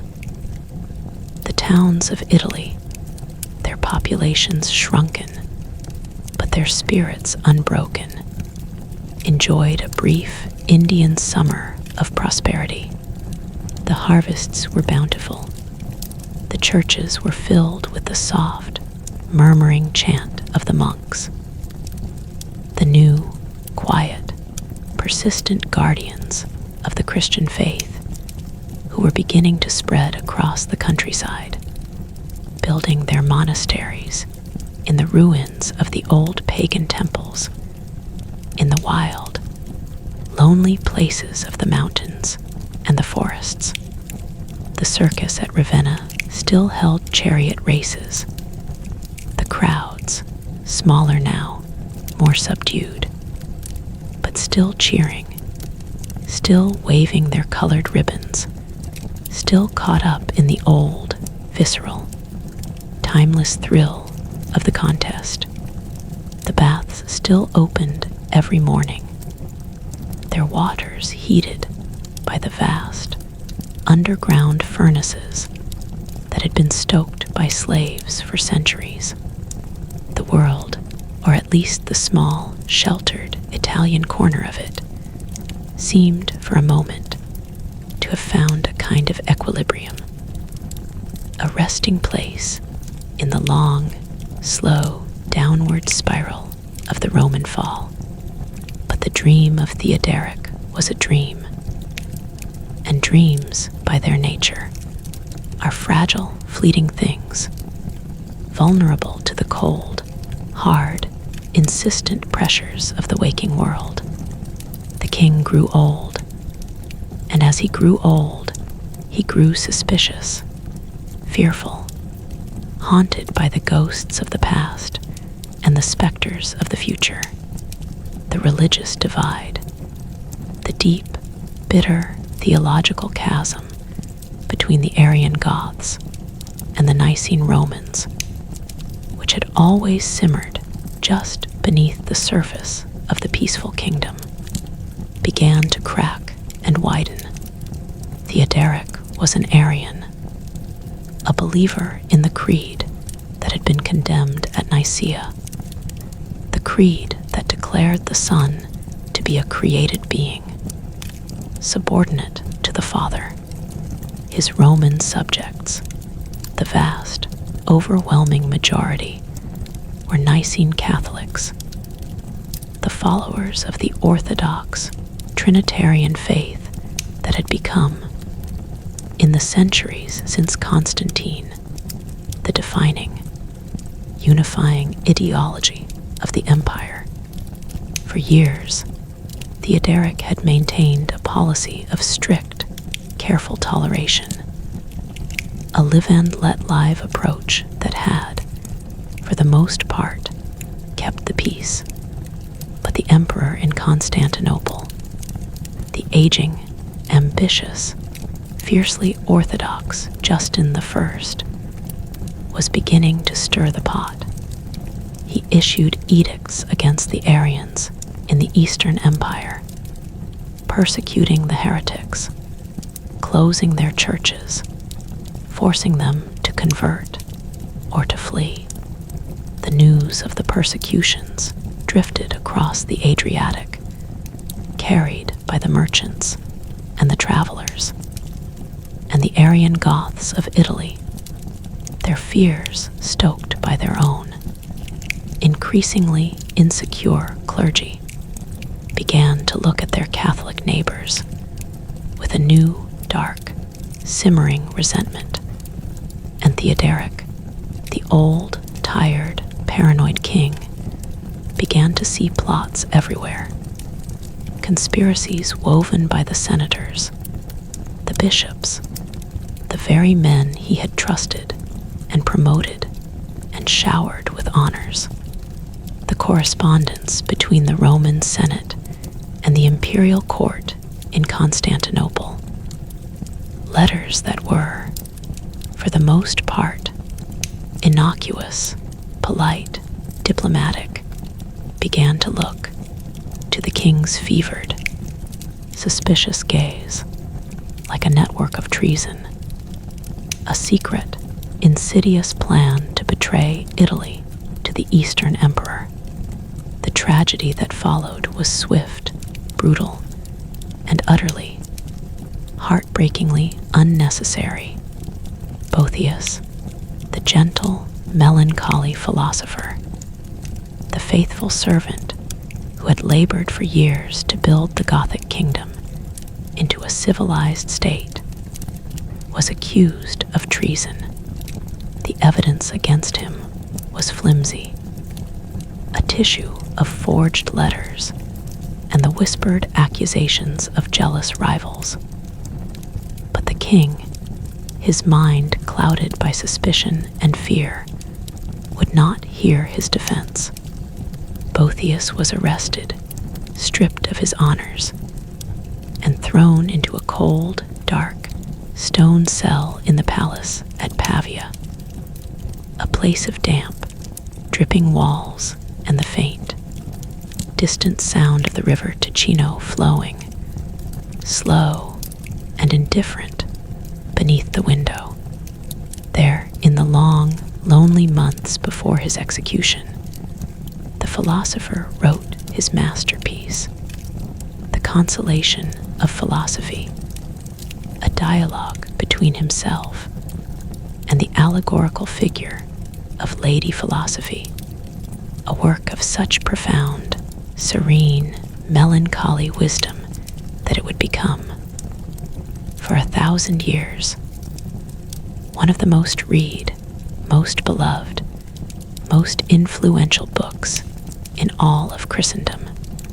He wrote of the wheel of fortune, the fickle, spinning, ever-turning wheel that raises men up and casts them down, of the fleeting, illusory nature of power and wealth and fame, of the one, true, eternal good that is God, the source of all happiness, the still point at the center of the turning world. And when he had finished his book, he was taken from his cell and executed, his head bound with a cord that was twisted tighter and tighter, until his eyes bulged from their sockets, and his life was crushed out of him. His body was buried in an unmarked grave, and his name was added to the long, sad, pitiful list of the victims of the late, paranoid tyranny of the aging king. The death of Boethius was followed, a year later, by the death of an even more resonant, even more symbolic figure, the Pope John I, the Bishop of Rome, the spiritual head of the Catholic world, had been sent by Theoderic on a diplomatic mission to Constantinople to plead with the Emperor Justin to cease the persecution of the Arians. The mission was a failure, but the Pope was received in the eastern capital with immense, overwhelming, almost imperial honor. The Emperor himself knelt before the successor of Peter. The crowds lined the streets to see the pontiff. The churches rang with the chanting of the hymns, and when the Pope returned to Ravenna, the king, his paranoia now inflamed to a kind of white-hot, irrational madness, saw in the Pope's reception not a diplomatic success, but a personal betrayal, a secret, treacherous pact between the Bishop of Rome and the Emperor of the East. John was arrested and thrown into a dungeon, where he died a few days later of the cold and the damp and the sheer, crushing weight of the king's implacable, unreasoning wrath. The death of the Pope sent a shudder through the entire Western world.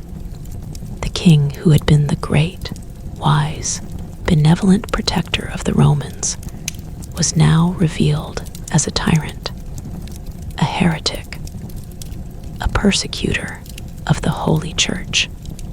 The golden afternoon of the Ostrogothic kingdom was over, and the long, cold, gathering shadows of night were closing in. Theoderic himself died a few months later, in the summer of 526, of a sudden, violent fit of dysentery. His body, which had been so strong and so vital, reduced to a pale, shrunken, trembling shell. The legend, the dark, poetic legend that the chroniclers recorded was that, on the night of his death, a hermit on the island of Lipari, off the coast of Sicily, saw the soul of the king, still wearing his crown and his armor, being carried by demons into the smoking, fiery crater of the volcano Stromboli, a final Gothic, infernal image of the great king's damnation. His body was buried in a magnificent, towering, circular mausoleum in Ravenna, a tomb of white marble that still stands today. Its vast, monolithic dome, a single, solid block of Istrian stone, the last, silent, empty monument to the barbarian who dreamed of restoring the Roman world. His daughter Amalasuntha, a woman of learning and refinement, a reader of the Greek philosophers, and a patron of the arts, took the throne as regent for her young son, Athalaric, a boy of 10. But the Gothic nobles, the hard, rough, unlettered warriors who had followed Theoderic across the mountains and the rivers, had no use for a woman who read Plato and who wanted to educate her son in the effete, decadent ways of the Romans. They demanded that the young king be raised as a Goth, with a sword in his hand and a horse between his legs, with the rough, hard-drinking, hard-fighting ways of their ancestors.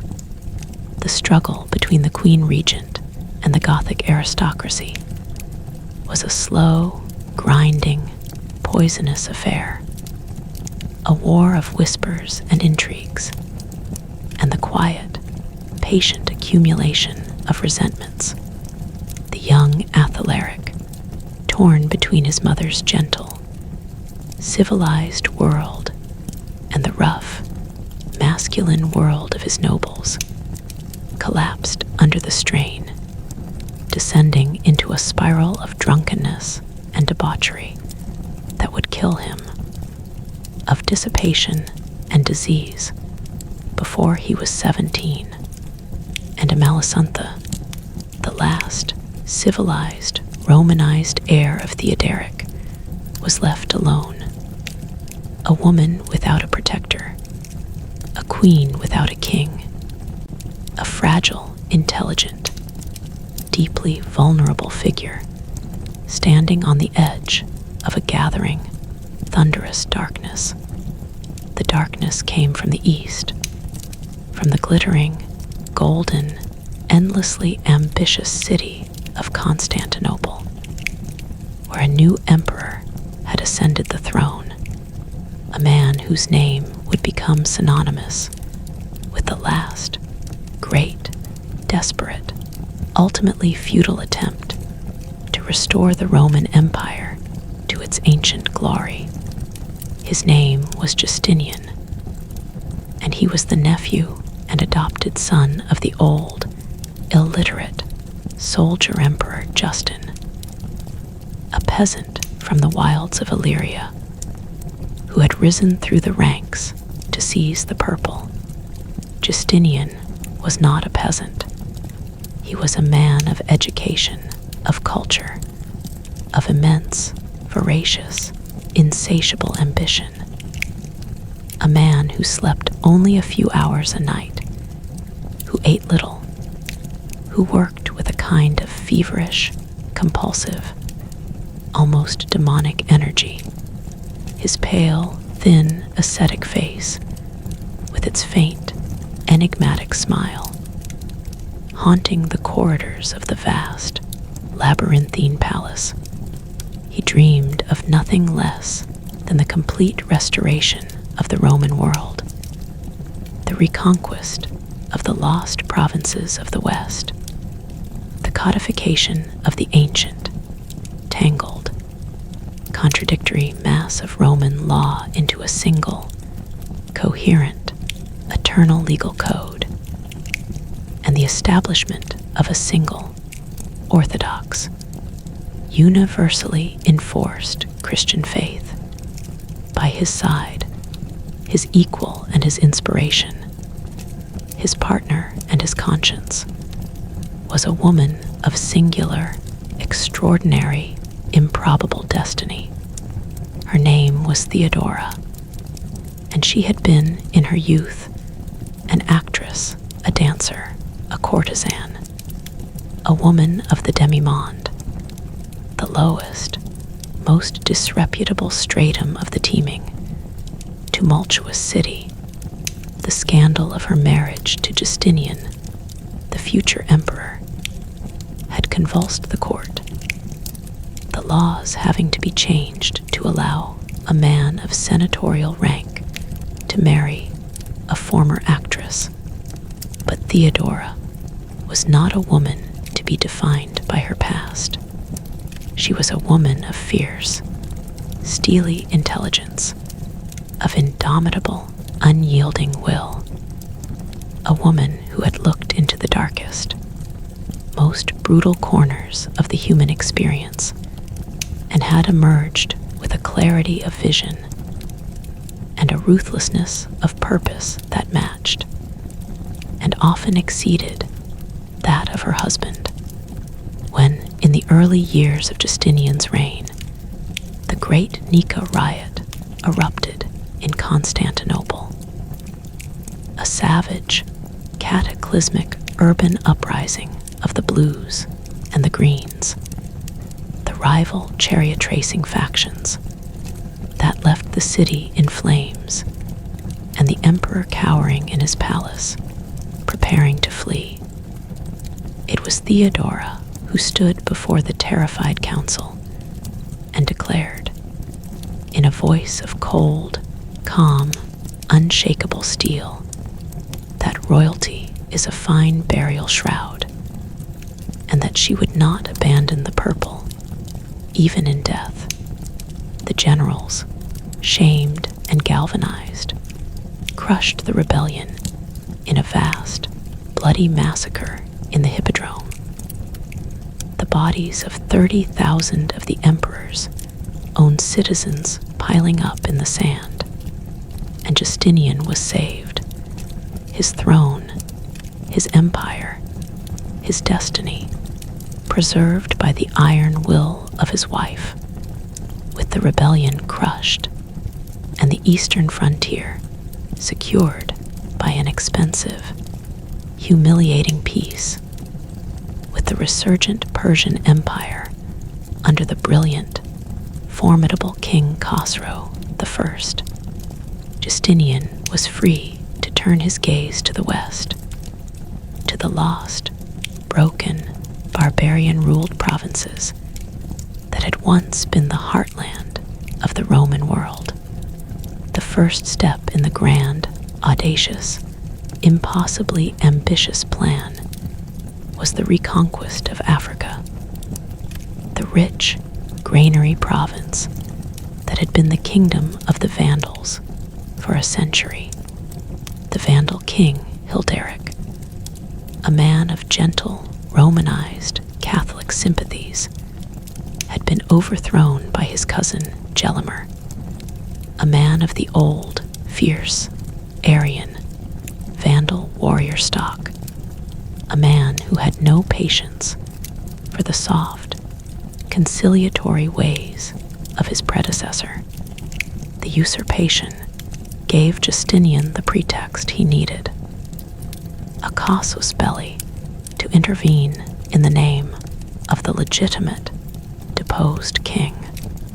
In the summer of 533, a vast fleet, 500 ships carrying 16,000 men, the best of the Eastern Roman army, under the command of a young, brilliant, utterly unknown general named Belisarius, set sail from the harbor of Constantinople. The voyage was long and perilous, the fleet hugging the coasts of Greece and Sicily, soldiers, cramped and seasick, their armor rusting in the salt spray, staring out at the endless, shimmering, alien expanse of the Mediterranean. Belisarius, a tall, handsome, deeply charismatic man with a gentle, almost shy demeanor, and a genius for war that bordered on the supernatural, kept his army together by the sheer force of his personality. He was a man who shared the rations of his soldiers, who slept on the ground wrapped in a simple cloak, who led from the front, his personal bodyguard, a unit of elite cavalry, the Bucellarii, following him into the very heart of every battle. The fleet made landfall on the coast of Tunisia, near the ancient city of Caput Vada, and the army, its spirits lifted by the sight of the green, fertile, olive-studded hills of Africa, marched inland toward the Vandal capital of Carthage. The Vandal kingdom, for all its fearsome, piratical reputation, was a hollow, fragile, deeply vulnerable state. The Vandal warriors, the descendants of the fierce, conquering army of Gaiseric, had grown soft on the spoils of their conquests, lounging in their luxurious villas, their martial spirit eroded by the hot, languid, indolent climate, and the endless, easy riches of the African province. King Gelimer, a man of intelligence and determination, scrambled to assemble an army, but the Vandal force that met Belisarius at the Battle of Ad Decimum, 10 miles outside Carthage, was disorganized, poorly coordinated, and fatally overconfident. The battle was a confused, sprawling, chaotic affair, a series of sudden, violent skirmishes along a dusty, sun-baked road. But Belisarius, his cavalry deployed with a precision and a timing that seemed almost magical, shattered the Vandal army, piece by piece. Gelimer, his brother Amatus killed in the fighting, his army routed, his capital exposed, fled into the wild, remote mountains of the interior. And on the 15th of September, 533, Belisarius, the young, unknown general from the east, rode into Carthage at the head of his army, the first Roman soldiers to enter the city since the Vandals had taken it a century before. He took up residence in the palace of Gaiseric, the great, sprawling, marble-paved complex that had been the seat of the Vandal kings. And he ordered his soldiers, under pain of death, to respect the lives and the property of the city's inhabitants. There was no sack, no massacre, no orgy of revenge. The reconquest of Africa was a model of disciplined, civilized Roman military order, a signal to the world that the empire, in its new, Eastern, Christian, Justinianic form, was a force of law and stability, not of mindless destruction. King Gelimer, a broken, grieving, deeply pitiable figure, held out in the mountains for a few more months, his followers dwindling, his supplies exhausted, his spirit crushed by the slow, relentless, inexorable pressure of the Roman pursuit. The final surrender, when it came, was a scene of such profound, tragic, almost Shakespearean pathos, that it moved even the hardened, battle-weary soldiers who witnessed it. Gelimer, the last king of the Vandals, was brought before Belisarius in a small, dusty mountain village. His robes torn, his face hollow and gaunt, his eyes red with weeping. The victorious general received him with a quiet, respectful dignity, offering him terms of honorable captivity, the only thing the deposed king asked for. His voice trembling, his pride utterly broken, was a loaf of bread, a sponge, and a lyre. He had not tasted fresh bread in months. He had been weeping so long that his eyes were swollen and sore, and he wanted to compose a song, a lament, for the fate that had befallen his people. The Vandals, the fierce, proud, conquering nation of Gaiseric, had been extinguished as a political entity in a single, lightning, 6-month campaign. Their warriors absorbed into the Roman army, their women married to the Roman soldiers, their names slowly, quietly, fading from the pages of history. The province of Africa was restored to the empire, its grain shipments once again sailing in long, slow, heavy-laden convoys to the granaries of Constantinople. And Belisarius, the young general, the darling of fortune, was recalled to the capital to receive a triumph. The first triumph awarded to a non-imperial commander in over 500 years. A procession through the streets of Constantinople that was watched by the emperor, the empress, and a vast, cheering, adoring crowd. The spoils of the Vandal kingdom, the golden vessels, and the jeweled crowns, the magnificent, towering menorah that the Vandals had looted from the Temple of Jerusalem 1,000 years before, were paraded through the city, a glittering, tangible proof of the restoration of Roman power. The reconquest of Africa was only the prelude, the next target, the next piece of the shattered, fallen mosaic of the West that Justinian meant to restore, was Italy itself, the ancient, sacred, ancestral heartland of the empire, the land that Theodoric had ruled so wisely and so tragically.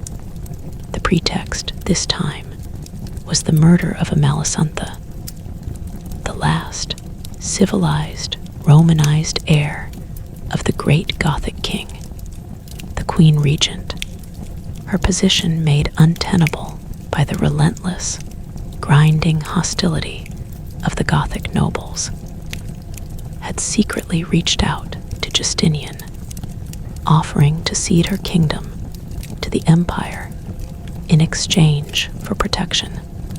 But before the emperor could act, the nobles had struck. Amalasontha was seized and imprisoned on a tiny, windswept island in the Lake of Bolsena, in the volcanic, lake-dotted hills north of Rome.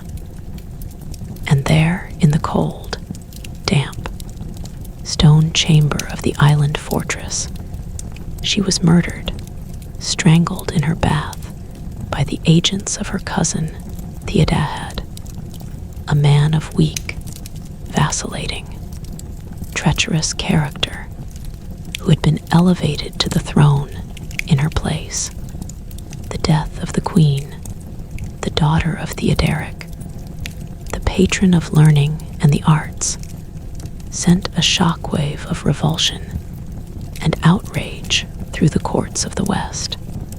Justinian, who had been looking for a casus belli with the patience and the calculation of a chess grandmaster, had his opening in the summer of 535. The same Belisarius who had conquered the Vandals, his fame now immense, his army small but superbly trained and utterly loyal, landed in Sicily.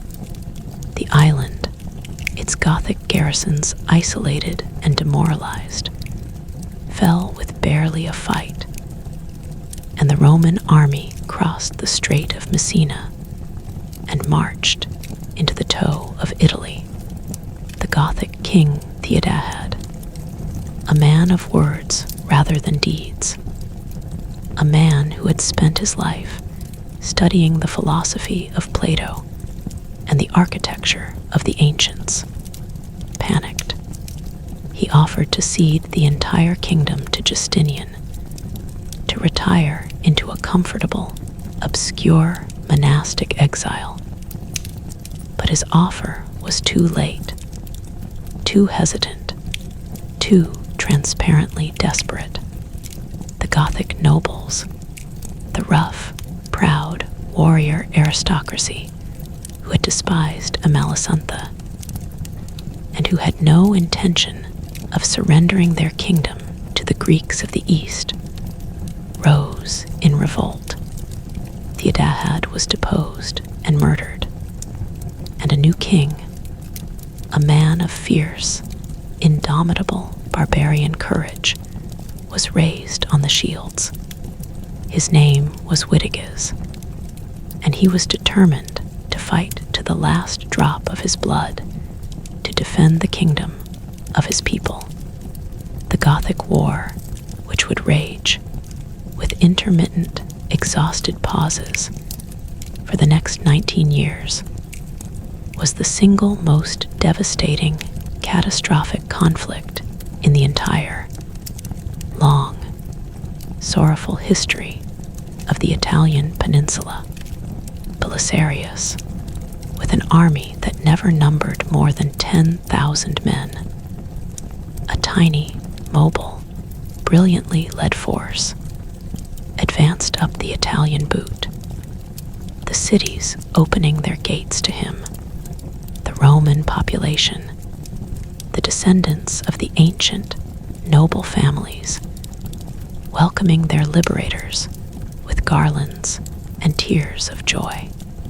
In December of 536, he entered Rome, the eternal city, the city that had not seen a Roman emperor for over a century, the city that had been sacked by Alaric and ruled by Odoacer and Theoderic and Theodahad. The people, the shrunken, impoverished, haunted remnant of the once million-strong population, came out to meet him, their faces alight with a kind of dazed, incredulous hope. The Goths had withdrawn, their garrison abandoning the city rather than face the relentless, inexorable advance of the Roman army.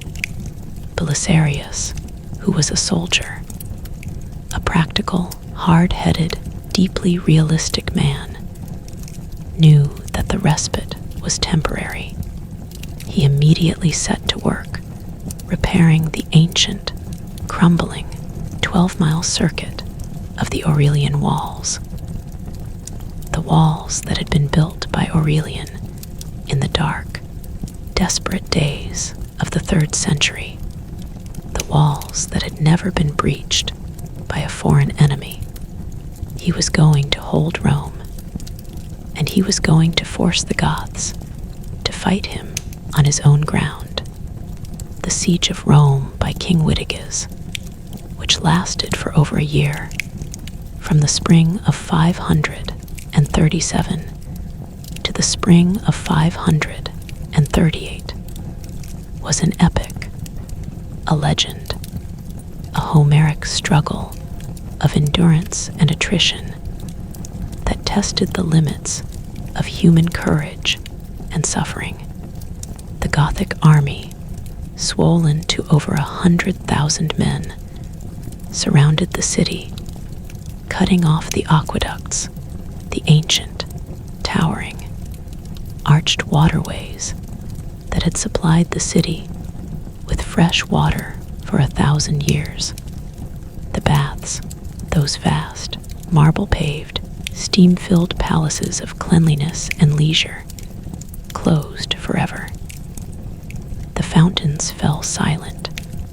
The population, crammed into the warren of narrow, winding streets, began to starve. Belisarius, his small garrison of 5,000 men, outnumbered 20 to 1, defended the walls with a cold, brilliant, ruthless efficiency. He sent out sorties of his armored cavalry, the Bucellarii, to harass the Gothic camps, to cut their supply lines, to sow confusion and terror. He used the massive, ancient, stone-throwing ballistae, the artillery of the classical world, to smash the Gothic siege towers. He answered every desperate assault, every frantic, screaming charge at the gates, with a calm, unshakable, almost contemptuous confidence. The people of Rome, the civilians, the senators and the bakers and the cobblers, were conscripted into the defense.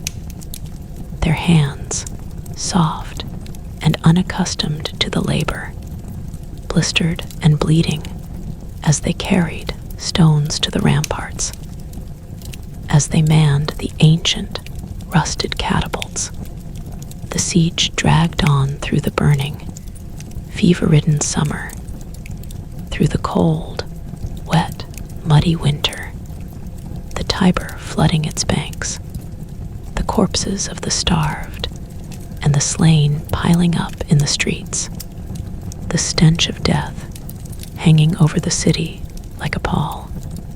And still Belisarius held. He sent desperate, urgent letters to Constantinople, begging for reinforcements, for supplies, for anything that could break the stranglehold of the Gothic host. And in the spring, the reinforcements finally arrived. A small, fresh army of 6,000 men that landed on the coast and fought its way through the Gothic lines to enter the city. Witiges, his army decimated by disease and desertion, his supplies exhausted, his spirit broken by the implacable, unyielding resilience of the Roman defense, finally raised the siege and withdrew north to his capital at Ravenna, the eternal city, the city that had been the symbol of the unconquerable might of Rome, had been saved. But it was a hollow, ghostly, Pyrrhic victory. The population, which had been perhaps 100,000 at the start of the siege, was reduced to a few tens of thousands. A scattered, starving, traumatized remnant huddled in the ruins of the ancient, marble-paved forums, their aqueducts cut, their baths dry, their world shrunk to the narrow, dark, medieval alleys that would be their home for 1,000 years. The war continued. A long, slow, grinding, pitiless campaign of sieges and betrayals, and sudden, desperate, bloody encounters in the misty, wooded hills of the Apennines. Belisarius, his army worn thin, his supplies from Constantinople ever more erratic and begrudging, advanced north, taking the Gothic strongholds one by one. In the spring of 540, he stood before the walls of Ravenna, the city of swamps and water, the last impregnable refuge of the Gothic king. Witiges, his kingdom crumbling around him, his nobles plotting against him, his people starving, sent a desperate, extraordinary offer. The Goths, he proposed, would surrender the city and the kingdom, and they would proclaim Belisarius himself as the Emperor of the West, a new, independent Augustus, a restoration of the Western throne under the protection of the Gothic army. It was a temptation, a glittering, dangerous, intoxicating temptation, and the sources whisper, in their quiet, insinuating way, that Belisarius, for a single, fleeting moment, considered it. But he was a man of unshakable, almost fanatical, personal loyalty to his emperor, to the pale, ascetic, distant figure in the palace in Constantinople. He accepted the surrender of the Goths, but in the name of Justinian, not his own. The city gates were opened. The Gothic treasury, the vast, accumulated wealth of Chrysopolis' kingdom, was seized, and King Witiges, the brave, stubborn, ultimately tragic defender of his people, was sent with his wife and his nobles as a prisoner to Constantinople, where he would live out his remaining years in a comfortable, honorable, deeply melancholy captivity. Italy, it seemed, was restored. The dream of Justinian, the restoration of the Roman world, was, for one brief, shimmering moment, a reality.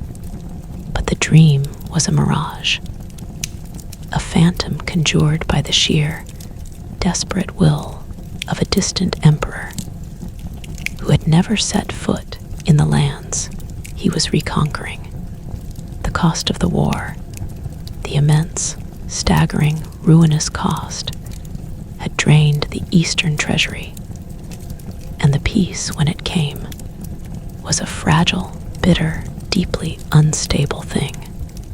The Goths, who had been defeated but not destroyed, who still clung to their Aryan faith and their fierce, independent warrior culture, rose in revolt under a new king, a man of extraordinary, almost demonic, energy and ability. His name was Totila, and he was one of those rare, magnetic, charismatic figures who seemed to step out of the pages of a legend, a man who could inspire his followers to feats of superhuman endurance and to acts of unspeakable cruelty with the same quiet, smiling, effortless grace. He reconquered Italy in a few short, stunning years, his army swelling with the disaffected and the dispossessed, the slaves who fled their Roman masters, the peasants who had been crushed by the crushing weight of the imperial taxes, the Gothic warriors who had never accepted the shame of surrender. Belisarius, the great general, was sent back to Italy, but he was given no men, no money, no supplies. He was a ghost, a phantom, a memory of past glories, and he could do nothing to stop the advancing, relentless tide of Totila's army. In December of 546, Totila stood before the walls of Rome, the same walls that Belisarius had defended so brilliantly a decade before. The city, its population still a shrunken, starving, broken remnant. Its walls still unrepaired, its defenders few and demoralized, fell after a short, brutal siege. Totila, the Gothic king, walked through the silent, empty, echoing streets of the Eternal City, the city that had once been the center of the world, and he offered, it is said, a prayer of thanks to his God for the victory. He did not sack the city. He did not massacre the inhabitants. He was a soldier, not a savage, and he understood the symbolic, the sacred, the awe-inspiring weight of the name of Rome. But the city was a tomb, a vast, crumbling, empty shell.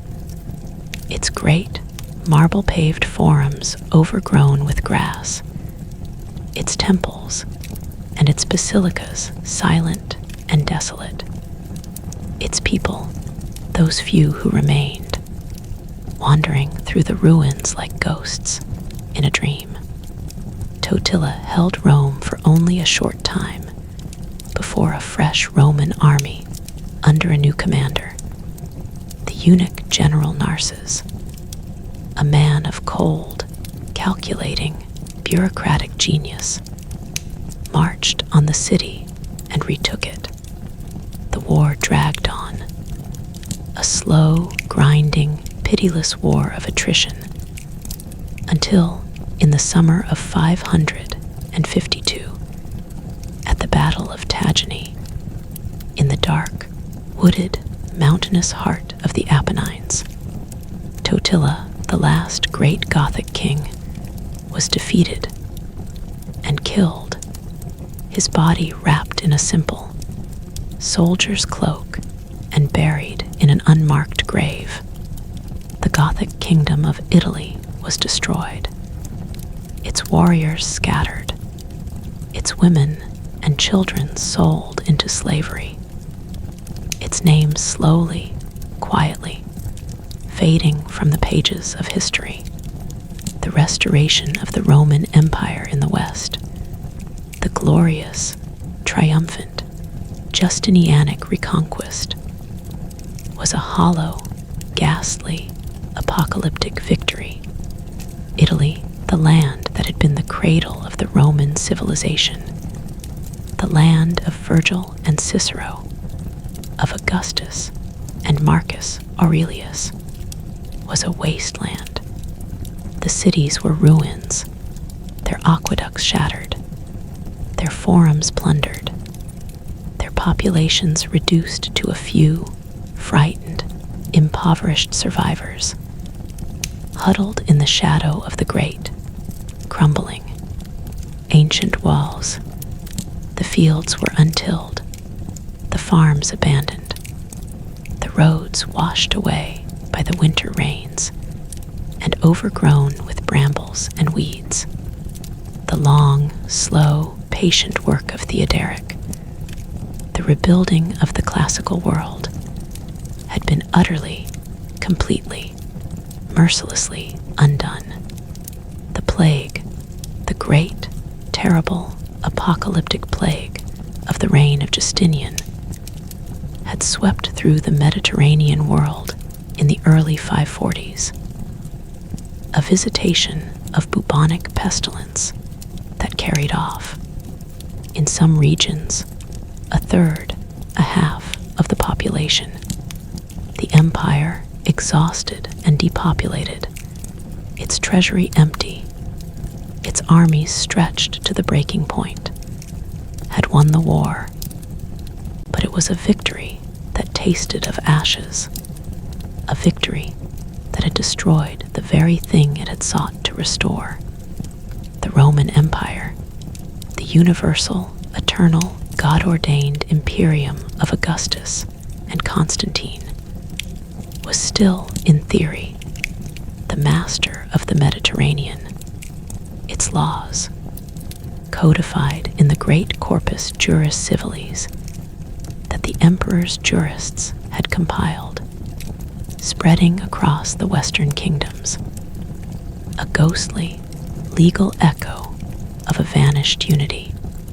But the reality on the ground, the cold, hard, brutal reality of the late 6th century, was a landscape of desolation.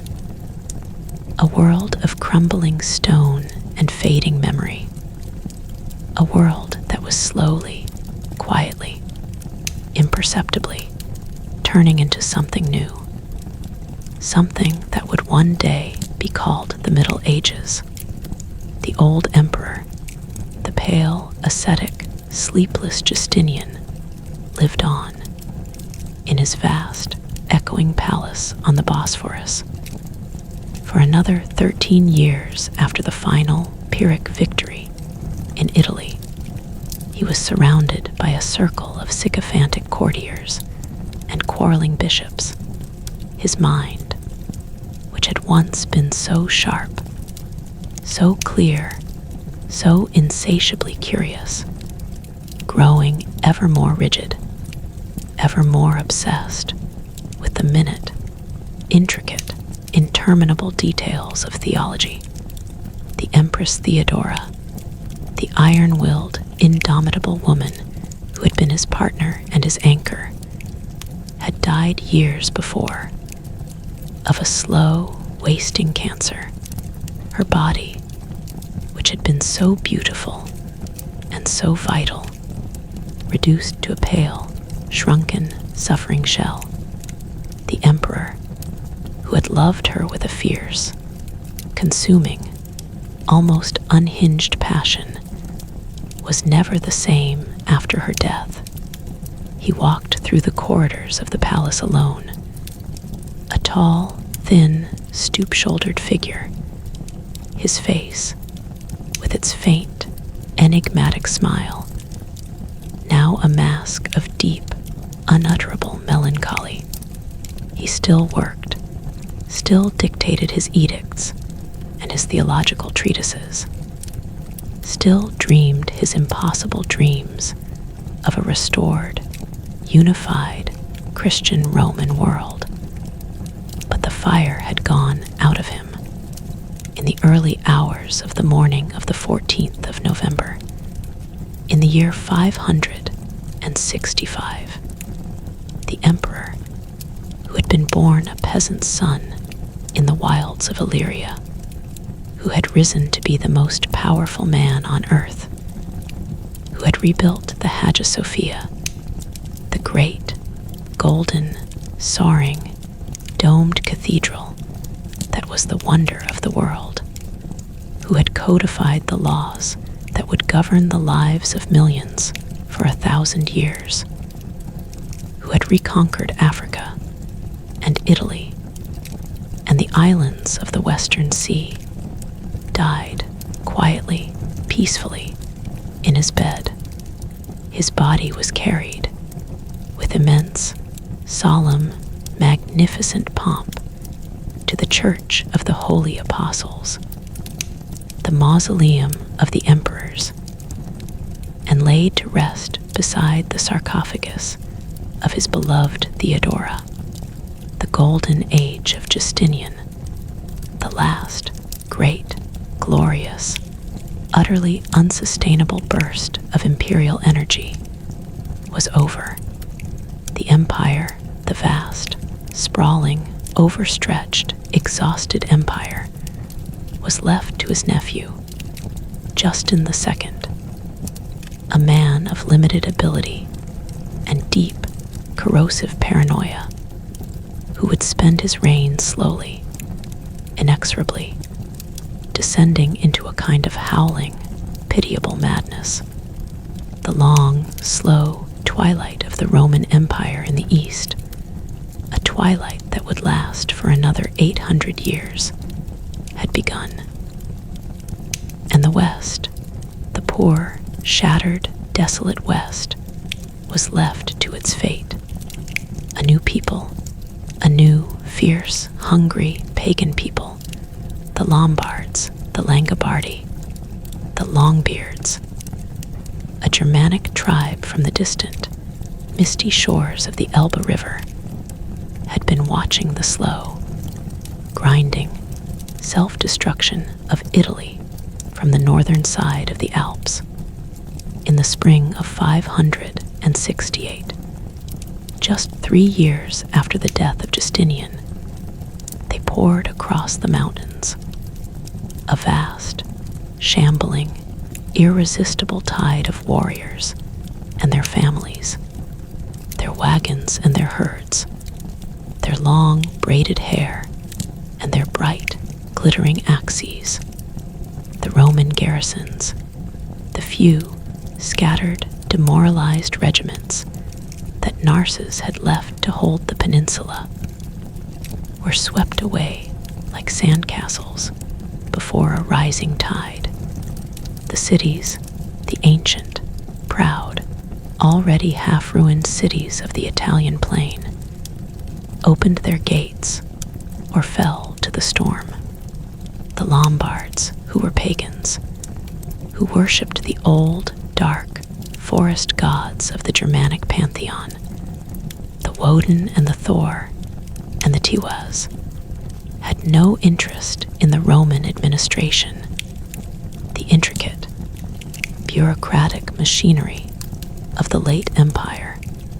They carved out their own duchies, their own independent, warlike, deeply fragmented kingdoms, the duchies of Spoleto and Benevento, the great, sprawling kingdom of the Po Valley, the Roman population, the descendants of the senators and the farmers, the merchants and the artisans, were reduced to a subject, tributary class, their lands confiscated, their laws ignored, their very name, the Romani, a mark of subjugation, the Bishop of Rome, the Pope, the successor of Peter, who had watched the rise and fall of the Gothic kingdom, the brief, triumphant restoration of Justinian, and now the brutal,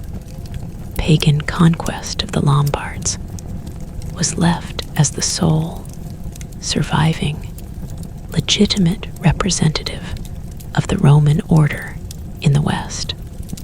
The Pope, a man of immense, growing spiritual and temporal authority, looked out over the desolate, fractured, war-torn landscape of Italy, and he sent his envoys, his letters, his desperate, urgent appeals, not to the distant, powerless, distracted emperor in Constantinople, but to the new, rising power in the north, the kingdom of the Franks, the people who had, under their great, fierce warrior king, Clovis, converted to the Catholic, Nicene faith, and who were slowly, inexorably, building a new post-Roman order in the lands of Gaul and Germania, the last, thin, tenuous formal links between the Pope and the Eastern Emperor, the lingering, ghostly fiction of a single, undivided Roman Empire, were beginning to fray. The West was drifting, slowly, quietly, inevitably, away from the orbit of Constantinople, toward a new, different, medieval future. A future of knights and castles, of popes and emperors, of a holy Roman Empire that would be neither holy, nor Roman, nor an empire. The long, slow, dreaming sleep of the classical world was deepening, and the shadows, the cool, gray, gathering shadows of the Middle Ages, were settling over the land, soft and silent and inexorable, like the falling of a gentle, endless, obliterating snow.